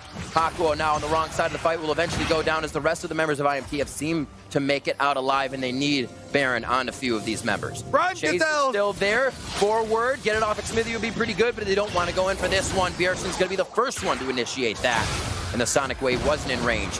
I got to give it how much. He doesn't have it. Yeah, so the idea there is that TSM know Soaz doesn't have teleport, so they're trying to force the fight, but they're throwing all their ults and everything into the Braum. Whoa! Now they're throwing it into Xmithy, and he can't take it. Tethered down as that chain is still going to lock onto the Spider. Altec trying to fire over the wall. Bjergsen once again, and he gets Hakuo with the chain and the damage. Face their opponent here on another turret. And another outer down for TSM coming up on 15 minutes. Still a split map, still both top laners running for their lives. Broken Blade. Ooh, gets broken quite quick. Slammed against the ground on that one. Xmithy's forced to repel out towards Grom. And the ultimate of Broken Blade is also down. He has to teleport to get back to the fight if it still continues, but it looks like no long chase will occur off of this. Bjergsen, the one. Now Immortals looking for it. Bjergsen on the turret, Biofrost Gray health. Redemption coming down, keeps him alive a little bit longer, but he will fall. There's a minion at the turret, but there's not a minion wave, and that's exactly what Immortals need. The timing is not there for them, unfortunately, with the last inhibitor down here. Just a few more hits remaining for Immortals to claim their prize. The patience has been tough. Bjergsen coming in from the backside. Hakuo's in a spot he does not want to be in if he wants to go for Hakuo, but he's going to get to Altec. Puts Altec down to 50% HP. There goes the heal coming out. And he'll get himself back to safety for now. Good kill onto Dardoch. That's going to be a big hit. Kabe doing what he can to keep Soaz out of the base. That's going to be it. Altec's already in. And Immortals are going to pick up their first win of the spring split over TSM. If you're not ready to fight, you're going to have a rough one, right? They're going to fight you, and it's going to be bloody. Be ready for it. Be ready to fight. You're gonna be proactive and you're gonna start doing something. From minute 1 to the moment the Nexus explodes, but be ready. Believe that you can win fight. That's in your head. You have the hands. I see you playing solo queue. I see you playing scrims. You have the hands. Okay, believe in yourself. You got it today if you have the right mentality. Arrive winners. Woke up, press your spells, look for numbers, go for it, believe it. Till you die. I don't care if you die. Till you die, you go and you Is it okay, Jeremy? Okay, Paul, is it fine for you? Okay, Jake? Okay. Welcome back, and I'm glad to be back here, joined by Ivani. Of course, I am Simo. We are back with the IMT University Showdown presented by Toyota SoCal, and we are moving on to our next semifinal match, which, if I look at my fancy pants electronic notepad, it will be UCI up against CSUDH. Thoughts moving into this? Anything that you want to know Maple Story-wise, or you have some of your own thoughts kind of moving into this one? Maple Story-wise, no. But I do think UCI is gonna have to be my pick for this one. Yeah, we're on the same wavelength there. UCI, they've got, and I quote, a Maple Story god on their team. So we'll see if that is able to come into play. But before we move on to that, before we move on to the actual draft phase, we're gonna have a look at the bracket just to see how these teams have been progressing through. If you are just joining us, of course, it is Soaz and UCLA that were able to move on, and they will be waiting their opponent of this semifinal match in the grand finals. Of course, Alarim and UCI will be joined together as they face off against Gate and CSUDH. Now, having a quick look at the bracket leaderboard, let's see how our fans have been kind of voting well so far, and still no discrepancy, Ivani. I'm not seeing anything change. Yeah, everyone got their... Wow. Everyone actually guessed accurately. There's so many people. Yeah. Not me, though. Okay, with eight teams, I think the odds are a lot higher. When you're talking about something like Worlds, Okay. Like Worlds Pick'em? I will never get the Worlds Pick'ems. I will get maybe even some of them right. I think it was the last Worlds. I got none of them right. Yeah. But still, nevertheless, congratulations to all of you fans that are trying to push through to make their way to the top of the leaderboard. So far, so good for some of you, of course. If you are out, don't worry. Still lots of prizes to be had in the chat. But we are moments away from that draft phase just to see what these teams are kind of putting together. If you refer back to my Maple Story knowledge, it's not that deep, but like I was talking about earlier, it is I'm Avi who's got Maple Story God attached to his description, but he also has Lee Sin God attached to his description. Oh. So we'll see if the Lee Sin comes into play, a little bit of an aggressive jungler. You know, back in the day when we used to see Lee Sin and Elise almost every single game in competitive gameplay, but now we are officially loaded up into the draft. We'll see if Maple Story will be what powers UCI, or if Gate and Co will be able to come back out on top and put one on the board to move on to the grand finals. Pyke already taken away from Gate, and that makes sense considering that quarterfinal performance was beautiful coming out from him. And speaking of Lee Sin, well, there's the Lee Sin ban as well. Yeah, and Zoe. Okay, of course. Like seeing that Zoe taken away.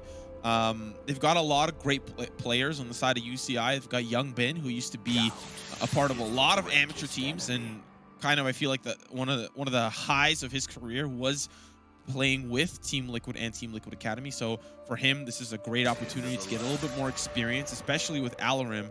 And I'm Avi, of course, currently on that Radiance roster, playing in some of the amateur tournaments. Probably looking towards, you know, Faceit Scouting Grounds, etc., etc. But on the side of CSUDH, it is Gate that is looking to corral this team and take them to the top. We're seeing that first pick here hovered for CSUDH, and we'll see what they pick up as we are 10 seconds away from that lock-in.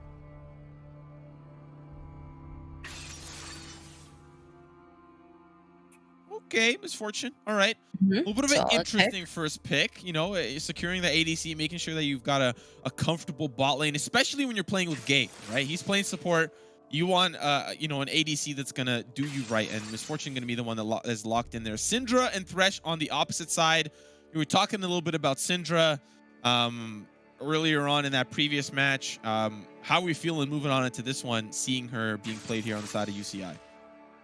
Yeah, Syndra can actually be a flex pick, be mid or bot right now, so that's actually a pretty good first pick as well, because they can flex it.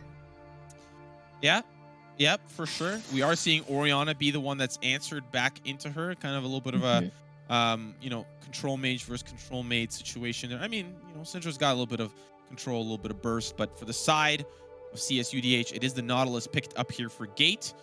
He played Pyke last time, really loves those hook-based champions. Of course, it'll allow him to create pressure in singling out some of those targets and create an incredible chain of CC, but it is Thresh and Ezreal locked in on the opposite side. We saw Thresh and Ezreal last game. We'll see if they're able to channel in the power of, you know, the opposite side of the bracket and do quite well as well, but we are moving on to that second ban phase. A Kha'Zix fan. I mean, Night Eyes did play it. He played it in that quarterfinal, and it is probably the reason why they won, because he was just able to burst all of those individual targets. They were able to isolate, and you know, when Kha'Zix isolates, he's having a grand old time. It's probably his favorite time in isolation. And actually, Kha'Zix, in theory, is the best quarantine champion. He loves isolation. In theory, Kha'Zix is the quarantine poster boy of League of Legends. We'll see. It not on the Rift this time, but you know, we're learning a little bit more. Kha'Zix and Warwick taken away. I'm not quite sure what has happened for the side of CSUDH. They, I think, missed a ban or something. I'm not quite sure, but let's see if they lock in that second ban pick. Seeing what they ban for maybe jungle or top. Yeah, that might be kind of the, you know, the next rotation. They have pinched that mid lane pool already. Sorry, not pinched, but they've already picked it up. So now top and jungle, kind of the remaining pool to choose from. Trundle going to be picked up here. Again, he's just power farming until he's at a point where he can really start to duel and to tango, really post 6 where he's able to steal some of those stats with Subjugate. They will be locked in. We'll see what they answer back. It does look like Night Ice, if he plays Kha'Zix, he's going to want to play something aggressive. You know, I don't, we talk about spicy picks. I think a Kayn here would be quite interesting. Don't really see a whole lot of Kayn, but I think it Yeah, could work. very spicy for sure. Yeah, I think that's a little spicy. It's a little solo queue, a little flavor. We'll see if it's picked up. I don't think it will be, but one can dream. One can dream. Yeah. Dang. CSUDH actually has a kind of a scary team fight. Oh yeah. Here going on. And a great split push. And then you have Zilean. Where are these Zillions coming from? You've got this beautiful draft. You could pick okay, Galio, I like that. I really, really do like that. They were able to play the Galio to great effect in their quarterfinal match. And now moving on to this one, if it ain't broke, don't fix it. And for them, they're definitely not looking to fix it. Of course, Kha'Zix off the table, but we are seeing UCI look towards what their top laner will be. Urgot, a little spicy, a little viable, but also a little spicy. We'll see if that's going to be able to work up against Galio. Up against Jax. I'm still wondering where that Galio is going to go. It's Jax, jungle, Galio, top. There we go. That makes a little bit more sense. Yeah. Now with our teams locked in, they're ready to go. They are going to be loading up onto the Rift, as we will obviously have a 3-minute delay for competitive integrity, despite a lot of these players having a little bit of fun. We are all about the competitive integrity. So for the IMT University Showdown, we are going to have that 3-minute delay come through. A little bit standard when it comes to custom lobbies. But now that we see both these compositions come to fruition, let's start with the left side. We've got Galio, Jax, Orianna, Misfortune, and Nautilus. You talked a little bit about that team fight, but are there any other win conditions that they could play through? Or is it just team fight? It's just team fight. Well, they do have Jax for split push, but I think ideally they want to be able to team fight more. Just with their champions, it just seems more ideal. Yeah. And then moving on to that second roster, we've got Urgot, Trundle, Syndra, Ezreal, and Thresh. What do we think about their team composition? It doesn't look like they're really looking forward towards a team fight. Maybe looking towards picks maybe more often than they are team fighting, but why don't you walk me through some of their win conditions? Yeah, I think getting picks, whether through Thresh, Syndra, or it's pretty much, I think mostly through that, and kind of getting objectives off of that, that'd be really helpful. It's just, I don't really know how they're gonna go through this, but yeah, I feel like they are going to be able to execute what they want easier than actually the other team. Yeah. We'll see if that comes to fruition. Of course, when it comes to objectives, your objective should be in the chat using !Toyota to win some absolutely cool prizes. We talked a little bit about the black market when it comes to Nintendo Switches last time, but there is a lot more to offer. I see a little Rick and Morty action going off to the side. That is something that you definitely want to pick up. And look at that. Look at that Doge plushie. It's so cute. You can't knock a good huggy toy right near bedtime, taking a quick nap. You just can't beat it. You can't beat it. You can't beat a good hug from a soft plushy toy. But anyways, Toyota. Lots of drops happening in the stream. Unfortunately, not Valorant drops, but drops nonetheless. All thanks to Toyota SoCal. Big shout out to them for helping us put together this event, and of course, Immortals for the University Showdown. We are just moments away from our upcoming match. And before we get into that, we talked a little bit about our predictions, but why don't we kind of remind our fans and audience what we're kind of thinking going into this match. Ivani, who do you think is going to take this and move on to the grand finals? I think I'm gonna have to go with UCI. Just because I think the players that are more experienced and are probably going to be able to execute everything a lot better in general throughout the game. So I'm just going to have to go with that. I'm going to have to go with the Zots as well, the blue and gold. It is something I'm at least bleeding blue, and there's a little bit of a Keyblade behind me that's bleeding the gold. So have to kind of go with that as well. But of course, it is the MapleStory connection that I'm connecting here with UCI. I am Avi. He's got that MapleStory connection. Maybe on his other monitor, he's killing green slimes right now. He's, you know, in Genesis or something right before the loading screen comes through, doing something. I don't know. Nevertheless, really excited to see these two teams kind of lock and load. Haven't really seen a whole lot of Urgot. Did see it in the most recent cinematic, but not actually on the Rift when it comes to competitive play. Do you think that that's going to be a problem in the top lane, or is it something that is just kind of funky and we're going to just kind of have to wait and see? No, I think Urgot should do fine top against Galio. I don't think that's going to be a problem. We talked a little bit before the break about some of the elos that these teams have. Of course, CSUDH may not be in the driver's seat in that department. They have a couple of golds, a couple of plats, and on the side of Team UCI, they've got, you know, challengers, grandmasters, masters. They've got a great repertoire to work with. Do you think, you know, the team fight composition that they put together is kind of Gates' way of saying, let me call the shots. All you have to do is execute that CC and make sure we can layer it all together? Yeah, it's possible. I think they're definitely champions and team comps are a lot easier to play and execute.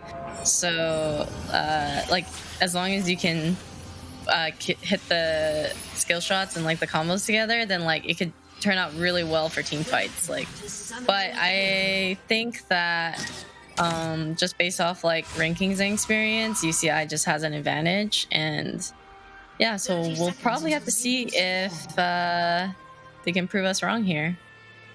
Despite us both being big Zot fans here, we are coming in doubling down, double or nothing on UCI. I still think CSUDH have a great underdog story here. Yeah, I agree. Despite not really having the elo to play around with, what they lack for in potential skill, they make for up in heart. And they are going to show us how much heart they have here on the battlefield, on the Summoner's Rift, as we are seeing a 5-point spread across the board. A little bit of a setup here on the bottom side jungle for the side of CSUDH. It'll be Night Ice that gets the leash on that red buff from his fellow bot laners. And on the opposite side, we're seeing I'm Avi on the Trundle. The Maple Story God himself, unfortunately not going to connect with the Lee Sin Monkiness, but if he plays blindfolded, maybe he can get a little bit of that Lee Sin action.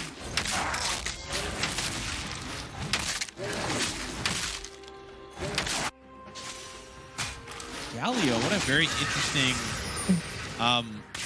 thing that he's doing. I don't really see this strategy a lot coming to lane late. Maybe he wanted to bait the leash over to blue buff. I think that's actually a little smart. That makes a little bit more sense to me. Baiting that blue buff leash, leaving I'm Avi in a little bit of a state of unawareness in terms of where this jungler can be. You know, the Jax, you may think privy to how he's usually played, where he's a great side lane threat and he farms a lot. I think Night Ice will have a lot of opportunity to create great setup for his team, especially with somebody like Gate who can just, you know, play this aggression we're seeing here in the bot lane. He has the opportunity to set up with Jax, and the same goes for Orianna, the same goes for Galio. I think despite Night Ice's desire to farm, he has a lot of gank assists which can help out. We're seeing a little bit of a fight here. I'm Avi's going to be here. But the first blood going over to just Ricky. He might just be dead, but he'll make it away. The strut comes into play. I'm Avi, a little late to the party. Does not bring the turkey for the potluck, but now Young Bin sent back to the fountain will make his way back to lane.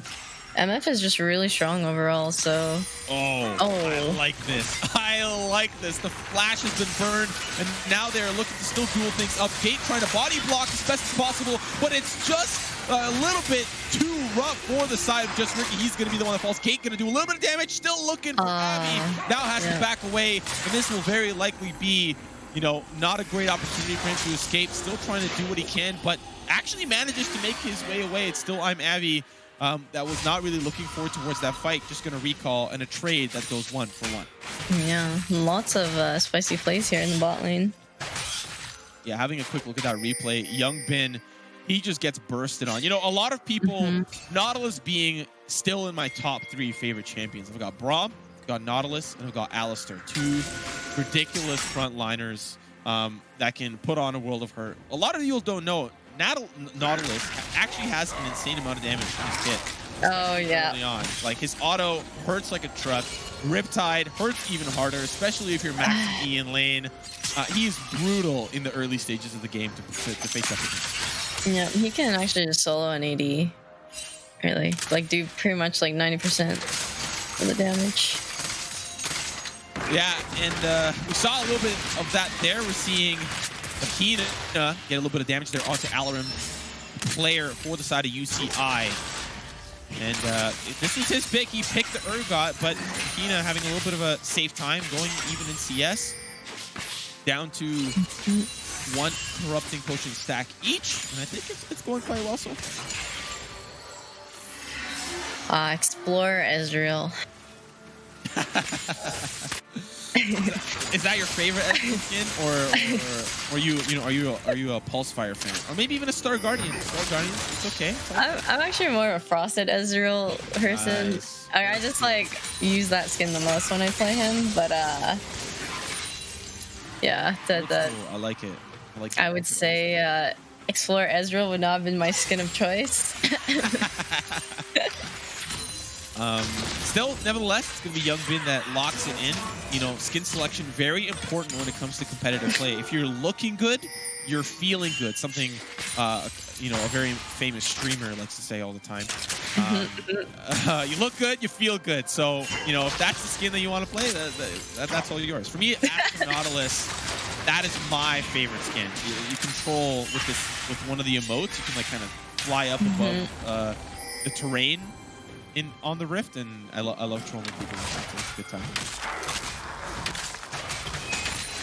Both parties clearing out some vision here. Yeah, it's kind of, you know, we see in LCS people cheer for ward destruction. Now, because we are remote, I'm wondering what is the next best thing to that? Is there like a ward that they can spam in the chat? You know, wards destroyed or something. I'm looking to try to get something going, but I don't think I'm popping enough to get that rolling just yet. Nevertheless, looking towards this bot side, it is still Gate trying to get an opportunity for just Ricky to maybe just get a kill. He's got one so far. Unfortunately, fell over to I'm Avi earlier on in that engage, but a big wave stack against him means that they need to kind of hug that turret. They can actually keep the wave here. It's not a bad spot. I'm Avi looking towards mid lane. This may be an opportunity for him to push in, but it's still a lot of damage coming out from the side of Desecration or Desecraton. Whatever he prefers. Nevertheless, beautiful denial of that Lantern. Gate showing off his prowess. He's falling dangerously low tonight. Going to take away. That's going to be I'm Avi. He's going to join the fray down below. Kim down. Be the one that takes that kill. Just Ricky looking for a kill through the chaos. But unfortunately, the chaos will find him as he's sent back to the fountain. Avi should also be able to do Dragon here. Yeah. After getting that both kill spot, and bot lane can reset. Yeah. 5 kills up, UCI so far in the driver's seat, and they've got a cement brick on the pedal. This early game has been going their way left, right, and center. Now, Ivani, we like to do our best cosplay impressions here on the stream. If you were to put yourself into Gate's shoes, what would you do? If you're Gate right now, how do you corral the team? Well, okay, let's put that on pause for one quick second as Alarim just solos Night Ice near the Krugs. But back to the point, what does Gate do up against such a stacked roster? How does he win? You know, especially now since the early game's not really going in his favor. Might be a bit hard. He could look for a roam mid or even a roam top, but Syndra still has flash, Ezreal's flash, Thresh's flash. It's gonna be hard for him to be able to do it on the map. No, yeah. The cleanse. He's just trying to survive. Ryan, very, very difficult position for him. He's got a big mountain to climb, and I don't think Bear Grylls is anywhere near around to help him out. Desecraton, he's going to be having so much power here in the mid lane. You're seeing an engage break out in the river. The fruit's been taken. Alarin will be the one that gobbles it all up. Night Ice now on the retreat. Vahina, he's going to try to provide the CC to layer things down, but it's Abby that'll come out on top now. Now he's going to try to escape. That ultimate will come through, but it's still not enough to escape the taunt as well. He will somehow survive that damage. Smite will come through. Abby will secure that kill.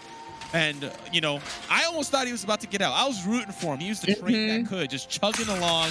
The coal in the engine, fortunately, could not make it out. Now they will secure Rift Herald as a result. Yeah, they've gone so much here.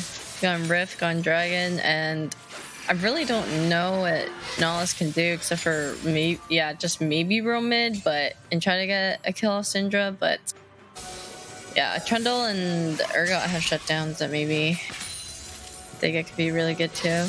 But kind of looking a bit rough right now. Oh, Gate. You know, as a Nautilus main myself, you sometimes really underestimate the width of a tanker. You think it's a lot bigger than it is, especially different skins, screwing with your mind, thinking that it's going to be one way or the next. But that one will connect. Gate gonna look to engage, but it's the re-engage from Kim down onto Just Ricky. Barrage will come through, not going to connect, and Gate will be the one that falls. They will look to try to continue that chase, but it's just Ricky able to escape, flash in tow. And a great engage from the side of UCI.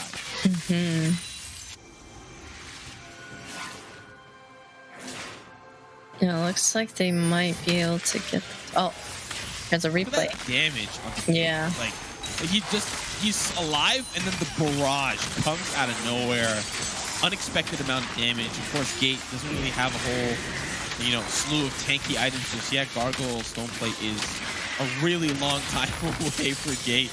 And that might be one of the items that helps him out in the long run. Of course, Stopwatch not in play just yet for him. They will secure that bot lane turn. Rift Herald was using that bot side. That might start to open things up here for UCI. Vahina using a little bit of trouble. Oh, baby. That'll be the ultimate that connects for Alarin. He will secure that kill. And I believe that is his first 1v1 in the top lane going his way.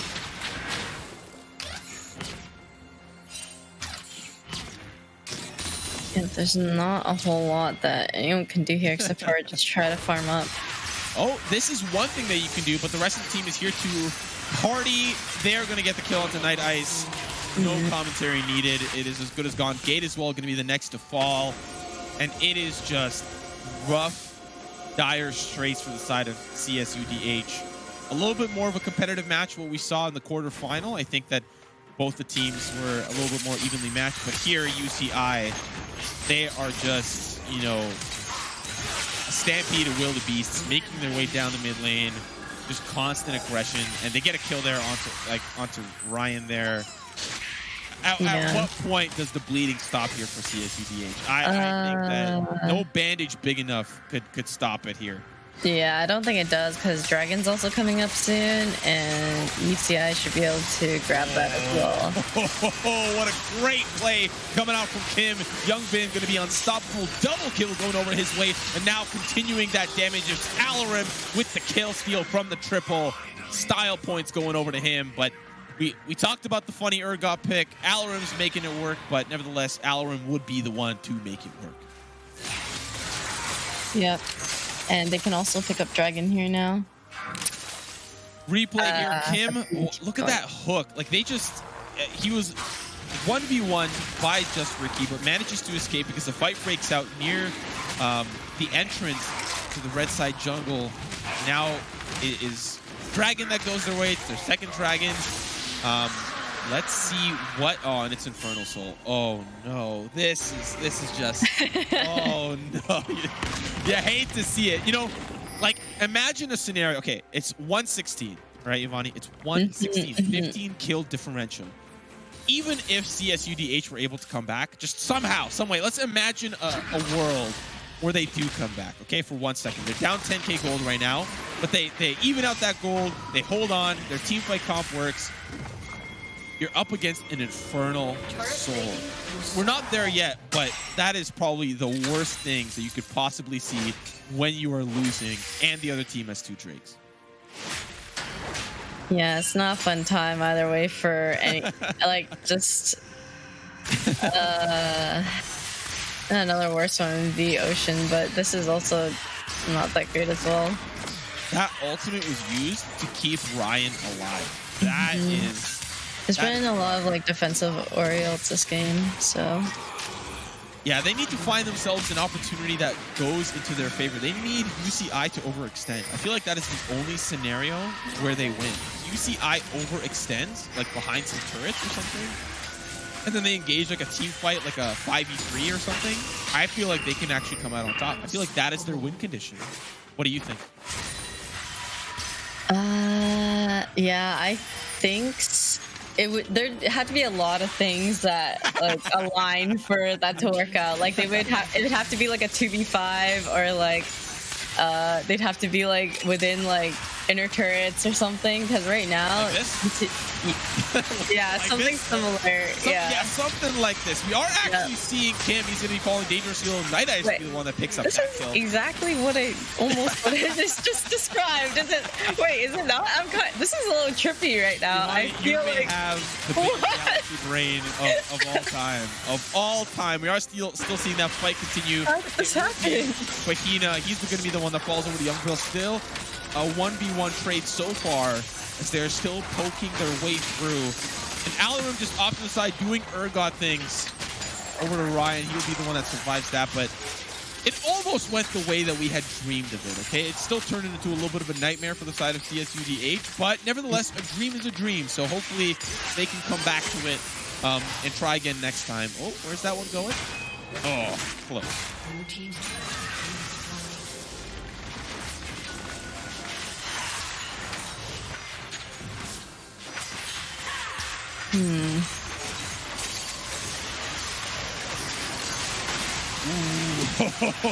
They are almost able to get that kill, but it's still the turnaround that goes over to the side of UCI. Young Bin will be the one that's trying to lead that charge, get a little bit of that poke damage, almost takes down Bahina, tries to sidestep, as well as the snipe from Alarum won't connect. But still, mid lane turret will fall. They've got that bot lane turret as well in tow for the side of Avi. Vonnie, at this point, I think maybe the Maple Story power is just too strong. It's overflowing. There's too much. That is definitely it. You know what? I think CSUDH is gonna have to start downloading Maple Story and like log in real quick and like.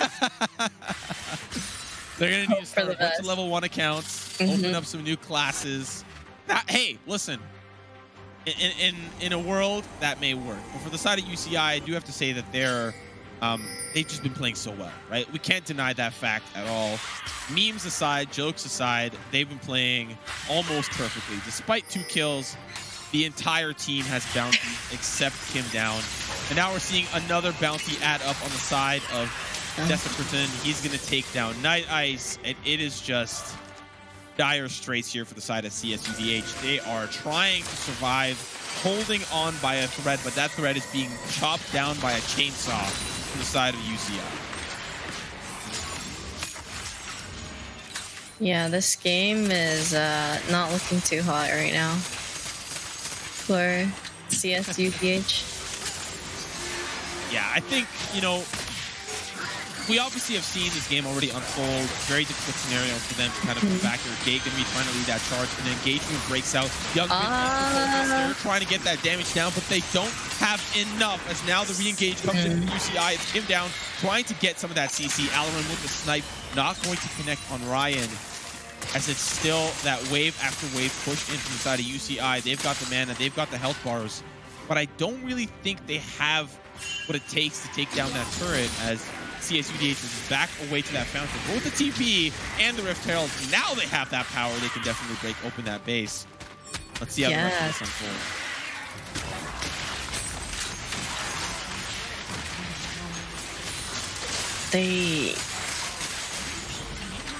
They might be able to end off of this. Wait, will we see the Rift Herald dance? Oh, it's getting close. 200 HP. The Rift Herald might survive. It will be quick. That takes it down, and now the rest of the team is going to start that push in. Abby leading that charge. Alarum as well is just great micromanagement from that Lantern. Ryan falls dangerously low. He'll be pushed off to that back line, as now the fight still continues. Kim will find 1 kill here, putting him at 2 on the board still. That turret remains, and they are looking vigilant, looking to take down that turret. Still, it is just Ricky looking for that damage. Has to flash out of the way. Kim down will take another one. He's just on a killing spree as Alarin will find 2 through the chaos. And now the Nexus will be the next to fall. UCI will be the one to move on in the IMT University Showdown. Couple of exit kills for the side of UCI. A little bit of style points, but it's Kim down, and Desperton will be the last ones that remain. And a great victory coming out of them. I think CSUDH put their best foot forward. Unfortunately, that foot did not include any Maple Story whatsoever. But they tried. And at the end of the day, this showdown is all about fun, all about having a good time. And I think they came to do just that.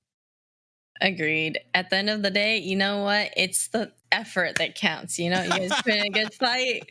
Yep. But yeah, that was a fun game to watch. Everything unfold. Yeah. I mean, for the side of UCI, they're looking good going into that grand finals. And speaking of grand finals, before we head over there, we're going to throw to a quick little break. And when we come back, we will have an interview with a player from UCI.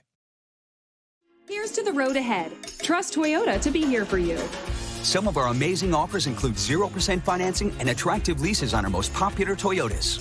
All from the brand you trust today and tomorrow. Toyota. We'll be back with Saturday morning cartoons right after these messages.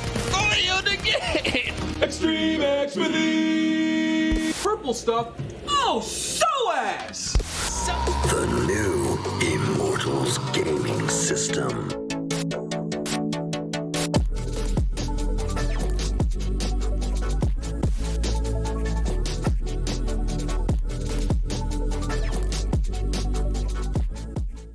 Kill with that. Woo, close. Which comes down, might have lived all the same, but top throat's gonna fall regardless, as the Immortals have broken the base. They've taken down this top inhibitor. They just have no wave clear, right? Your wave clear is LeBlanc, who has to put herself in danger to actually go forward. Senna can't do it very well. Soraka can't do it, and the Immortals can close this one out. He engaged the ult backwards here for him as well. Keith tanky as long as he can be, but no wish makes it a lot harder. Waiting for the re-engage, so maybe something gets found out by Senna. Looking for the side as Golden Blue can't get that one either. Immortals knocked down the second inhibitor. They continue to take control of this game. 9,000 gold lead, 2 inhibs down. Yeah, playing it slow, playing it smart. There's no reason for them to do anything too risky here. They just have to not throw this one, so they're closing in, looking for the triple inhib play here. Immortals on the side, pressuring these members back off the turret where Ike can do damage. There's the kick, but it's again on the tankiest member. They don't kill him quickly. It's actually Ike staying alive. They get the backline as well. Hanser is gone. No flash up to stay alive. The kick just not quite enough, sadly. And now so has the Invincible. Big W coming across, and Keith gonna have a hard time with this one. Just chunked down by Xmithy. Ike on the side, finally a kill on the board, but it's the third kill way too late. Altec is godlike 7-0-3, and who is left to defend but Senna and Closer. Good luck finding this one as the other 4 are pushing into the base with all the minions around. Stopwatch buys some time for Xmithy. Turret still taking damage. There's Demolish going in as well. That's Q not doing enough damage. Xmithy a little bit low. Auto coming out for FBI doing a little bit more as well. Soaz is so tanky though. Will not go down. Won't find that route either. Turret's not yet falling. Poke coming out for FBI. Close to on the front line. Gets the shield down as well. But Immortals still pushing. Still trying to find those openings. Shield still coming out. The first turret's going to drop. Look for the knockup. Not quite there for Aqua. Just back in the team. And they go for the second turret. Now it's the open Nexus. But the support has respawned. Altec could be found. The flash does nothing. The wish is too late. A 1 for 0. A 2 for 0. FBI drops now as well. And it's going to be Keith dropping yet again his 6th death of the game as the Nexus falls. Immortals pads the stats and goes 2-2.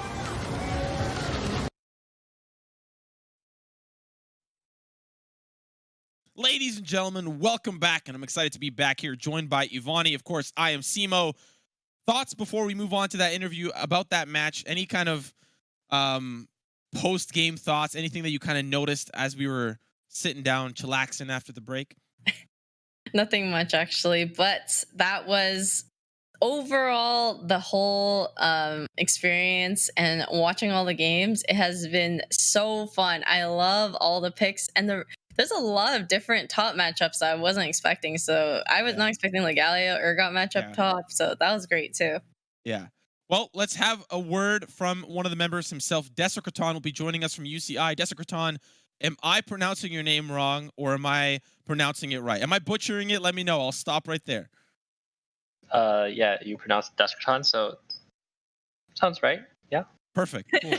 Now, I may be pulling chat's leg here a little bit. I talk a lot about MapleStory. It's what I use to choose my pick'ems, and so far I've been correct. But do you think that I'm Avi's desire and love of MapleStory fueled your win here over CSUDH?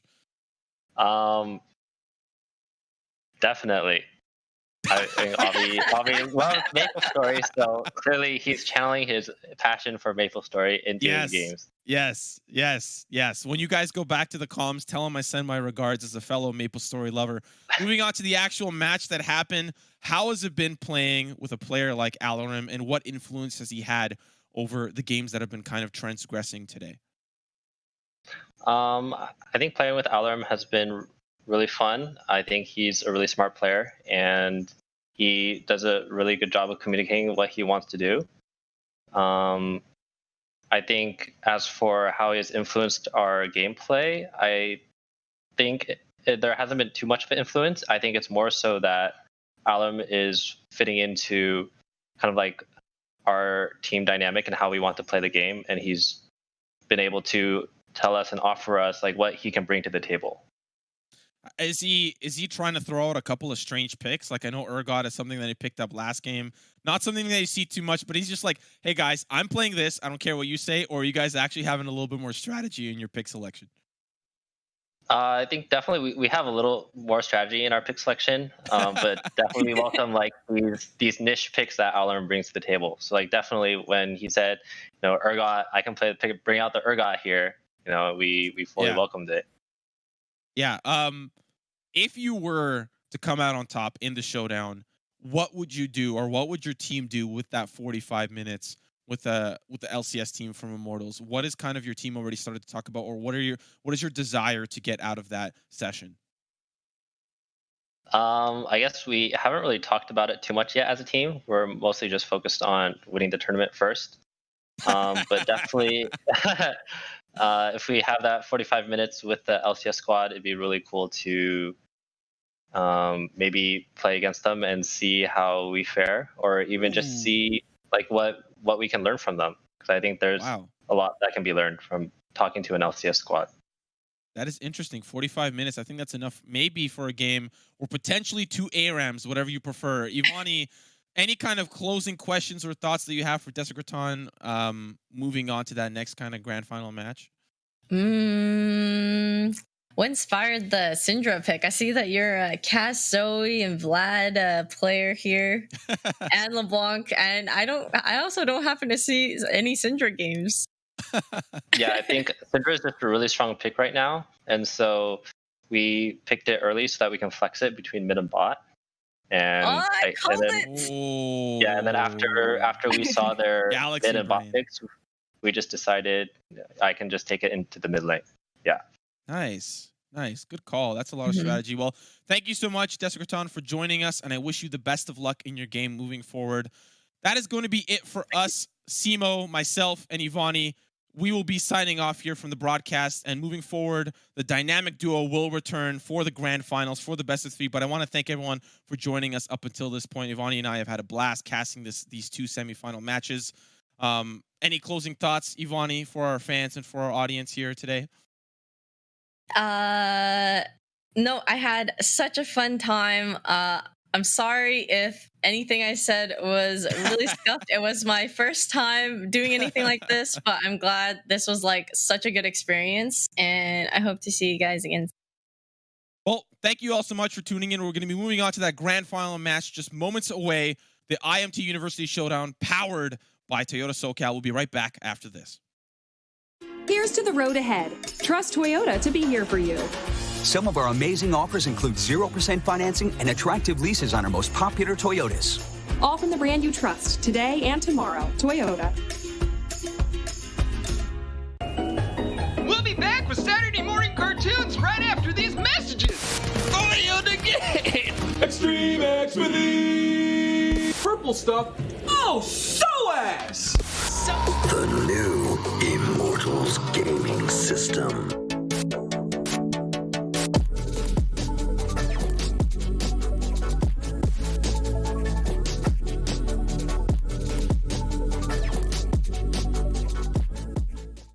Will they just straight up commit to finishing this? This would be a risky 5v5 for CLG to opt into. Ruin is going, so now they're going to be right back onto this Elder. CLG look like they're just deciding they've got to give it up. Yep. With Immortals, they have Elder, they have Baron, they have Soul. If you cannot close the game now, it's going to be pretty difficult to at any point. They are actually going to be looking to pressure on all sides. We can see Camille down here on this bot side, top wave coming in, mid wave coming in. And they're going to look to try to spread out CLG. Both these inhibitors are going to be gone, and it's got to be CLG, I think, making a bit of a stand here at this third inhibitor. 15 seconds on Elder Dragon. CLG assuredly are waiting for that to time out before they pull the trigger, but it means double inhib down before that happens. Bot lane was cleared. 8 seconds on Elder. That's when CLG might turn around, but I think it should still be Immortals pushing to try to end it. Elder Dragon ending right now, and this is now the time when CLG would go in. There is indeed the stun. Damage on Smithy, but it gets QSS right back out. Good job, Hakuho. Ult comes off, means mostly nothing. Turrets are now gone. CLG, are they willing to give up triple and hit? They shouldn't be, but they have to. Shockwave does not catch Apollo. Here comes the re-engage. Big damage coming over the top. Soaz still has Guardian Angel and Wiggly. Almost chucked down now as well. Has Warmog, has a Fountain as well. And triple inhib is down. CLG not going to feel comfortable here. Pushed back to their base. And these turrets drop so very quickly. Immortals crack every turret. Looking for the play. They can't find the fight. CLG still pushed back. And the kills are going to come in. Immortals going to pick up 3. Make it 4. Make it a half trick as Immortals knocks down Counter Logic Gaming.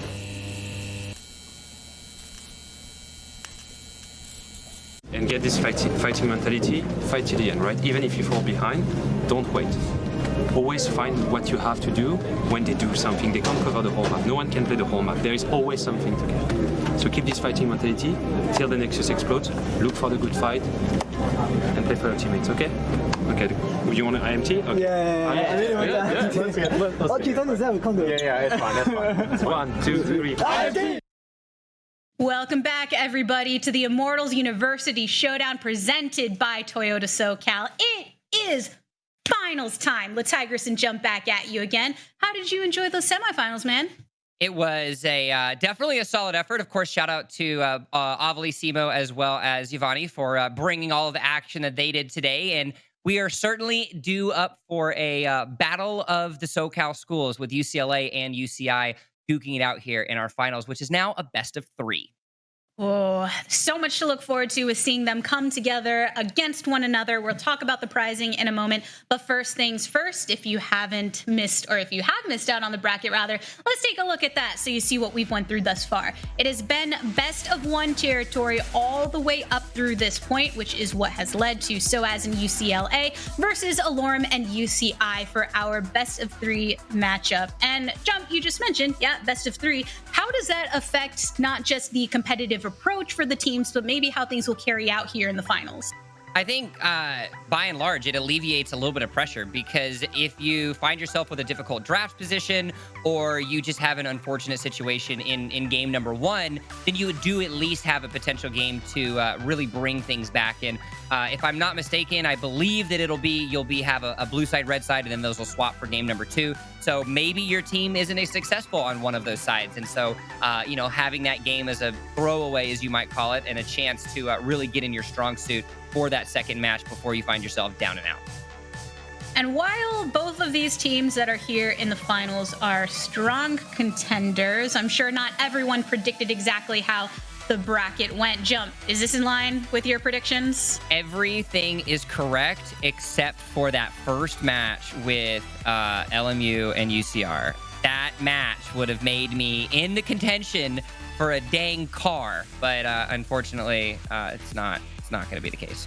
Yeah, sadly, it's not you. According to our leaderboards, there are some other lucky individuals that are right there in the running to walk away with that 3-year lease from Toyota SoCal. So it's a best of 3 now, just this last series to determine who will be walking away with that grand prize.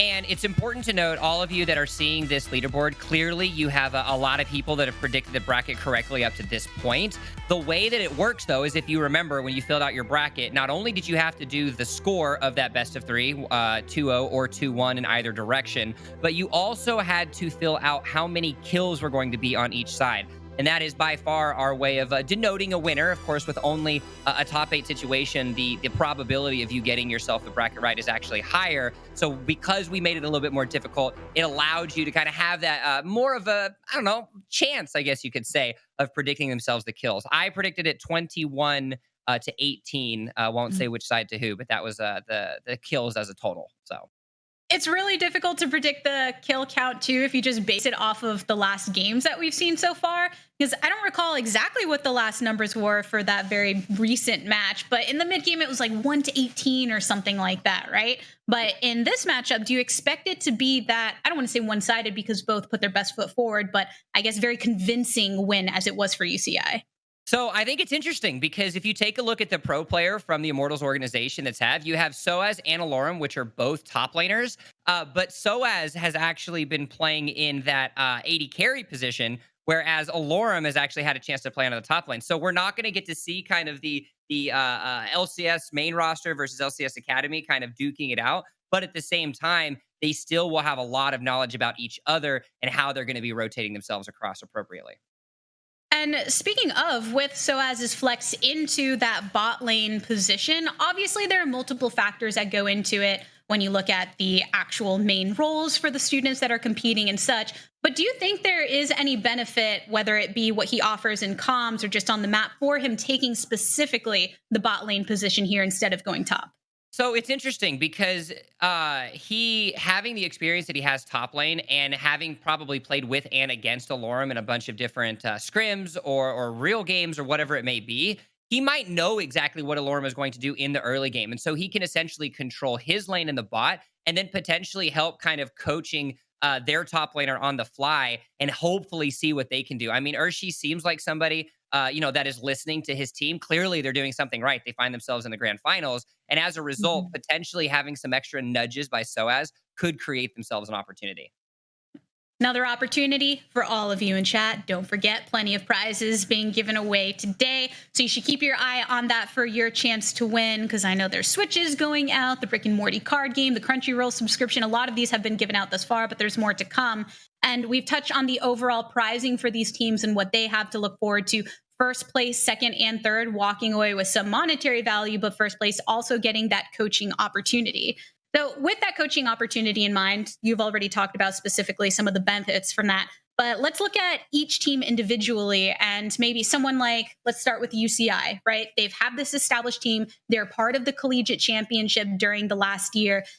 Multiple players on that team had experience previously playing with Alorum and now are doing so again. Do you think there's any benefit having that rapport beforehand and maybe getting to that next level of execution with their play because of their familiarity with this pro player? I mean, we kind of mentioned it a little bit beforehand when we were backcasting the quarterfinals of any time that a new player enters the fold, you're going to have that kind of rough patch of synergy. It happens to everybody, all the way from the high school level to the college level, and we see it happen in LCS as well. And that's something that certainly kind of is really going to dictate whether or not these players are going to find that extra level of success. And now that they've also had a couple games under their belt for today, I'm looking for them to come hot out of the gate. And now with those thoughts on UCI, let's take a look at some of the information we have available about their opponents and UCLA.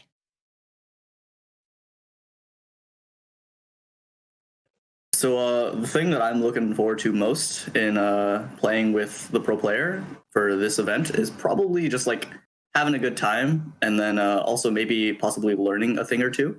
What about you, Noah? Or HydroZenith?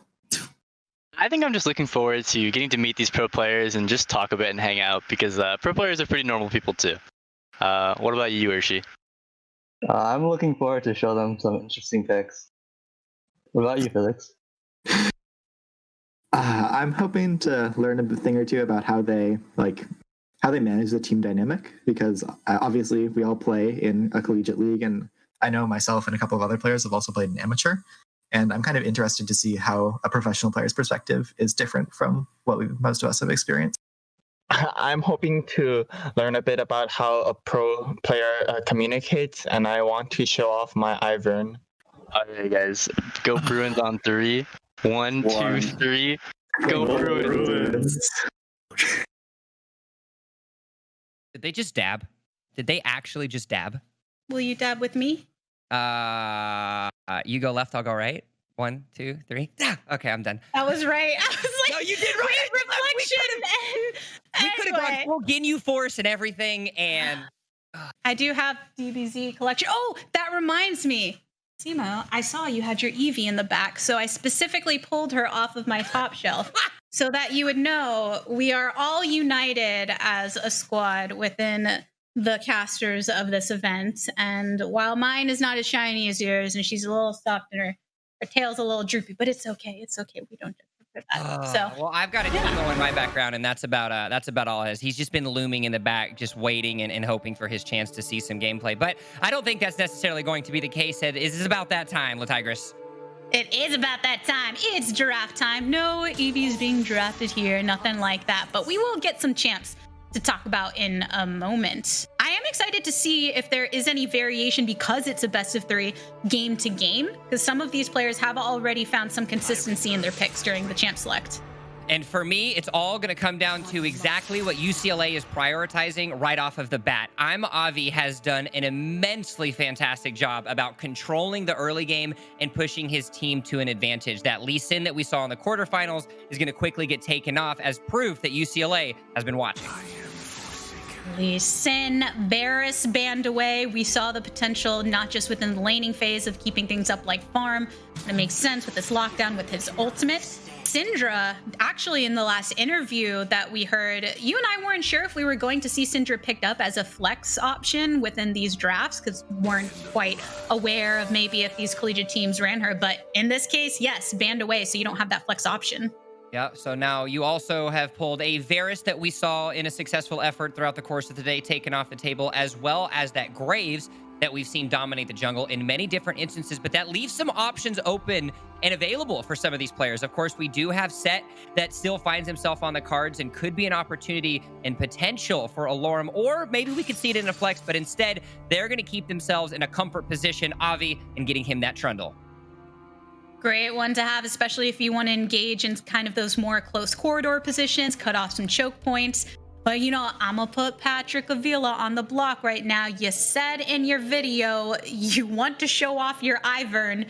We have potentially 3 games for you to do so, at least 2. So please stick to words, because for it to be brought up in the interview, right? I feel like, I mean, you know, you gotta have those pats on the back of, you know, finding a way to predict your own gameplay and coming out on top. So it could necessarily be an option. In the meanwhile, Thresh has been locked down for Hydro Zenith, so they will secure themselves at least some sort of comfort. And already, we're also seeing a very quick pick over onto a Talia there for UCLA. Oh, Talia has been picked up. That could be very interesting. If I recall, I'm trying to think back to the pool of Patrick Avila, but I believe he's even somebody in this squad or the other squad has run her in the jungle. Just can't exactly recall who. Uh-oh, is that a Blitzcrank that I see down there as well? Caitlyn Blitzcrank. Ooh. A classic tried and true combination that we have seen throughout the seasons of League of Legends, and certainly going to be one that we have to keep our eye on as we are waiting for the last couple seconds for UCLA to lock in their last pick of the first phase. A hover over the Ezreal and a very quick tick, tick, tick down, and it's going to get locked in for none other than Soaz in that position of the AD carry.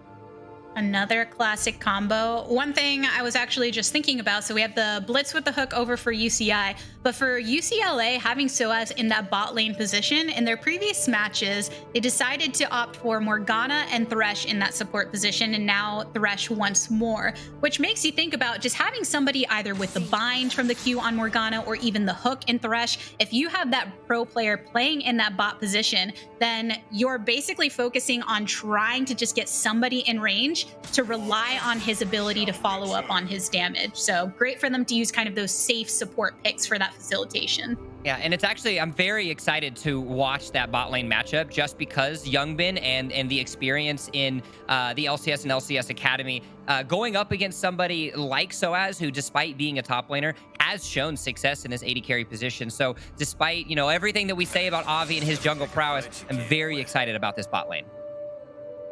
And here we are, one last ban to go through here in the second phase. And we haven't gotten to see Set in any of our games too. That makes me. I actually really like watching Set, so that just got me sad. I looked up in the top right corner. I'm like, oh man, maybe they'll forget to ban him the next game or something like that. Instead, he's going to be taken off the table. Renekton as well as Azir were taken away by UCI, kind of seeing if they can funnel the directions a little bit more of UCLA. They weighting it down quite a bit, actually, on whether or not Soaz is going to have it. And it does seem like an unfortunate quick little leave. Not too sure if we had a glitch out for there, but we will get ourselves back into the draft very shortly. He actually picked Aurelion Sol. I'm not too sure if that is something that was supposed to happen, but once we get it figured out, we will make sure to let you guys know. Yeah, so assuming that things will be fairly similar, whatever happens when we come back. They did just ban the Azir. Azir was banned this game, correct? Yeah. I flashed away. Cool. So an interesting thing about that is Azir is the only pick that Fisic has played during the first 2 games that we saw today. Also a strong pick within the current meta, a lot of scale potential. So what do you think if you're trying to think about either a similar play style or something else that might be brought through as the second champion that we get to see from this player today? Well, I do want to make sure that we highlight Twitch Chat actually was doing a good job at bringing it to our attention. We also saw it in that interview, from Hydro Zenith, and he actually locked in that Thresh. And, like he said in the interview, when Soaz asks if you play Thresh, you say yes. And the fact that he not only found success in the first time that he played it, the fact that he is going to be able to see it again has a chance that we might, be able to see the bot lane of the opposite side over for UCI potentially take advantage of his lack of experience on that champion. It's so funny because when we were talking about that during the interview, we had very different responses. You're like, yep, that if they tell you, then you definitely play it. And I said, I would be scared. I would say, don't hate me. I don't know. Let me play my Leona. Sorry, I just had to plug Leona at some point. She's my bae. I know. You've done it. You've done a really good job, actually. It's the first time that I've actually seen the word Leona come out. So knowing the amount of games that we have played of League of Legends together, and the 99 out of 100 times that you've played Leona, I'm pretty proud of you. Yep, I have to troll my fellow laner with the First Blood steal. If you're watching, you know. Back when, way back when, as we get to be League of Legends boomers, as you might call it, back when it was weird for supports to run Ignite. Yet, you held it tried and true with that early Leona aggression. But I ran Ignite and maxed my W to kill them with my W shield pop. Just so you all know, I had to make that clarification that that's how it happened. But we are back in Champ Select. Not wrong indeed. But all right, we are going to go through the exact same picks and bans up until the Soaz pick, which for those of you that are in chat, Peepo Sprint is Soaz. We will refer to him as Soaz, of course, throughout the broadcast and throughout these games. So just as a piece of a clarification point as we set it up, we'll try to, keep that reminder through and through, of course, Soaz, kind of trying to maybe see if he can hide out who he is. But UCI knows it's him. Yeah, I think it's safe to assume that with all of the picks going through now, it was just the accidental lock prior to have to restart this lobby. So we're going to see Thresh in here. The Talia picked up, be going into mid. And then Avi, we talked about the Trundle and the impact that he can have as well, but we'll just go ahead and let this kind of play out right now as we know what's going to happen. Our foreseeing abilities. The foreseeing abilities, indeed. It is great to see two California schools, of course, find themselves different. You've got Los Angeles versus Irvine, the greater Los Angeles County versus Orange County, I guess you could say. I've had the opportunity to live both in Orange County as well as here in greater Los Angeles, and I will say they are quite the different situations. Irvine doing a really good job at kind of staying away from the normal Los Angeles mentality and giving you a little bit of a slower, more comfortable pace in that regard.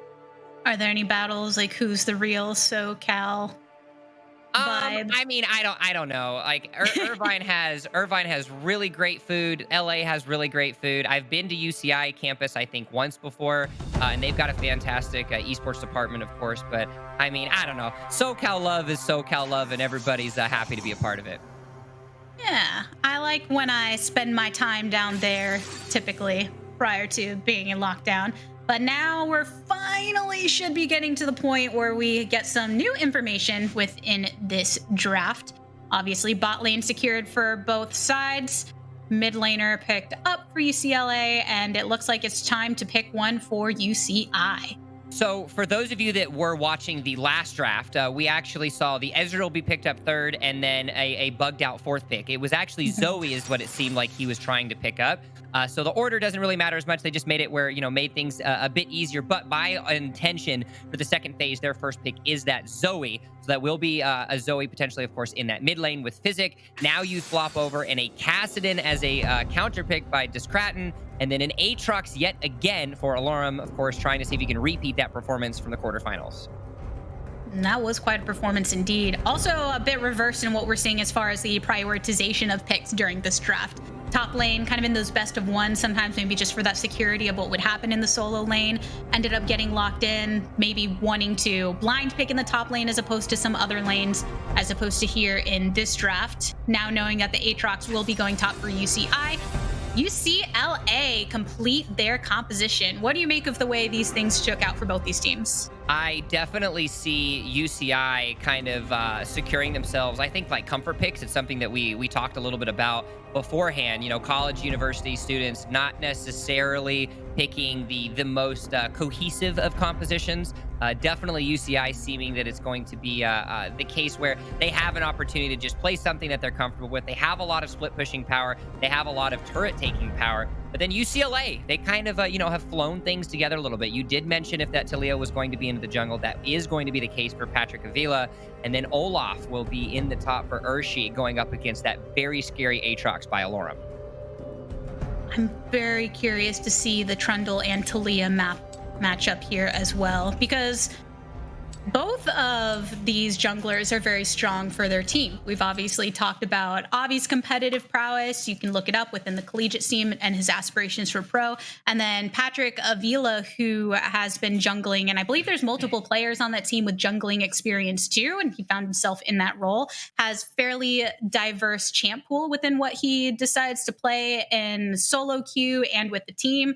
And now it's Taliyah, which you don't always get to see in the jungle. Can be flexed there, mid some other places here, but I'm stoked for it.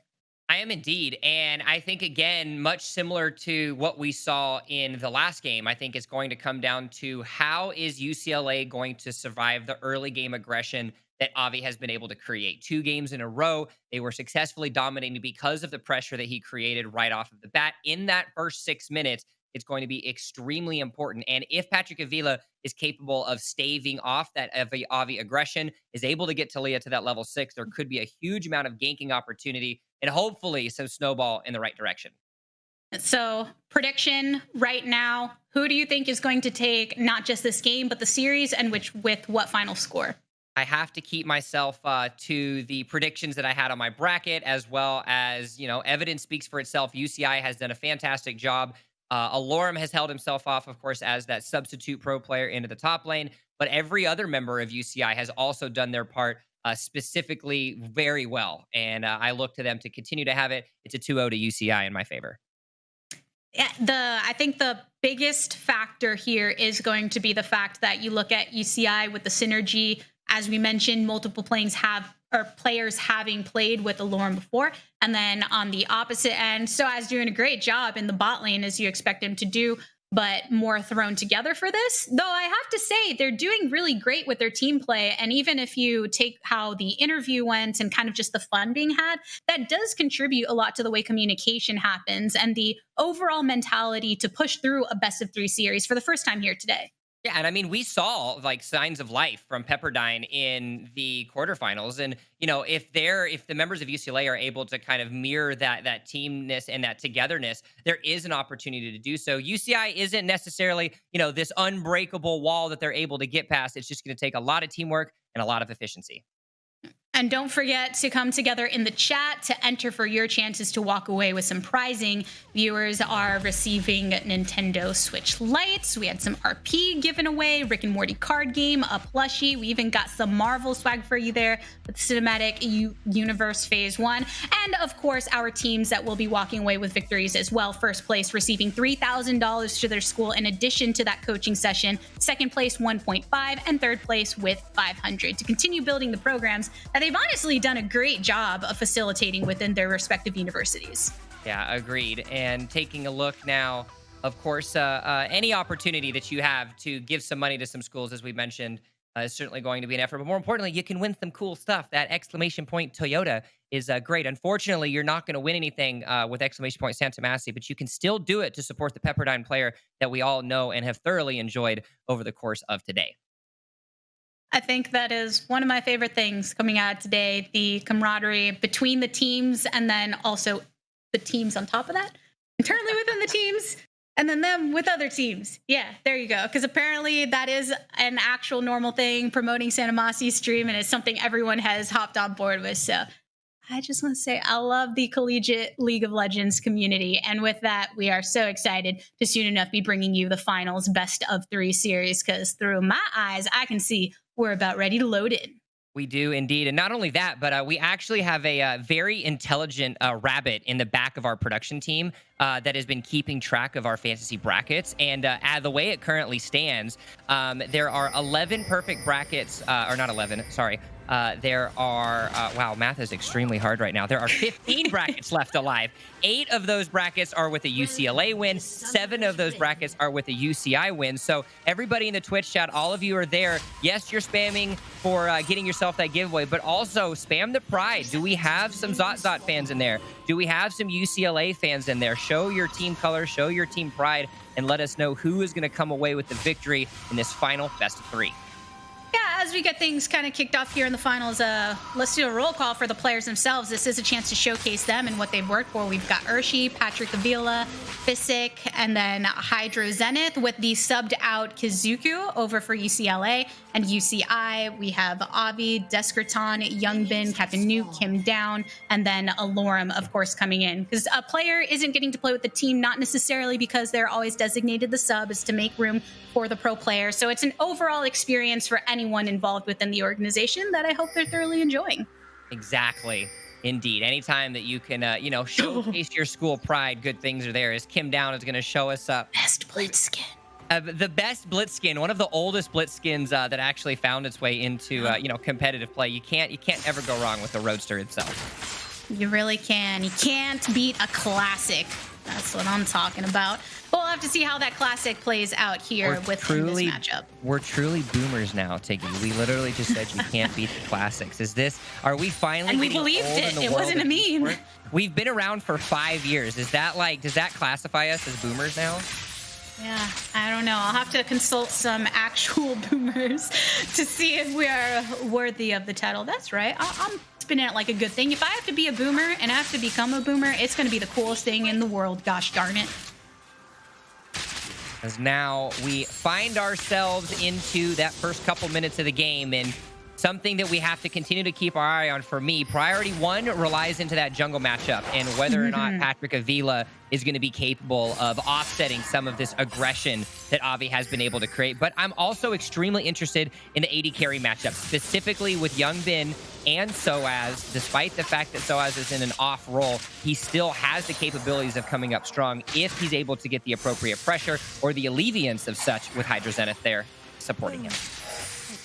Youngbin's range should help them stay fairly, not necessarily aggressive, but at least keep things even here in the bot lane. Thing is, even if they do hook with the blitz hook, you always have to think about as is escapability in this scenario. So potentially maybe some thrown back and forth harass down here bot. Whereas the top, it's the same thing. Aatrox, as expected, starts pushing up this wave into the enemy tower. Not entirely sure where the enemy jungler is. There is a Talia here, so she's going to be hopping in. There you go. Damage starts to rain down on Alorum. He doesn't have his flash available because he used it to get out of that and under the tower. And there we have it. We wanted to see some extra aggression available. And Patrick Avila he had an opportunity to go through the Travis. Okay, almost had a heart palpitation there as he found himself started to go down, but luckily he was able to see Avi as well as Discraton kind of find themselves on the rotation towards the Scuttle Crab. He's going to successfully get away and move back over to the jungle and say, all right, things are great, things are fine. We can calm ourselves down a little bit. Avi doing what he loves to do, get aggressive early, try and maybe take some camp, set up some vision in the enemy jungle. In the meantime, we are going to go to a pause here in the game, but even though there hasn't been a lot of action thus far, I think if you're looking just generally at the pathing and the way that those early rotations are starting to appear for the junglers, that aggression is bubbling up for UCI, and UCLA seem to be taking that time to try and kind of read the situation and where they should be putting their resources. Yeah, it does look like it's just a super simple little connectivity issue. They just want to make sure that everybody's there. We rely, of course, on the competitive integrity of the game more than anything else. So we're going to make sure that this gets worked out. But still, we have some talking points. I think the biggest one, of course, is the successful effort by Patrick Avila to get himself an early gank. And now that he has successfully got the timer down for that flash on Alorum, we could see a repeat visit very soon. And as you actually see, he is roaming there, though thankfully, Avi was able to help out his teammate, drop down a ward into that tri-bush, and said, you know what, we're going to help you out a little bit. We're going to make sure that you don't get caught off guard. Success isn't defined by if the kill is complete. It is the resources that you get in trade for what you have spent. And a flash on the pro player is going to be one that you're happy with. Alorum, no problem hopping onto Patrick Avila, though. Uses that combo that you love to see from Aatrox. And that's going to be first blood to the UCI top laner, or also Immortals with Alorum. And not only that, but it looks like there's a bottle in the bot lane as well. And the TP going bot to try and get some follow-up. So it's a 1v1 here in the bot lane. Support for ADC. Young Ben luckily has the support of his jungler in this case, but the aggression continues from UCLA. Another teleport's going to be coming in through in just a moment, but can they rotate in time to clean this up? That's a flash forward for the Caitlyn. That was another flash response from the Olaf, but he couldn't quite follow up effectively. Tower aggro, and not enough to keep him in this, and the slams come down on the enemy Trumbull. But he's rotating in. Patrick Avila is here to stay. Sends that knock up with the Talia. Says, come my way, baby, baby. And then Aatrox also falls. Triple kill from Soaz on this Ezreal. Had no problem keeping his team in this. Everybody came down with those TPs on red side. Didn't really matter. If you put Soaz in the top, you put him in the bottom, he's still going to find a way to have an impact on this game. A triple kill into the hands of someone like an Ezreal is going to progress that build so much further. And take a look at the reactions from both of these teams throughout the course of this fight. There are multiple teleports across the board, 2 per each team. And it was those impacts of those specific teleports that changed the direction of this fight. Youngbid did a fantastic job at dodging anything and everything that they wanted, but the arcane shift coming out by Soaz allowed him to pick that up, and then it was simply nothing but control. Hydro Zenith says he isn't necessarily a Thresh player, but the support that he was able to create for all of his team, as well as the late rotation down by Patrick Avila, allows Soaz to get himself a triple kill, 3-1-1 now at only 6.5 minutes. And now it's pressure put up in the top lane. They don't want Alorum to be able to do everything, sending 3 up here top to get that Slane onto the enemy top laner. So 3v5 in favor of UCLA. Goldly, nothing changing. Ezreal taking some poke. He ends up getting hooked, but luckily did have his cooldowns off. So goes on forward and keeps himself alive. Another reason, of course, why Ezreal is such a great pick into something like a Blitzcrank, considering that you can arcane shift after the animation hook actually lands onto you. It's one of the cheeky things that has been around for a very long time in League of Legends, and any experienced Ezreal player will certainly know that. Successful effort by him, and a continuance to make sure that the AD carry stays alive. So the little feels bad, man, when you're playing the Blitz and you see your hook kind of lingering there, just like if you hit a black shield on a Morgana and you think, it was there, just not in the way I wanted it to be. And that's the difficulty when you just have any bot laner that has an escape mechanism going against a hooking champ. Indeed, indeed. As now a piece of stabilization for both of these teams. Yes, of course, we can talk all day about how great Soaz has done thus far, but because of the pressure that they've been able to show as well onto the top side, this has been a great job for Alorum to pick himself up 2 kills, as well as Avi picking up 1. So despite the 2-kill advantage into the favor of UCLA, farming has been the name of the game for UCI, so they still are able to even themselves out the gold at about 8 minutes in. 2 very different approaches to keeping themselves in this game right now. I do like the fact that UCLA were willing to spend some time top to try and shut down Alorum, but not at a hefty sacrifice. They only did so after making a play in a different portion of the map and tried to follow up punish. In the meantime, though, he's still doing fine, sitting on 2 kills, a bit starved in his CS in that matchup because of rotating down to the bot lane, but he shouldn't have any problem catching up in that regard. Indeed. As we do have the teleport available onto Scratton, so that Kassadin being level 8 will help himself up. Now that we find ourselves transitioning to a point where everything that Caston will be able to have with that extra piece of mobility, of course, hitting level 9 will help him a little bit more. Could potentially be the case. He's very, very close to having that first item completed. You do have an ultimate coming out from Youngbin as well, trying to make sure they can assert some lane dominance. Yes, of course, you do have the difficulty that Ezreal being a little bit fed has in, but Caitlyn, by and large, will always win that fight just based on the pure range and the ability to hide into those minions away from that Q from the Ezreal. And when you think about what she can do later on in the game, there's potential there. But the question is, will Talia be able to shut this down? The hook was missed from the Blitzcrank, and here's the TP coming from the red side or the blue side as well. Talia one shot away from death. That shot was found. Zoe's rotation, not enough to clean up everybody, but does manage to get the kill on the Blitzcrank. But what did we talk about? It was the teleportation of Discraton that actually was able to affect themselves onto the fight as well. That teleport helping them out so much. Alorum as well, being able to successfully get himself a chunky wave into the top lane, is going to continue to make himself up onto the CS. So yet again, we thought about it was going to be a jungle fight. We said it was going to be a bot lane as well. Well, it's definitely been a bot lane party, but now coming to the mid. Urshi gets that onto Avi. It is no secret to UCLA that this is somebody they have to focus and target, but there is still that sustain. So here the fight continues. Aatrox made his rotation on down, gets the wombo combo. Discraton a little too unhealthy, so he has to back off of it, but manages to get the last punch with his ability. So that's going to be the kill onto the enemy top laner. That allows him to go back, and now feeling a bit more safe after the single pick. Definitely a back and forth in game number 1. It is a best of 3, so a loss for either one of these teams would not necessarily put them down and out for the grand finals.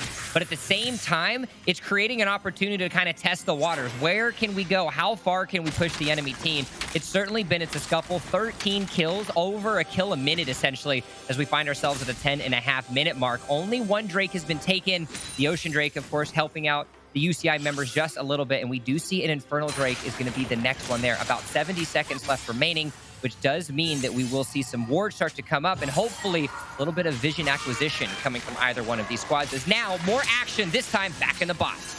It's 3 players over from blue side trying to pressure this bot lane turret. And for a moment, Zoe was starting to rotate, but knew that was just going to be a frozen out situation, and instead decides to protect that mid turret that's already down to 4 plates. Nothing too crazy to scoff at just yet, but something you definitely don't want to get out of control, with the bot lane now rotating towards this mid to try and get more of these plates. Yeah, you're at the point in the game now with 11 minutes and everyone essentially having lots of stats, lots of items in their pockets. You need to find a way to knock down one of these turrets. You have to start finding a way to knock down some of these defense and potentially create some opportunities, opening the map. That outer ring, of course, allowing you to push into the enemy jungle a little bit more and find some sort of extra vision needs to be on the priority list for a lot of these teams. That seeming to be the case now. Red buff is spawned, and Hydro Zenith, he's back on the hunt, but misses the hook. And 3 of them standing here directly into the jungle from the red side, but they are not out of sight of UCI. So that's going to be the buff going on over. And one thing that's also worth noting, how summoners end up dictating the rotations of these fights so much, because you can take the player out of top lane, but you can't take the top lane out of the player. So Ezreal having that TP means that he doesn't always have to be there at the start of the fight for things to go down, compared to what you traditionally see from a bot laner. And I think that recognition of how those top lane mechanics are actually going to work is helping all the decision-making of UCLA. As we mentioned, those instantaneous coaching moments of SOAS can create an opportunity. They're going to have to be a little bit careful. As we can see, there are multiple members loading around the dragon. Avi has started it up, but it looks like there's going to be a fight. This could be our first big one here, Tigers. And that was the Ezreal to try and steal it, but it wasn't going to get stolen. Avi totally okay with sacrificing his life in this scenario. He already grabbed the Drake. He was stuck in the pit. He didn't have any sums, so at least he gets the objective. Objective completed. That will be 2 Drakes in favor of UCI, and a solid effort for them to start things off. Of course, they've got a tiny advantage, only 600 gold. But the biggest tell of the tale is the fact that no one has been able to acquire a tower just yet. And whichever one has the first tower to fall, that will be a huge piece of advantage and potential vision control for either team. And not just vision control and objective, but in terms of the gold, it's been so even between these two that somebody's waiting to take a lead and try and get themselves to a power spike position. Luckily, with the Rift Herald going out for UCI and there already being a decent chunk down into the middle lane, this should be a way for them to knock this down, being that they have 2 champs ready to escort Shelly through. And you also have, of course, that Rift Herald coming through into the mid lane. And we asked about Funk, a piece of that first turret being destroyed. The Rift Herald doing one of the best jobs at making sure that turrets get down and out, as now a hook lands by Hydro Zenith, but Casson is simply going to phase himself away and say, nope, not today, buddy. If you want to come in, that death sentence will be your own. That play alone is what allows UCI to pull ahead with 1K gold. That's a lot of hits onto the Ezreal. Oh, man! Thresh tried to save him, but it wasn't quick enough. Caitlyn is still here, flashes forward after the rotation from the Talia, but manages to get the double kill. 3 members still here and alive for UCI. Got 3 on the opposition. Zoe is still healthy, but she can't take care of this on her own. You can talk about all day about the positioning that Youngbin was actually able to acquire with that double kill, but the MVP actually goes to Kim down. He was actually able to use the knockup of the Blitz to stop Hydro Zenith from continuing the second piece of that death sentence and allow them to finish that fight. This allows then Youngbin to get himself off 2 kills. He's now sitting at 3-1-4, and that Infinity Edge is at his disposal. And look exactly what I'm talking about. Not only was he able to successfully get that trap down to lock him down, but that knockup by Kim down onto Hydro Zenith, that right there won the fight. Then it was the simple action of outplaying Patrick Avila, and by and large, Youngbin is now the one carrying this game. Poor Soaz had no idea he was there. He over the wall and it found his doom. But the great thing about that, it wasn't just an individual pick. In the end, UCI did snowball it into multiple kills to start extending their lead in this scenario. This 27.4 gold to 24.1K. You're really starting to see that expansion of the lead. So now UCI kind of showcasing the power that they were bringing into this grand finals. Avi, despite the fact that he's done a good job at essentially power farming, of course, he finds himself a decent amount of CS over Patrick Avila, as well as just kill participation. Other members are stepping up. Youngbin and Kim down the bot lane is showing up absolutely huge. 3, 3, and 9 is the combined stat line for them just now, getting involved as much as humanly possible. As the next Rift Herald finds itself alive, Avi going to try to take that one down. It doesn't seem like to be a rotation from UCLA either. They're going to try to take this off, and that's going to be another piece of pushing power for UCI. UCLA are unfortunately lacking wards across the map, and UCI, while some of them recently fell, so it'll be about time for them to do another pass, they've managed to have some a bit more aggressive into the enemy jungle, whereas UCLA really can't step up past that river line with any guaranteed safety. And the top play, there you go, Zoe ends up getting knocked out. Rotation from UCI there, who's simply doing the work of trying to protect this lane, but in the end, the tower is getting destroyed. And this is what we were talking about. Oh no, the pick, they just got all that effort, and then Avi has to flash over the wall to safety. He's going into the enemy jungle knowing that they have some friends on the other side, but they end up turning it back, bring the friends to them. Alorum takes out Thresh. There's the follow-up from Youngbin to once again punish Soaz as they rotate to the mid lane, and all that Patrick Avila can do is back up towards that second tower alongside Urshi. And this is where things are going to start to get scary for UCLA. Not only is the Rift Herald going to be allowing for a huge piece of pushing power, but the second that you have some damage items available on the Caitlyn, she becomes a turret pushing machine. That Infinity Edge, of course, being completed, that tier 2 turret in the mid lane seemed all not but a piece of paper, and it was scissors that were drawn by UCI, cutting them up pretty quick. You have to remember, this started with a triple kill for Soaz on the Ezreal. That could have snowballed completely out of control if Youngbin ended up getting shut down on this Caitlyn and unable to work towards that build. But nonetheless, great element of control, managed to get some double kills later to help that scaling come along. And the rotations from the team of UCI as a unit, you can see that just right now as the attempt from UCLA to make a play. Alorum finds himself low, gets caught in the nook here as the hook lands onto the Blitzcrank. Thresh brings himself in, no box down here for him just yet, but the double kill for the Zoe. Great poking follow-up, and Caitlyn is alone with Avi here in the river, just trying to escape with their lives with a little bit of poke in the meantime. Extra gold into the pockets of UCLA is going to do a great job at stabilizing the difficult economy that they've had over the last few minutes. Of course, you do have the scaling potential that's available, but if you don't have kills, things aren't going to happen. But oh no, just Crotton, does he want to go in? He looked like it for a second, but luckily on that cast had his escape mechanism. There is a Talia in that jungle that he must be wary of because UCLA are primed to collapse upon him in that case. Avi can only do so much if they decide to go for that play. Instead, Alorum ended up, it looked like TPing over into the back to bring himself into the fight. Activates his ultimate, so he's a bit more sustainable now. Gets one kill. Is he going to get another? Or Discradden got the credit for that one. And here's the come on to Thresh. It doesn't matter if you throw up that box. This box has been unfolded as another one falls into the Kassadin's pocket. Triple kill for the mid laner on the side of UCI as everyone else walks away with tails tucked between their legs. And it's going to be a little bit of a cat and mouse there, Discradden wanting to see if he can go in and try to get a finish of a kill, but there's an ultimate. And the ultimate is Discradden getting another one, feeling mighty fine on this Kassadin. The rest of the team has just blasted themselves into the base, get themselves an inhib right now, and that's a safe time to walk away.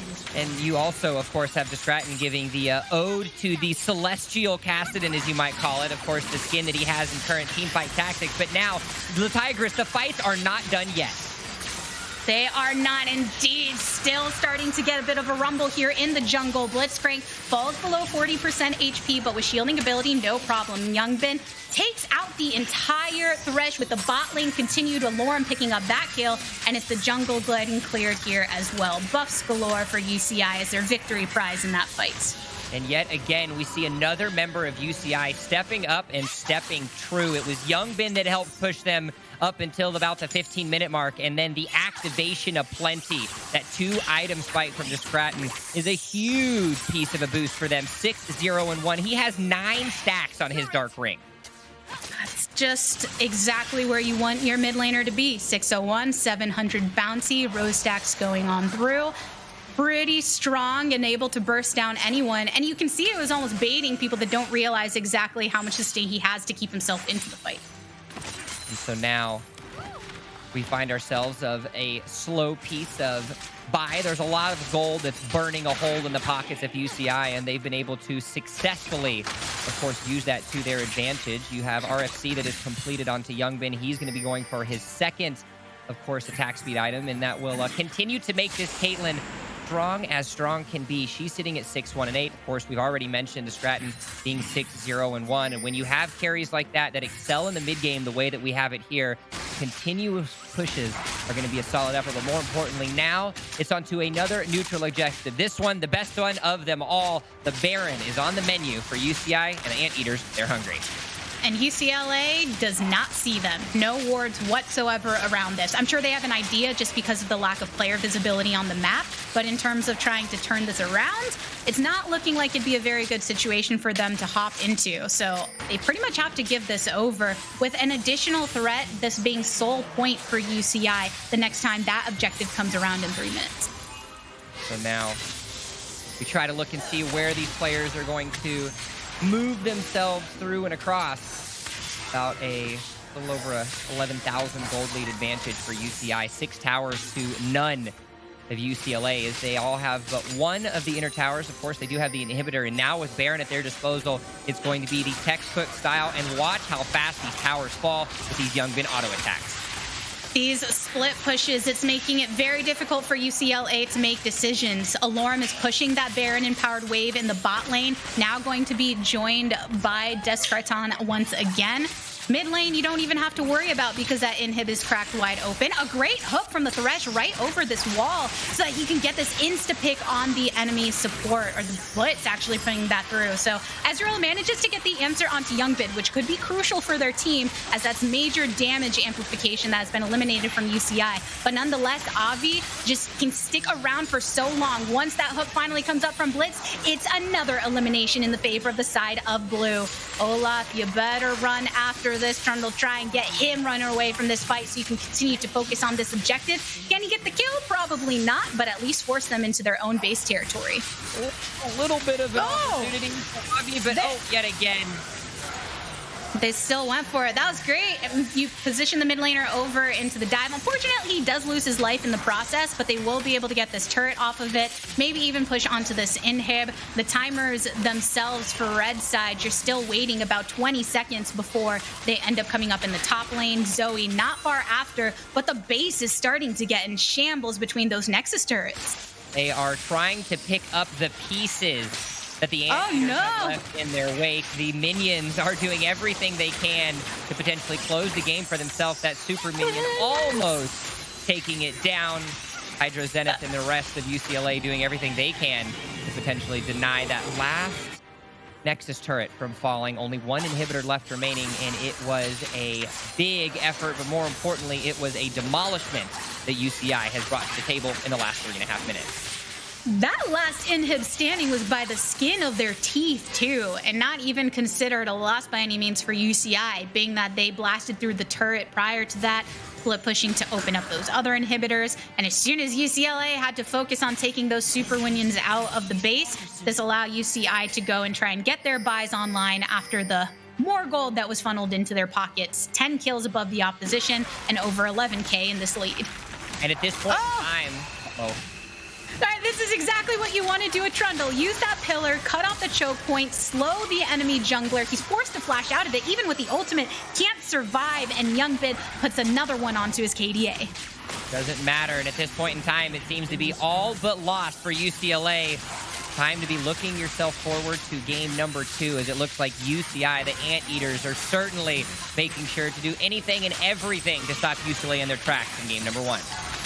The Anteater's got to eat those minions. That's what you got to target. And here's a final last battle that we have on the Nexus. All members of UCI have blasted themselves into the UCLA base. Final slam down from Alorm on this Aatrox. His ultimate completely activated. Zoe still gets pulled by that Blitzcrank for that final kill. Meanwhile, they've got people hitting onto the Nexus. And with that, UCI take game number 1 against UCLA in the grand finals. It was a passing of the torch at the early to mid game, and then pushing themselves to close the match. Of course, Avi, the one that we wanted to focus on at the very beginning, showed himself some effort, but more importantly, it was the power of that bot lane, specifically, of course, Kim and Youngbin doing their part, showcasing what happens when you're able to get a bot lane as strong as that one, specifically with the Caitlyn and the Blitzcrank rolling and rolling hard. And that was a difficult bot lane matchup for them, just in the sense of players. You've had Soaz playing in bot lane during the entirety of the day. Ezreal got the triple kill immediately in the early game to put themselves in a good position.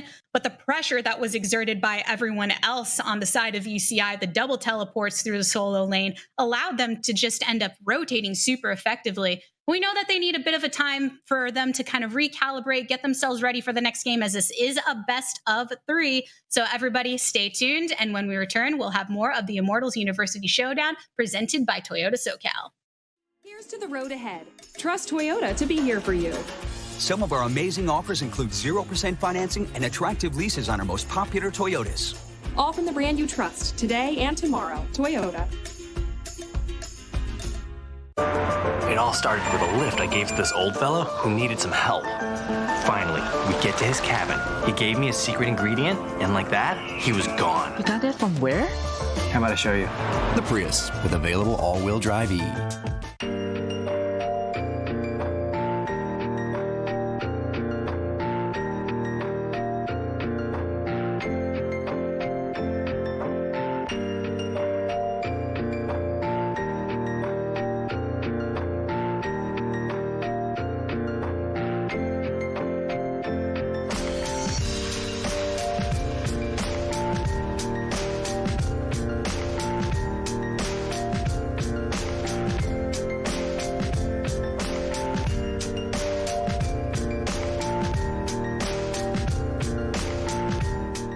Three reasons Forerunner comes with lane departure alert standard. Oh. Him, and her. You alright? Yeah, why? No. So center stage, I hand you the mic, I'll get a guitar going, I'll start playing I can play the guitar. You can play the guitar? Yeah. Okay, this has now become become a much larger project. So you bring a guitar, you bring the vocals. I just need to find a guitar then. And the thing is, I need to learn the songs I haven't played in like 3 years. I can play the triangle. Yeah. Ding. Yeah. Ding. Good.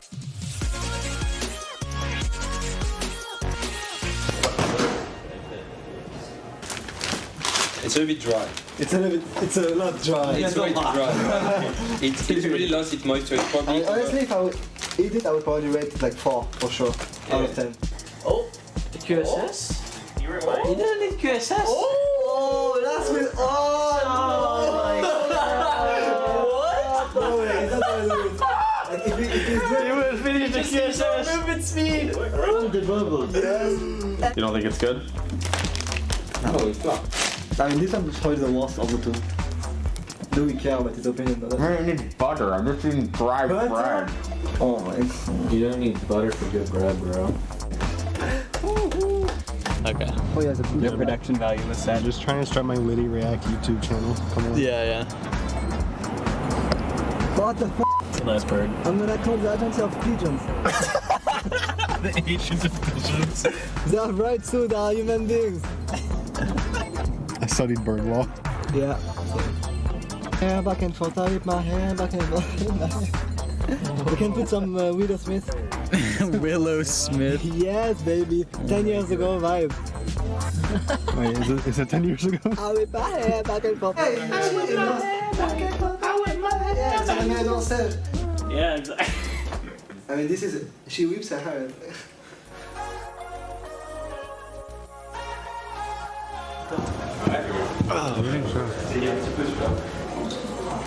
God, you're so nice to me. You're so nice. I love it. When the French flame you, you know they really love you. They're nice too. French. What part are you? From South Bordeaux. Oh, nice. The better part. I'm watching you. Like, what the hell are you? I'm pretty sure. Give me an example of taking a deep breath. You forgot your mouse pad. We bought a new one and I put it there. So someone took it, not I forgot it. Yeah, I need to find my mouse pad. Can someone find my mouse pad? Get down my mouse pad. I can't do anything. Just find my.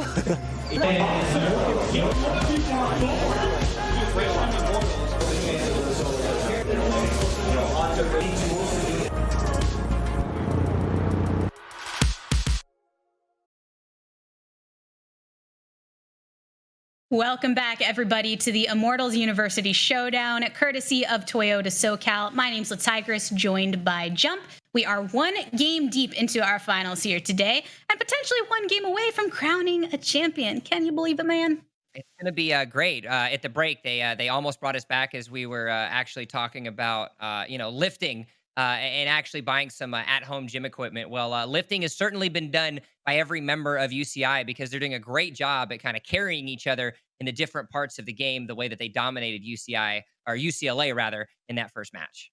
You know, I'll always be an advocate of lifting, the home fitness, all that grind, but the virtual version too, everybody putting the work in to keep themselves nice and strong today. Despite UCI clearly putting together as a collective from beginning of the game until the end, I think UCLA also exhibited a lot of the reason of why they deserve to be here in the finals. Agreed. You saw some solid positionings for them, especially in the early game. Gangs Patrick Avila did a good job to offset some things, but it's just very difficult when you have the mid-game activation the way that Cassidy and Caitlyn are able to excel, and then you're able to push down those objectives appropriately. Once they were able to take down, of course, that first outer ring, it all seemed to fall apart for UCLA, and I'm really looking for them to find some sort of mid-game activation to be able to combat that power that UCI has been bringing to the table now 3 games in a row.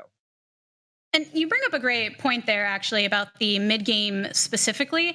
Often, a lot of times in collegiate or other leagues other than, LCS and the top pro play level, that's why you'll see short games or super long games, because the mid game is, while one of the most important components within Summoner's Rift, one of the hardest to execute and figure out exactly what you should be doing in the macro sense there. So what does it say about UCI, the fact that when it comes to those moments when maybe some teams often falter in their decision making, regardless of a pro player being on the team or not, they seem very unified in those mid moments? Well, I mean, first off, I think you're giving me PTSD of my ranked games and the ability of my team falling apart in the mid game and turning a potential 20-minute game to a 50-minute game. But that aside, I think goal that achieved. the experience that you have with Avi, Youngbin, and Alorum, just with those three alone, I think really showcases the fact of when you have that level of synergy and just knowledge and experience together, that allows you then to increase your level of efficiency in the mid game, especially when you're able to have champions that are capable of excelling in those specific time periods. I'm happy to be in Champ Select for game number 2 between UCI and UCLA. This time, UCLA will be over on the blue side with UCI taking to red. And while this is going through a lot of the bans being fairly similar to before, don't forget, everybody, that within the chat here, we are having multiple giveaways with Immortals and Toyota SoCal pumping those through. So if you see an opportunity to enter one, don't miss out. And it's also important to note, off stream, we did have that third place match between UCR and CSUDH. And what do you know? What do you have it? It was UCR that walked away with that victory. So congratulations, University of California, Riverside, for securing themselves that third place spot, which then put them in the money, of course, here for the top 3. That's right. $500 will be going to UCR for their esports program. So congratulations again to them on that. Anyone who's been in that position as far as building a program, whether it be in the early stages or later, a university or a community center, whatever it may be, it goes a long way having kind of those foundational pieces and opportunities like this to really facilitate and prove to your universities, as that's also part of the battle, the overall value of having something like an esports program on your campus. So I'm just really happy to see these kind of opportunities being made for these college teams, especially at a time when activities are very limited. Exactly. Now, moving back, of course, into the game, Cassidy was taken away by UCLA. They don't want to see Discraten onto that one. So not only is Avi getting target bans, but also Discraten is getting target bans as well put to him. Meanwhile, we do have a Misfortune lock-in. So as, of course, playing that in the match that we saw them earlier today, now finding himself with that back into his hands, despite the nerfs that she has gotten. We have seen some players pick that one up, and as a result, a quick lock-in for the potential flex on the Syndra by UCI. The nerfs ended up coming to her movement speed on the W, which highly has impacted her ability to get to lane more aggressively or in and out of situations. While that will be something seen more and more in practice as far as the difference that makes, here at this point in time, while interestingly, I would say, yes, comfort makes a certain impact in the pick. In this case, it is going to be navigated by SOAS. So he doesn't have any issue in comfort-wise. I'm sure it's more of the damage that he can offer reliably for the team and the cone spread of her ultimate and just being able to clear those waves within the laning phase. As now we, of course, get into the last couple picks of phase number 1. Zyra will be locked in and could potentially be an opportunity for UCLA to create some differences for UCI, as Thresh also is locked in. I do like the fact, of course, that they're taking that away from Hydro Zenith. And, you know, regardless of what happens, regardless on if UCA comes away with the 2-0 victory, you have to give a lot of credit to Zenith and the prowess that he's been able to have on that Thresh so far today. Considering that he hadn't been playing that before, that's just something that you can now kind of check into your box of, hey, I got that practice. I'm feeling pretty good on it. Maybe this is something that I continue to work on and keep it within my picks. For UCI, we've heard multiple mentions, whether it be from casters or in interviews, the power of the Syndra as a flex pick. And here being the first pick here on this side, that gives them that flexibility for the rest, as they do have their support and their jungle locked in. As now that creates an opportunity in the phase 2 to target ban some players away. It will be assuming a Gragas versus Zac in the jungle. So Avi going off of something a little bit more aggressive, and maybe aggressive as far as early game, and now going for a champion that potentially with some early power farming and a very difficult or very heavy level 6 spike with Zac could create lots of opportunities for him if he's able to do so. But he is going up against a Gragas that is going to create a little bit of difficulty if he's able to use that early aggression correctly. Zac is one of those champions that throughout the season has gained a lot of popularity. The last patch or so, fallen off mostly because some of his play becomes a bit more predictable. So if you're constantly going against Zach, then you can better navigate with your game sense. But if you're looking at the raw playmaking potential, especially if going against a team that you don't normally face off against and might not necessarily be familiar with your style of play, he can still be extremely effective, especially for an aggressive jungler like Avi. And now you got someone like Jinx that, while immobile and vulnerable in that sense, has so much damage potential of her own. And I love the versatility that UCI is actually bringing to the table. We've seen essentially almost a solo queue comp, you might call it, in that game number 1, considering that everybody kind of put themselves on comfortable champions and went off from there. Now they're drafting specifically more to, again, another mid-game activation composition, but this time much more team fight oriented. You've got Syndra, Thresh, Zac as well now as the scaling opportunities of the Jinx, and that could be huge for them if they're able to, again, come out in the early game ahead. And on the other side, speaking of combo potential, you've got Orianna. She can throw in her ultimate Misfortune, follow up with her bullet time. If you can combo something like that very effectively too, especially if you see something like a Jinx that you can lock down or a Syndra, they can pop fairly effectively. The problem is you got to get past that laning phase to a point where you can make those plays. To the credit of UCLA, of course, they're drafting themselves a much more teamfight-oriented composition as well. Orianna could be a huge piece of disruption that they could throw in onto this. Tom Kench as well, creating a little bit more protection for whoever might find themselves in a rough spot onto the back line. And then look at what we have for Alorum finishing himself off onto the top lane. It's going to be a Nico, so transitioning away from those AD-heavy bruisers more in the top lane and now going to something a little bit more AP-heavy. I believe this is the first Nico we've seen of the day as well among all of our teams. And who other than Alorum to bring out that versatility? In general, he has been opting for things like the Aatrox that do have that aggression potential. And here it's just a different sort of impact that you can have with that AP focus. Yeah, actually taking a look at the different champions that Alorum actually played in the LCS Academy for Spring 2020, not a single of those games, 18 total games played on 10 different champions, none of which actually were on the Nikos. So this is the first time that we're actually going to get to see Alorum play that champion in recent history. And it's going to be interesting to see how he's able to kind of transition, as we mentioned, that much more bruiser style, tank style that he's used to, now going to something that could potentially have a little bit more surprise impact, as you might call it. So looking at some of the roles in particular, I want to revisit the jungle situation because jungle matchup was an important part of game number 1.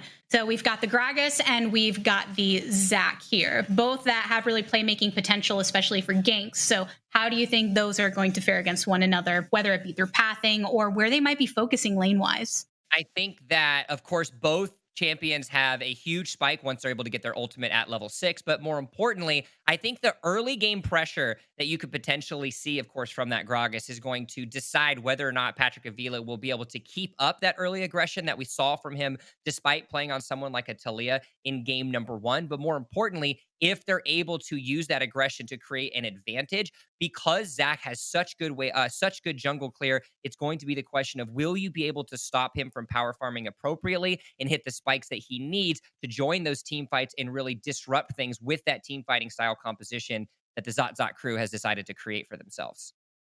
I know that you had already predicted this was going to be a 2-0 in favor of UCI, but as far as the compositions themselves, who are you favoring? We've talked about a lot of the team engaged potential of both.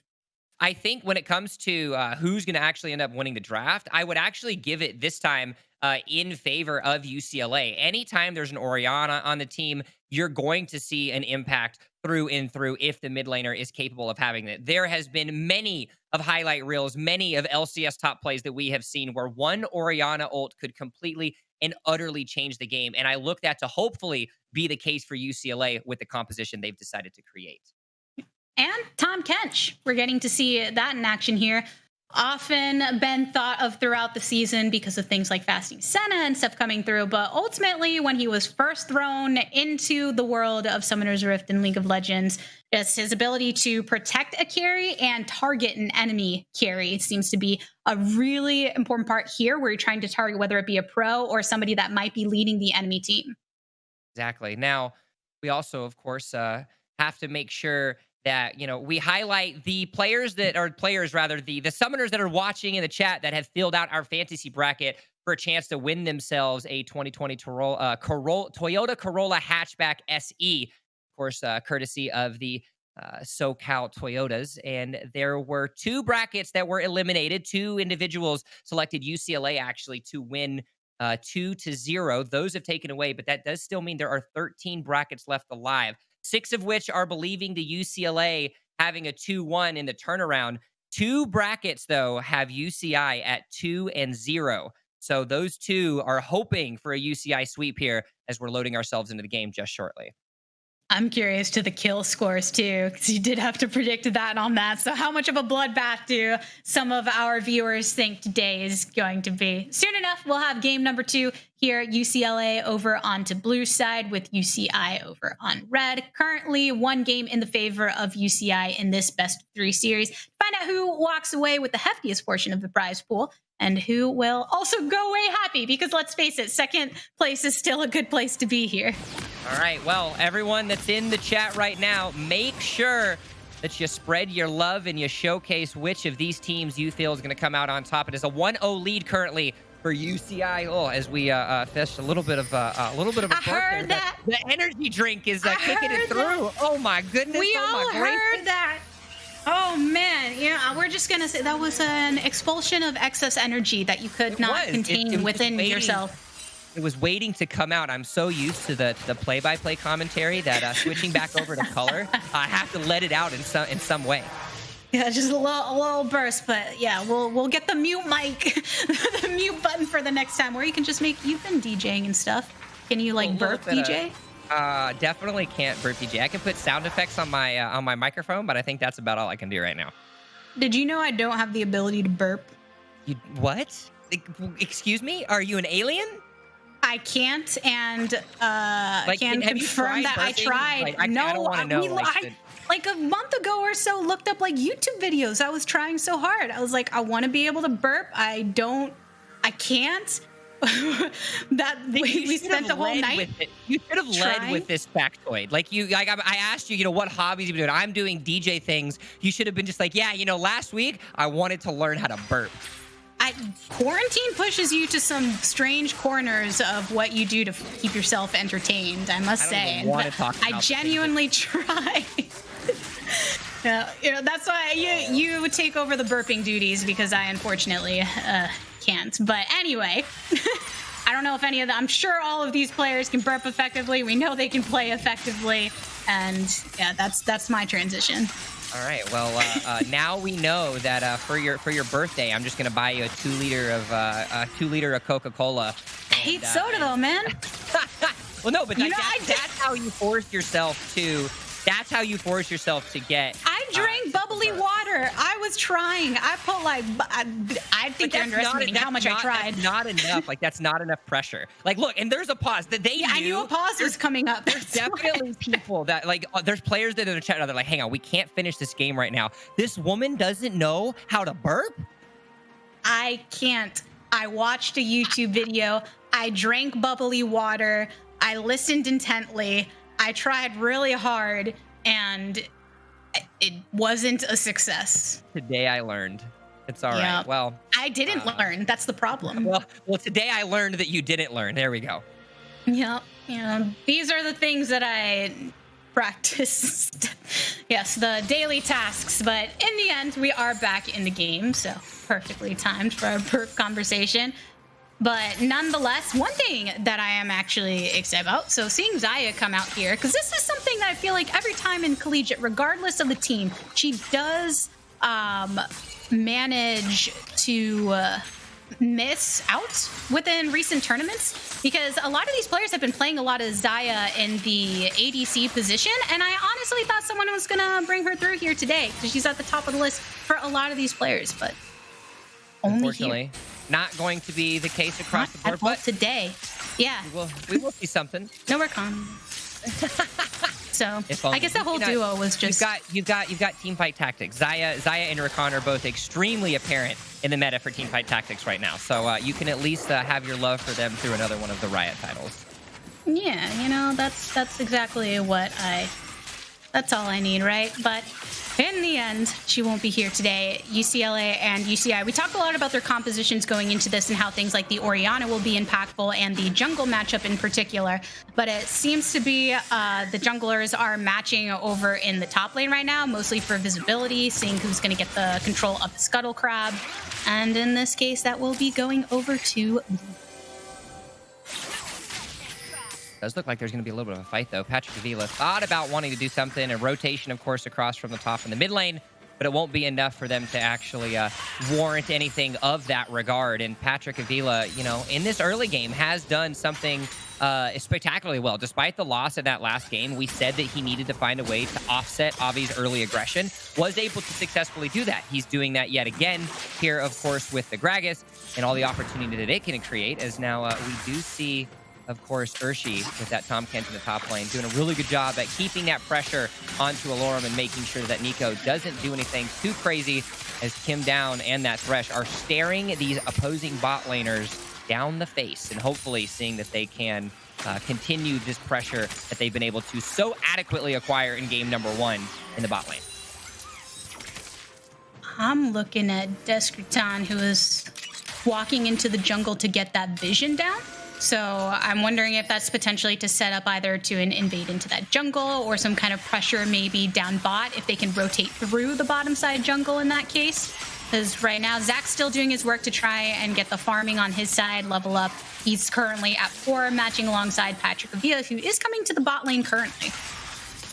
Could be a chance for him to be able to do a lane gank. There is a ward into that tri-bush, so he needs to be careful to not overpress too much.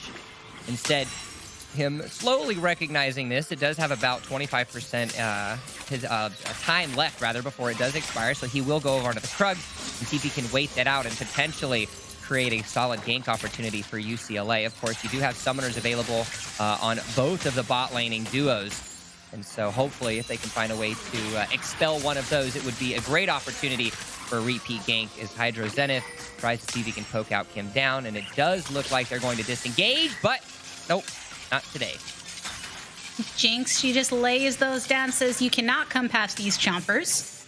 While she herself is not very mobile, there are great ways like that to offset potential ganks. Of course, if you have anyone with a gap closer can pass them, then there's still some trouble there. But here in the top lane, this is kind of what you expect to do, right? Tom Kinch is going to be very effective later, but in the early game might end up getting poked down a decent amount. He's currently forced under the tower with about a 12 CS differential between the two. Yeah, they did know, of course, that the Patrick Avila's Gragas was more towards the bottom side of the map, as well as the fact that he's going to take some time for him to rotate back accordingly. So Alorum actually expended that ultimate to try to continue to push pressure. That's something of a power move, of course, by Alorum, making sure that he can keep the enemy pushed into the tower now that he knows there isn't any risk of gank for Patrick Avila to come through to him anytime soon. Yeah, those are those plays that you can develop over time, realizing where ultimates don't always have to be reserved for team fights or the gank. Pressure alone, when you think about what it takes to convert, let's say, even a single wave to equivalent to a kill, then you could be getting those advantages in other ways.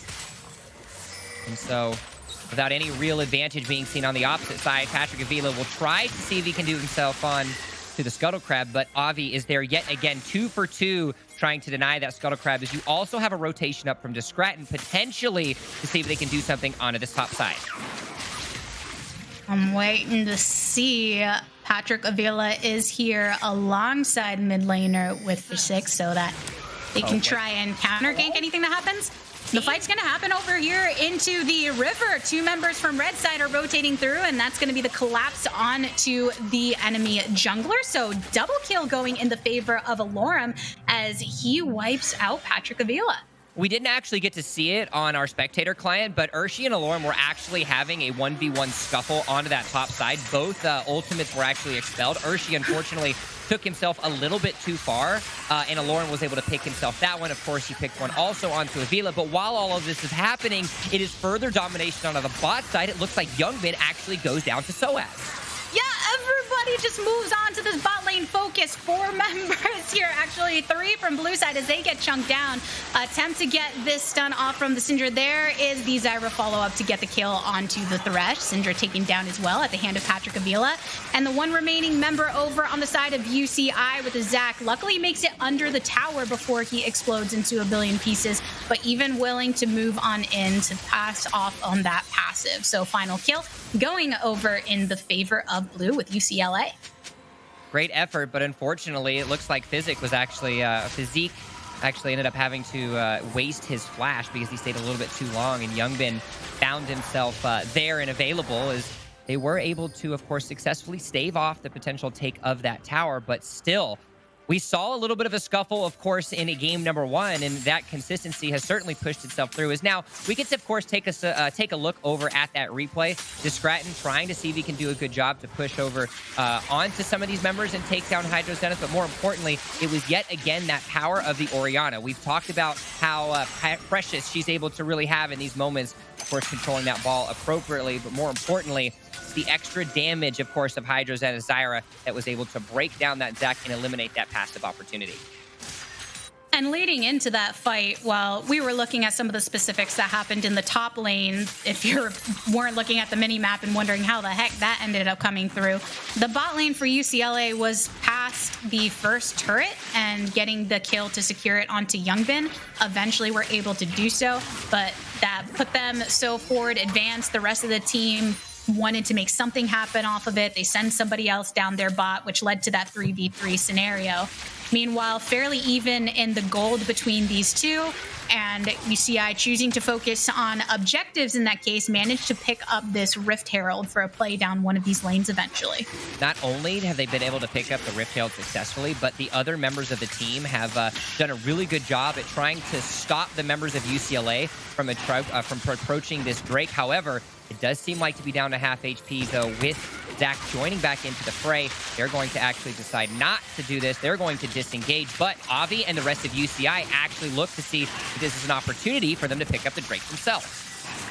Pretty much guaranteed to be a 4v4 as TP is down for both of the top laners, and that is a Drake first one over for UCLA. And it's always going to get burned down quickly enough there where it's not always worth taking a whole entire fight over, because chances are somebody is going to go through and either smite or still just create that 50-50 scenario and who gets the objective itself, unless you can guarantee that you get some kills off of it to really set it away.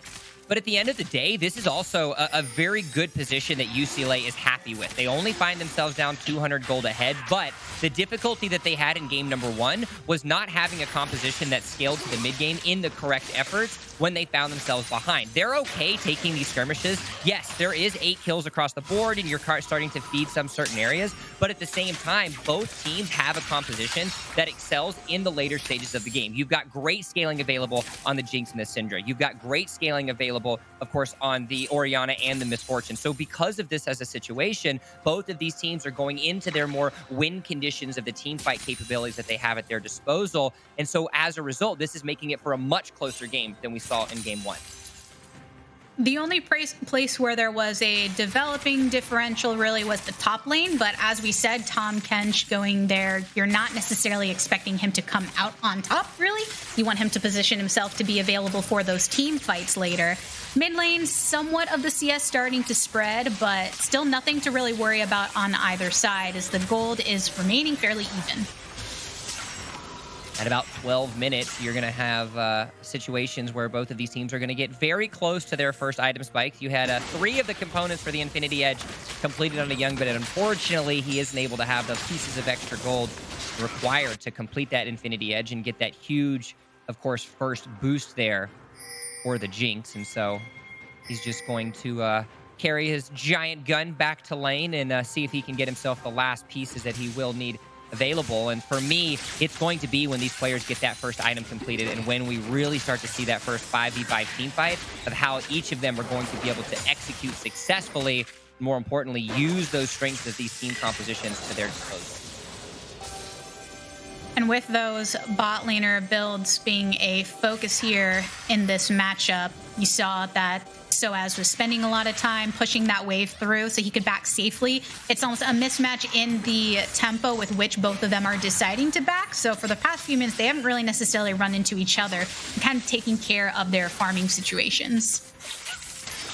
As we see Alorum yet again continuously pushing through. That Blade of the Ruin King having a whole heck of a lot of chances against somebody such as an HP building Urshi. Tom Kench, though, he did decide to go for Bramble Vest early just to make sure that he could have the AD protection against somebody like an Alorum. Thankfully, though, he's now starting to build that effective HP, of course, needing the extra balance. You can have a lot of armor, but you need that effective HP to help yourselves out as well, as it does look like Avi will also make sure to activate that Rift Herald and a little bit of a hit stick, as you might call it, football terms along, pushing through and securing themselves their first turret of the game, more importantly, the first turret overall. But UCLA, if they can manage to put some kind of effect onto this bot lane turret, they'll eventually be okay.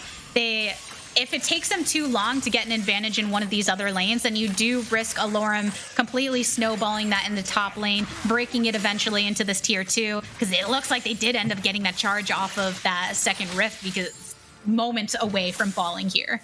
Yeah, and Alorum is not backing down as well, because that you found yourself with Patrick Avila actually going down while they push themselves onto the bot side. That will leave Alorum as an opportunity, but now the flash in. And the pull-in from Thresh. Zac is here to play too, and even with that slow from Jinx, with the range that it has, cannot quite get the connect. So UCLA do manage to back themselves off into safety in this bot lane, but it's becoming a numbers game in terms of who's putting this pressure into the bot, because you get one more member down from UCI, and that tower suddenly is looking a lot less healthy. And that was actually one of the first more kind of try as you may, but not actually be able to get anything efforts from UCI. I know that's a very terrible wordplay twist on the very consistent phrase that we've been able to see, but it was essentially using the wasting of materials to allow them to pressure more onto the bottom side. But thankfully, the reactions from UCLA is helping them stay in this. And so this is one of those situations, I think, where having Soaz at the AD carry position is actually helping them, because not only is he fully well aware of what's happening onto the top side of the map, but he's also keeping things track of his own lane and allowing themselves to shot call appropriately to respond to the different efforts of UCI on opposite sides of the map. Soaz focusing his own lane, focusing that tower, and now the Drake is up to play. So this is an immediate engage onto the enemy. Desecration taken off of the table, and some heavy hits over onto the Zyra, but she'll still keep herself alive. Alorum separated from the rest of the team into the enemy jungle, but has the ability to move out of that dangerous situation. So UCLA managed to take off a pain point from the enemy and Descraton.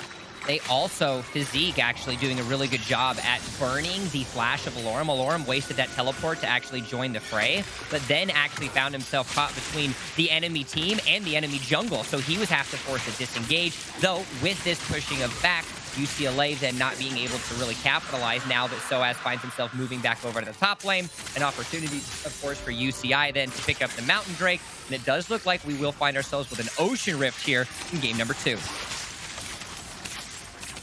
Back to the bot lane we go after UCI managed to pick up that objective. Very smart, UCLA. You might as well give up that tower. No reason to lose any lives. Though Alorum is so fast, so swift. He wanted to find someone, but nonetheless unable to do so, as yet again we find ourselves with UCI at just over the 16.5-minute mark with a little piece of an advantage.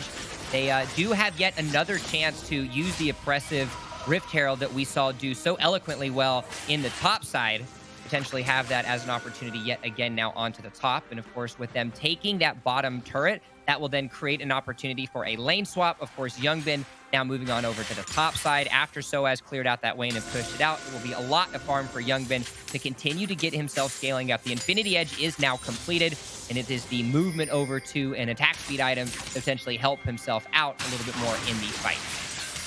We see a Zyra ult popping off over here in the jungle. Patrick Avila rotates just to continue the lockdown onto the enemy, but Thresh luckily able to get Avi out of trouble. Even throws up the box as Tom Kench makes his way forward to try and slap that tongue onto somebody, but gets poked down by everyone else that has come into the fray, including Jinx that has no problem shooting all of those rockets from the back. course, you had a Lorem that was joining the fray from the mid lane as well. But now that you found yourself with a rough spot, the jungler isn't there, so you don't have a smite available, which creates an opportunity for UCLA to get their first Rift Herald. They weren't able to get one in game number 1. Now they're going to be able to have it here in game number 2. But actually, it does look like UCI, they don't want to give this up without a fight. Maybe starting to entrench upon this. UCLA have drawn the objective away, and Urshi managed to separate the rest of the team, but that's a lot of damage that's being dealt over onto Youngbin. Discran takes out Physique, mid laner onto the enemy mid laner, and this should be a rotation towards the mid lane itself. Turret going to go down. All the complete tier 1s in the favor of UCI.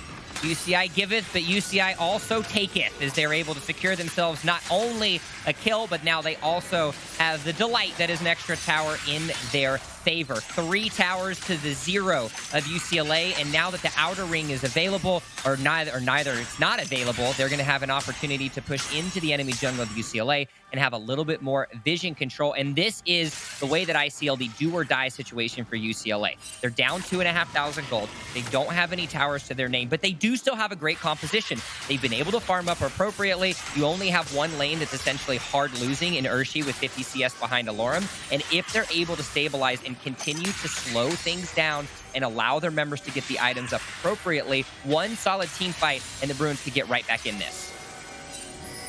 UCLA have even positioned 2 players down bot way beyond the territory of their safety, knowing that it was only Alorum watching down on that tower.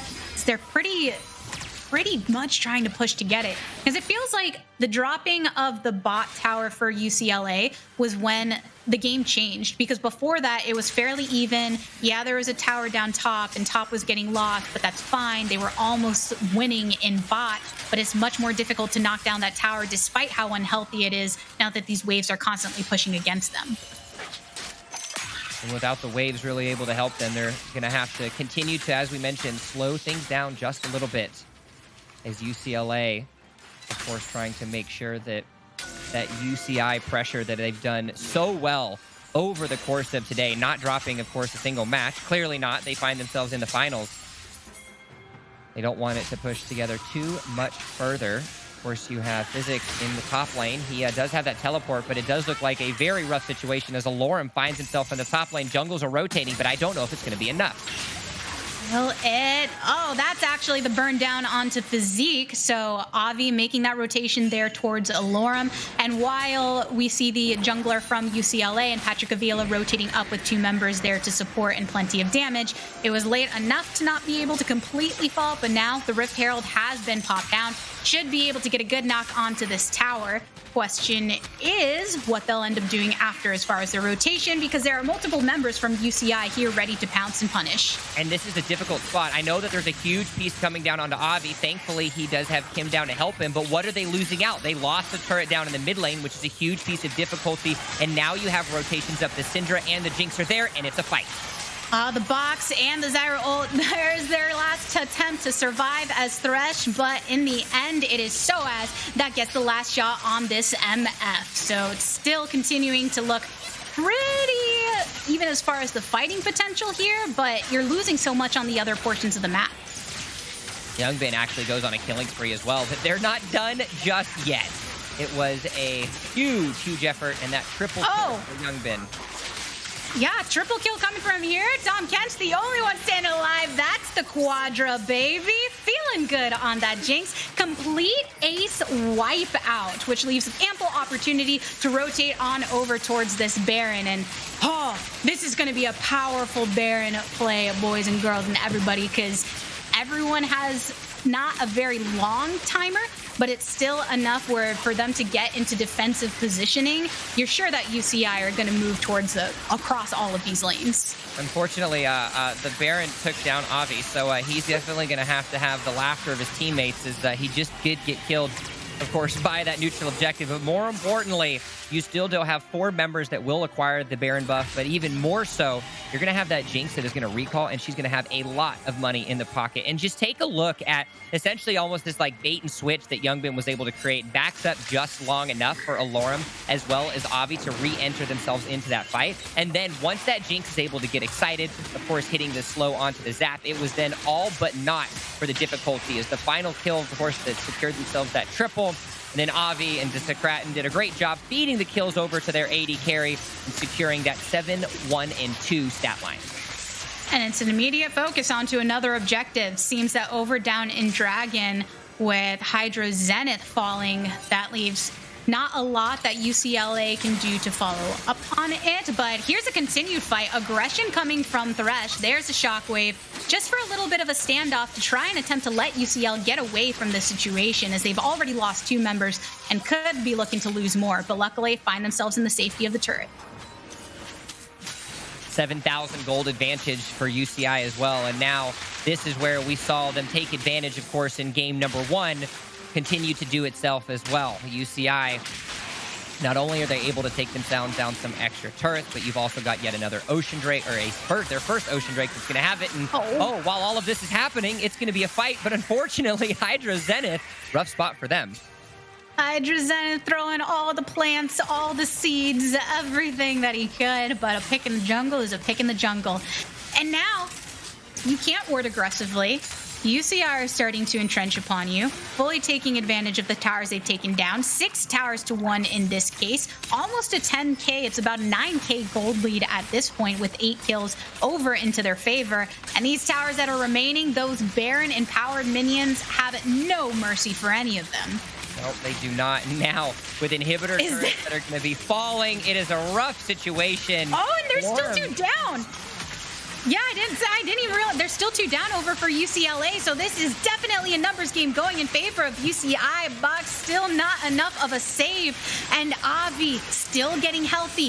The hook in onto the back line. Take out that ADC all you can and the support, and you're knocking on the doors of these inhibs, knocking on the doors of these Nexus towers, and there is nobody to answer back in this case. Remaining members of UCLA trying to put up their final fight as UCI continue with the prowess that they have known. Strong collegiate university continuing to pave the way for everybody in this scene.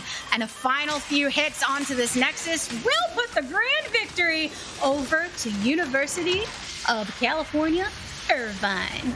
And with the Zot, UCLA just got, as it looks like a 2-0 victory, the clean sweep.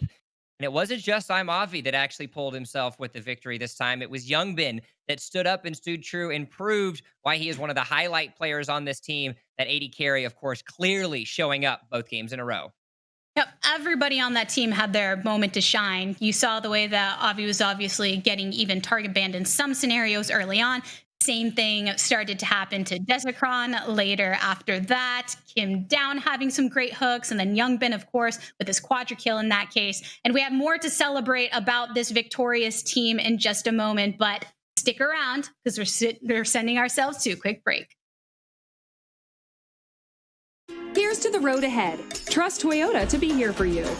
Some of our amazing offers include 0% financing and attractive leases on our most popular Toyotas. All from the brand you trust today and tomorrow. Toyota.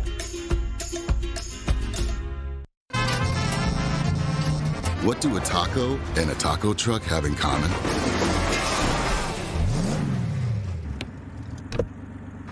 Nothing. If you want to play, you need a Tacoma.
which is why TSM is falling like 2,000 gold behind right now, I think, is because they're setting up for a lot of plays that won't work and then calling them off. Dardoch loses half his HP here, but Smithy's also going to be in a lot of trouble. A nice shockwave from Aka will make sure that the fight goes back into the favor of Immortals. Smithy with a flash over the wall to stay safe, but he comes back over with the EQ combo. TP in from Broken Blade, but the fight is already over by the time he arrives, and that means TP advantage and bot lane priority goes over to Immortals. He has rotated himself down towards the fight. If Bjergsen wants to join, they've either got to initiate together and he comes in on the flank, or he's isolated and has to wrap around. It is going to be the latter here, as Broken Blade brings down the ulti to zone the Immortals squad away. Xmithy goes over the wall into the pit, and good! Golly miss Molly. Xmithy does what Xmithy does. The steal comes through, and Immortals will take the objective. Also building a Locket of the Iron Solari here as his third item on the Ornn to resist some of the burst that may come out from the side of TSM. Aka goes for the shockwave onto Broken Blade, but a very nice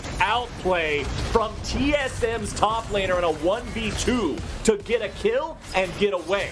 Bjergsen now continues the chase. He's got Biofrost behind him. This is going to be a case of the Ornn punching bag. The damage is just not there. The Ornn Broken Blade's back off. SOAS fires it right back into Bjergsen. Hawkwell and Apollo have found themselves the opportunity to free fire onto Dardoch. By the way, SOAS still is not dead. Hawkwell has to dash away right back to Apollo. That's a 1-for-1 trade off the back end of the fight that was ultimately outplayed by Broken Blade there at the very beginning. And it's still going to be a one fight here for TSM. It's really all about the initiation in this fight. Oh, they're so close to each other. Who's gonna go? Oh, they're gonna go. Something's gonna happen here soon. Dardoch takes a little bit of damage. Watch the shockwave. Little barrel goes off. Bjergsen's running away from the side. Knockup comes through from SOAS. There's the chain CC coming down. Now the charm goes out. The damage comes through. Stasis coming out, and Hawkwell is now gonna be the target. Dardoch there on the front line. Xmithy also tanking up. SOAS grabbing the kill onto Bjergsen. Dardoch very low. Dardoch very dead. Biofrost gonna follow, and Immortals will slam that fight. Off with the TP Ezreal, making sure the top lane is pushed in, and yeah, GSM, like, if they can take a fight, they should take it now. TSM, they're going after Xmithy, but now Immortals are collapsing from behind. Xmithy losing about 1/3 of the HP, but now the counterattack is coming in. Bjergsen going to be taken low. The Stasis keeping him alive, if only for a moment. A nice shockwave finding its way onto multiple members of the TSM lines.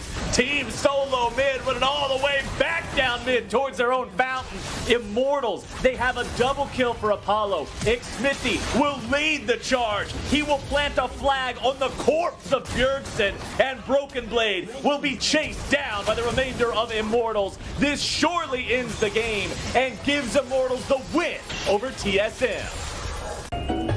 We'll be back with Saturday morning cartoons right after these messages. Audio the game. Extreme X with E. Purple stuff. Oh, so ass. The new Immortals gaming system.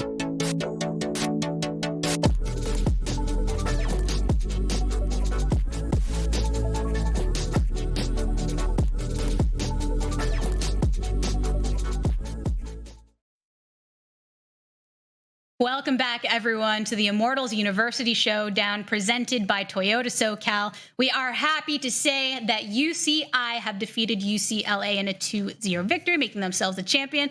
Not happy about the defeat part, just the overall victories here today. Isn't that right, Jump? Indeed, it was a stellar effort by all 8 of the teams that decided to show up today. But at the end, only one can walk away with a victory, and that $3,000, of course, grand prize for the schools. And of course, it will be UCI that certainly showed up and showed some versatility across the board. And with the University of California, Irvine having this victory, we, of course, want to get some words from one of the winning players today. And who other than I'm Avi to hear and speak with us. Avi, how you doing? I'm doing pretty good. How are you guys? Pretty good, pretty good. Great to see you playing once again. So happy to have witnessed it. Yeah. Awesome stuff. Now, first thing I want to ask you is because I know you've played with the Lorne before, some other players on the team. There's some familiarity going there. So what was this experience like specifically for your team with the experience that you have in the past and now with the LCS players? It was pretty fun. I think that overall, Lorne was just a good fit for our team because he has a really similar playstyle to our current top laner. And so I think his level of expertise was just that he was more communicative. I think he knew his timers better and things like that. So yeah, it was just overall fun. And I've played with Alorum season 5, I think. We played amateur together on like several different teams. So yeah, it was just fun playing with them again. The last time I actually casted you was 4 years ago when LaTigris and I were on that same amateur league when you guys were playing together. So it's great to see that kind of happen again. But you know, I kind of want to kind of stay with that. Something that we've been talking about on broadcast all day is what's it like being able to have a professional player kind of integrate yourselves into the team and really change things up. And despite the fact that you guys, of course, have played together before, what's it like being able to have Alorum's, extra experience bring, to the table and to what UCI has been able to accomplish over something short, just like this tournament? I think it was just overall pretty fun. Like, considering we never played together as a team before with Alorum, just changing up one player can change the team's dynamic completely. But I feel like we played pretty similar in terms of like the 4-man stack. Playing with Alorum just overall was just fun. Like, I think that it's not that different than playing with our current top laner. I think, obviously, like I said before, he just has like a level up in comms and like knowing his timers better. But yeah, it just felt like playing with friends and just enjoying our time. Did you think at any point of putting him into a different role, or did you all know as soon as you had him, you're going to keep him in the top lane? We never even had the conversation. Like, I think we just assumed that we would all play our main roles because we wanted to win. So, yeah. Now, one thing we've talked about, the uniqueness about this event, the fact that we have collegiate esports with pros coming in and having that influence. And there's always the discussion about path to pro. And some students have aspirations to go pro. And I know that you've been working with Radiance and then others more focused on schooling. So with your experience in the collegiate scene and other scenes as well, what are you making of the current state and having that involvement and kind of these branching opportunities to really bridge that gap between collegiate and pro play? I think that there's like some really, really good teams like Maryville and Columbia College are pretty good. And obviously, like, we were up there. Yeah, just name champs, man. Yeah, like basically like the top teams have academy level players, I think, at least. And then also we had foreign pros. Like last year we had Bloodwater, Youngbin, and we still have Youngbin. In terms of path to pro, I think Maryville is like definitely doing that. Like, I think they're trying their best to. They're playing in scouting ground circuit. They're playing against Radiance right now on Big League. And so I'm like waiting to get into game 2. So yeah, I think like just the path to pro in terms of collegiate, I think is starting to get there. Like, there's better coaches now too. We got Hermes this year, who was really, really helpful. I think like we grew as a team a lot more this year than we did last year. So yeah, I'm excited to see the growth from here on out. What year are you now? I'm graduating. This is my last quarter at UCI. So yep, I'm done with collegiate.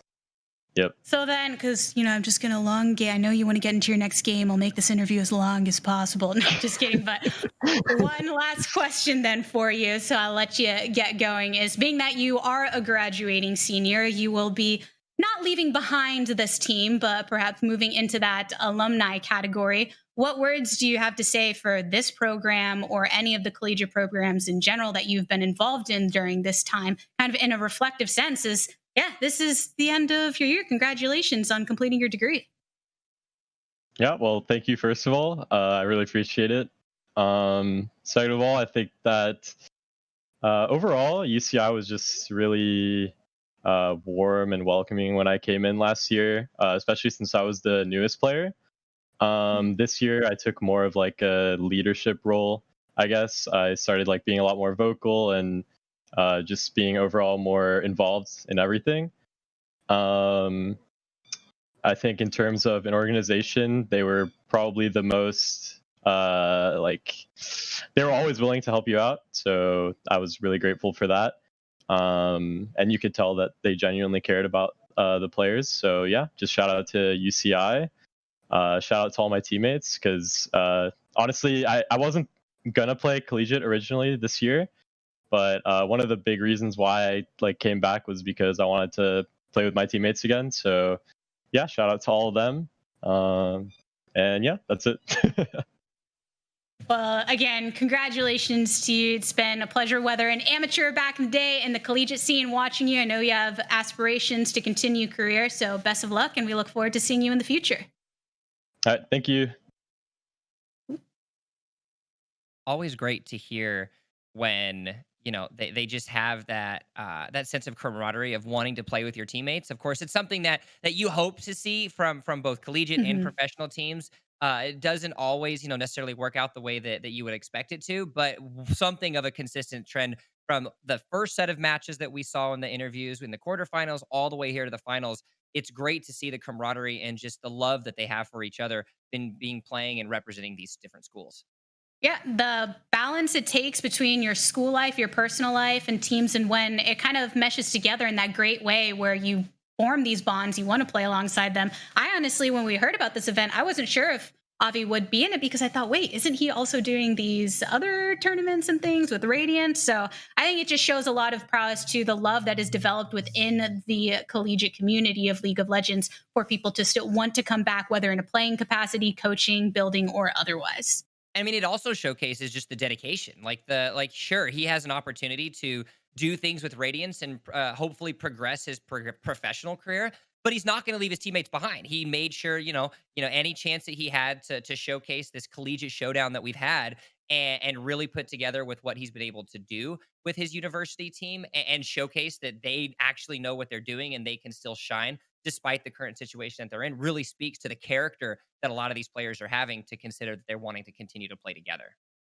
And as a reminder of what Alorum and UCI were able to do in conjunction with one another through today's bracket, let's have a refresher on what all of these teams were able to accomplish. Because until the finals, we had our best of one series. Of course, we have to thank the Immortal professional players from LCS and Academy that have stepped in to offer this experience as well for the players alongside Immortals, of course, and this event presented by Toyota SoCal. This Soaz, Xmithy, Aka, Apollo, Hakuho, Alorum, Gate, and Insanity, all joining with UCLA, OCC, UCR, LMU, Pepperdine, UCI, CSUDH, and USC to move themselves through this bracket where, as you all witnessed, we saw our champions crowned.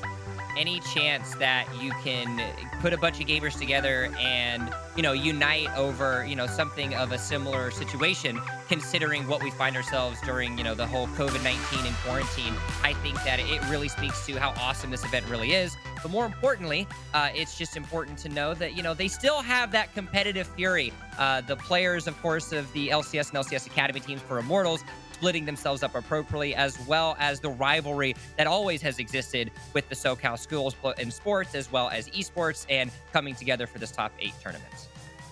Yeah, I think that you just mentioned kind of having this event at the end of the collegiate year, and if I get on soapbox for just 2 seconds, it's when you're in college and you're ending it, whether it be your senior year or your junior year, whatever it may be, it can be a bummer when a lot of your stuff gets canceled. They are pitched as these once-in-a-lifetime opportunities. So the fact that here with the Immortals University Showdown presented by Toyota SoCal, you get to create these memories that you do remember years beyond college. And you look back, someone like Avi who is graduating and saying, all right, maybe I didn't get to go walk or do whatever those final things are, but I got to play in this very unique tournament that we saw, which is pretty cool stuff. So what you're saying, the Tigers, is it's not about what we accomplish. It's the friends that we make along the way that sets us apart, right? Well, I would say making it through this bracket's an accomplishment too, right? I agree. And not only did, of course, UCI and Team Alorum, as you might call it, make it through the bracket, but we also know that everybody at home filled out their fantasy brackets and wanted to make sure that they could walk away with a brand new Toyota. Well, of course, in the spirit of competitive integrity, we wanted to make sure that all of the people that put their bracket had everything verified. The points were there. So because of that, we are still in the current process of verifying the eligibility of all the top entrants and making sure that the scores that they submitted and the kill scores are updated appropriately. So We know everybody's excited. We know everybody wants to win a car. So keep an eye on the Immortals Twitter as well as Toyota SoCal to find out the final winner announcement. That will be announced ASAP. So make sure you look to the Twitterverse and ensure that you can find out if you were the one that walked away with that brand new 2020 Toyota Corolla hatchback. Yeah, that's man, I'm just thinking about the fact I don't have a car right now. Same. I've lived in LA for 2.5 years and I still haven't decided to get a car, and my bracket got busted in game number 2, and I blame myself for not actually getting it right. I sold my car before moving out here. A decision I don't regret, though, except now I'm one that. But of course, in addition to all of the teams that competed here today, the players that competed alongside with them from Immortals, and then all our giveaway winners, you all deserve some props. And yeah, it's happy days for all. Jump, any last words before we close things out here today? I just want to, of course, thank Immortals as well as SoCal Toyota for allowing myself to be a part of this broadcast. It is always fun to come back to Collegiate League of Legends, something that sincerely was the beginning of my esports career way back in 2015, the first ever kind of semi-professional or even desire to get into professional esports was through collegiate esports, and seeing a lot of the players that we saw play today, as well as the ones that find themselves in LCS and LCS Academy. It's great to be able to see their development and see how far they've come and see how far we've come as that kind of a unit, that generation, as you might call it. So anytime that I get an opportunity to come back and really showcase the university pride that all of these players have, as well as just the love for video games, definitely puts me in a level of gratitude. Well said, sir. And thank you, of course, to Jump, to Avali, Yvonne, and Simo for their casting throughout today's tournament, and Immortals and Toyota SoCal for putting this whole thing together. But that's going to do it for us here with the Immortals University Showdown presented by Toyota SoCal. I hope you enjoyed everything that we had today. And as Jump mentioned earlier, make sure to keep an eye on those socials for the additional giveaway winner and any other information that you're looking for. But until next time, everyone, my name's La Tigress, and stay cool. Good morning, afternoon, evening, and good night.